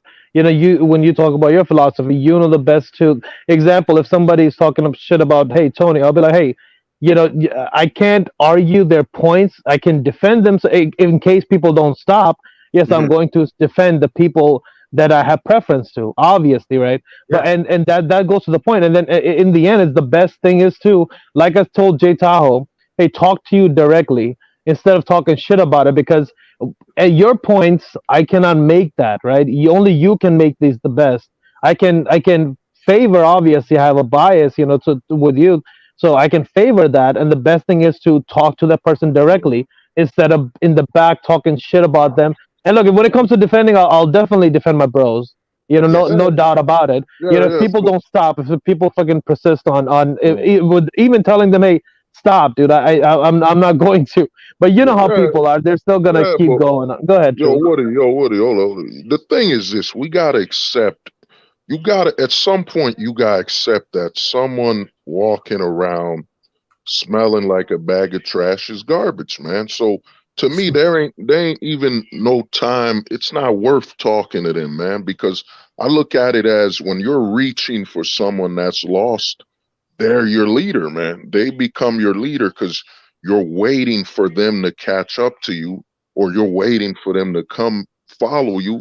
They're the leader. To me, those people are lost, man. At some point, we just got to admit. I agree, too. Hold on. And Jake Tahoe, to me, when he had the nerve to just come on another man's stream and just yell at him, no level of respect for that man's own, platform and what he's doing. These guys they're lost, man, and they're not lost from a perspective of they don't know where they're going. They've chosen.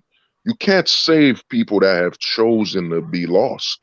They're done, Woody, man. People like that, you just gotta wait and see in the news one day what they gonna do to themselves. I agree, Truth, because the point of view I come from is, look, if I have a problem with you, Tony, or MD, I'll speak to you guys directly, right?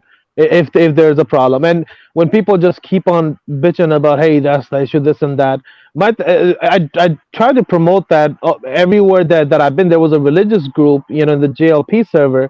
Tony knows about they had a, on the morality is objective or subjective. I said, okay, jump on. There was another Black Pill channel.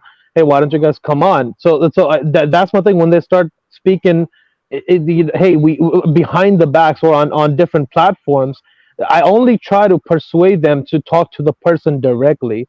Other than that, I don't really give two shits about them. You know what I mean? That's in the end. Yeah, I actually remember that. Woody, you're very disrespectful on people's shows. I don't agree with you.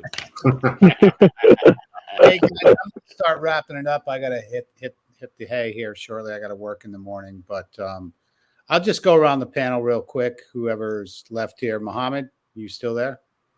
I know you bounced for a minute. Yeah. And you left for a minute. How about Deacon? Deacon, any final? Woo!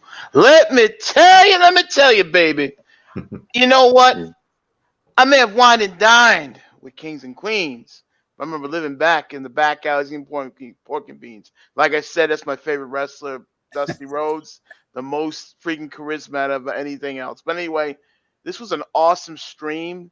Yeah, you know what? I would say I honestly would be one of the nicest guys in the streams, and all that.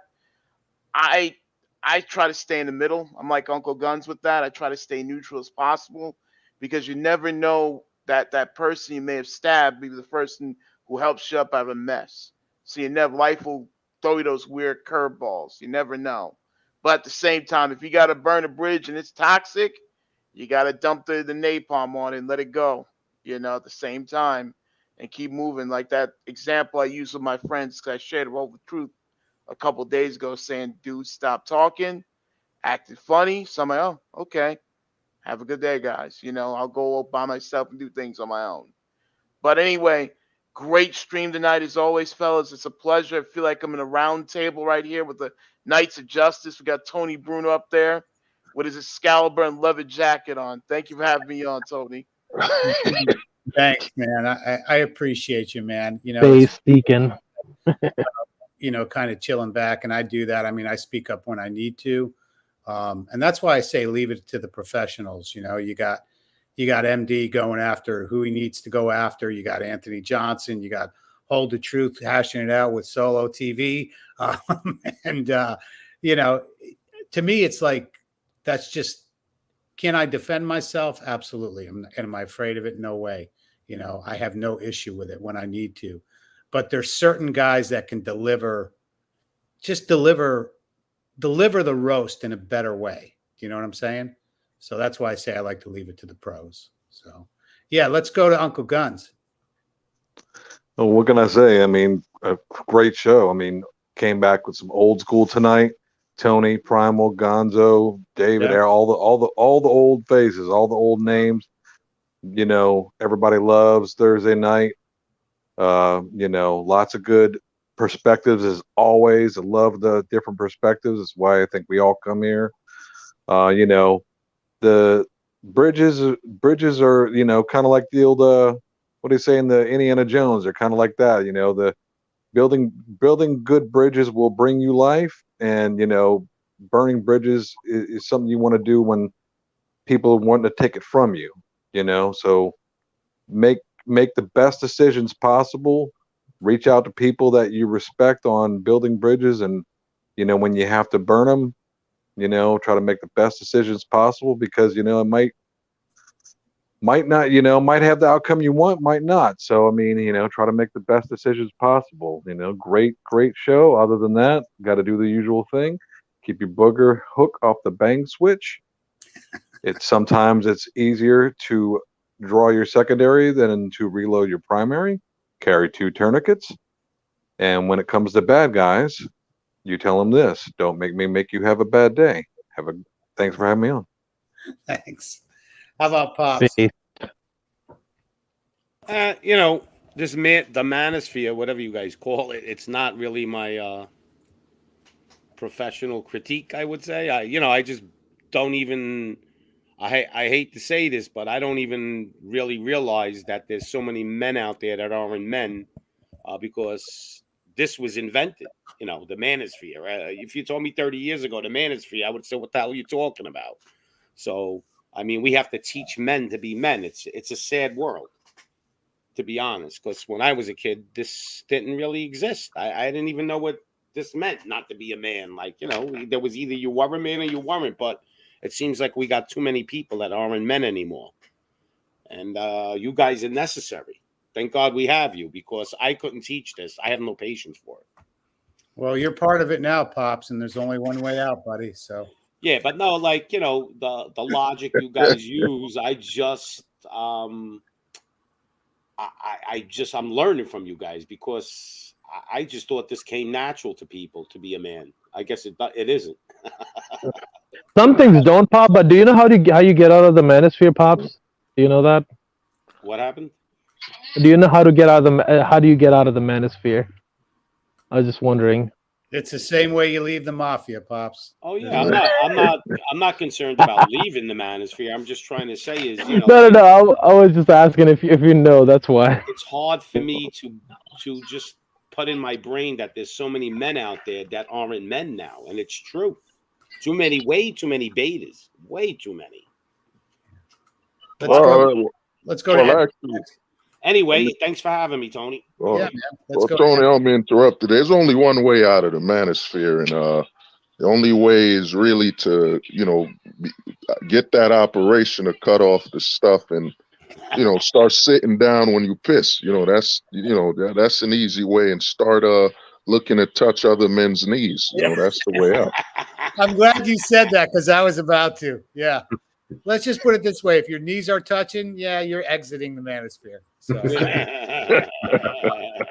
let's go to MD and Smash TV, man. Hey, man, thank you so much, Tony. I came on to show support, Thank and you. I couldn't leave. I just ended up staying here. You know, it's like you can't just come on Tony's stream, you know, and go. It's addictive, man. It definitely is, and it was a great stream, man. I thank everybody on here, everybody in the chat, man. And yeah, I'll see you guys soon. I posted it, you know, so people, you know, when we first started. And yeah, man, I'll come back when you're streaming as much as I can, man. And we'll talk again soon, man. You guys have a great night. Absolutely, man. Appreciate you, man.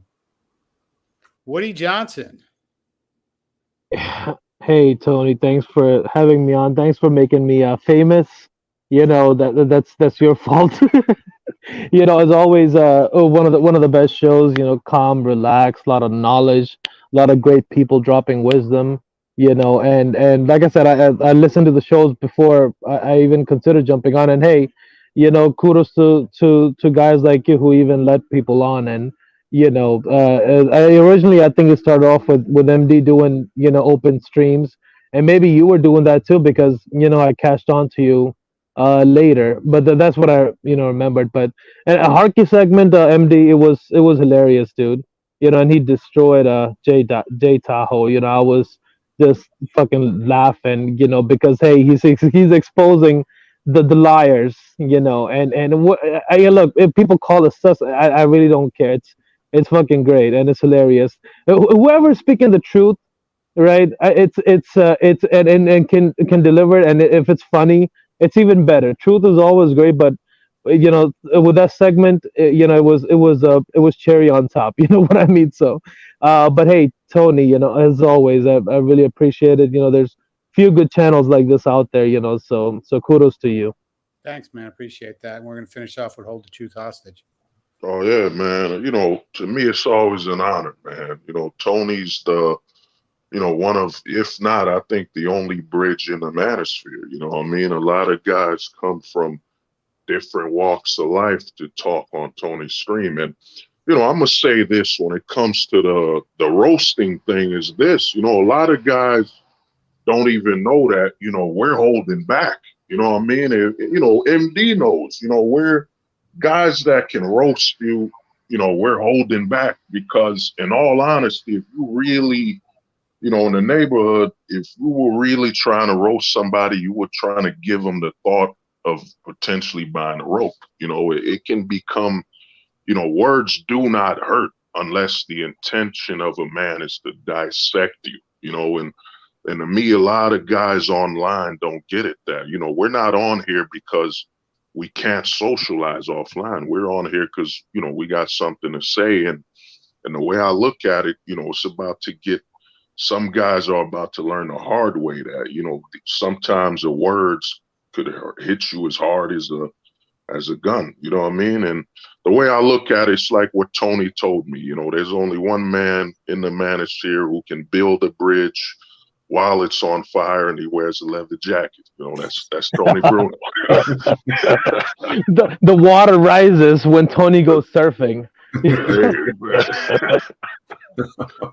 All right, fellas. Well, I appreciate everybody, man. If anybody wants to hang backstage for a little, man, that's fine. We'll be back here for a little bit. But appreciate everybody watching, and we'll probably see you next Thursday. I am yeah, that's right. Gonna have the War Room on. So gonna have War Room on next Thursday. So get ready. It's gonna be a good one, man. Oh, that's a good dude, man. Yeah. You know. So get ready, and we'll open up the panel. So if you haven't talked to him, he's willing to talk, man. Good guy. I enjoyed the last stream I had with him a few months ago, and we're gonna do it again next Thursday. So, and the War Room, he gives a reality check, that's for sure. So, but yeah, appreciate everybody and everybody in the chat, and we'll see you next Thursday. Cheers, guys. Peace.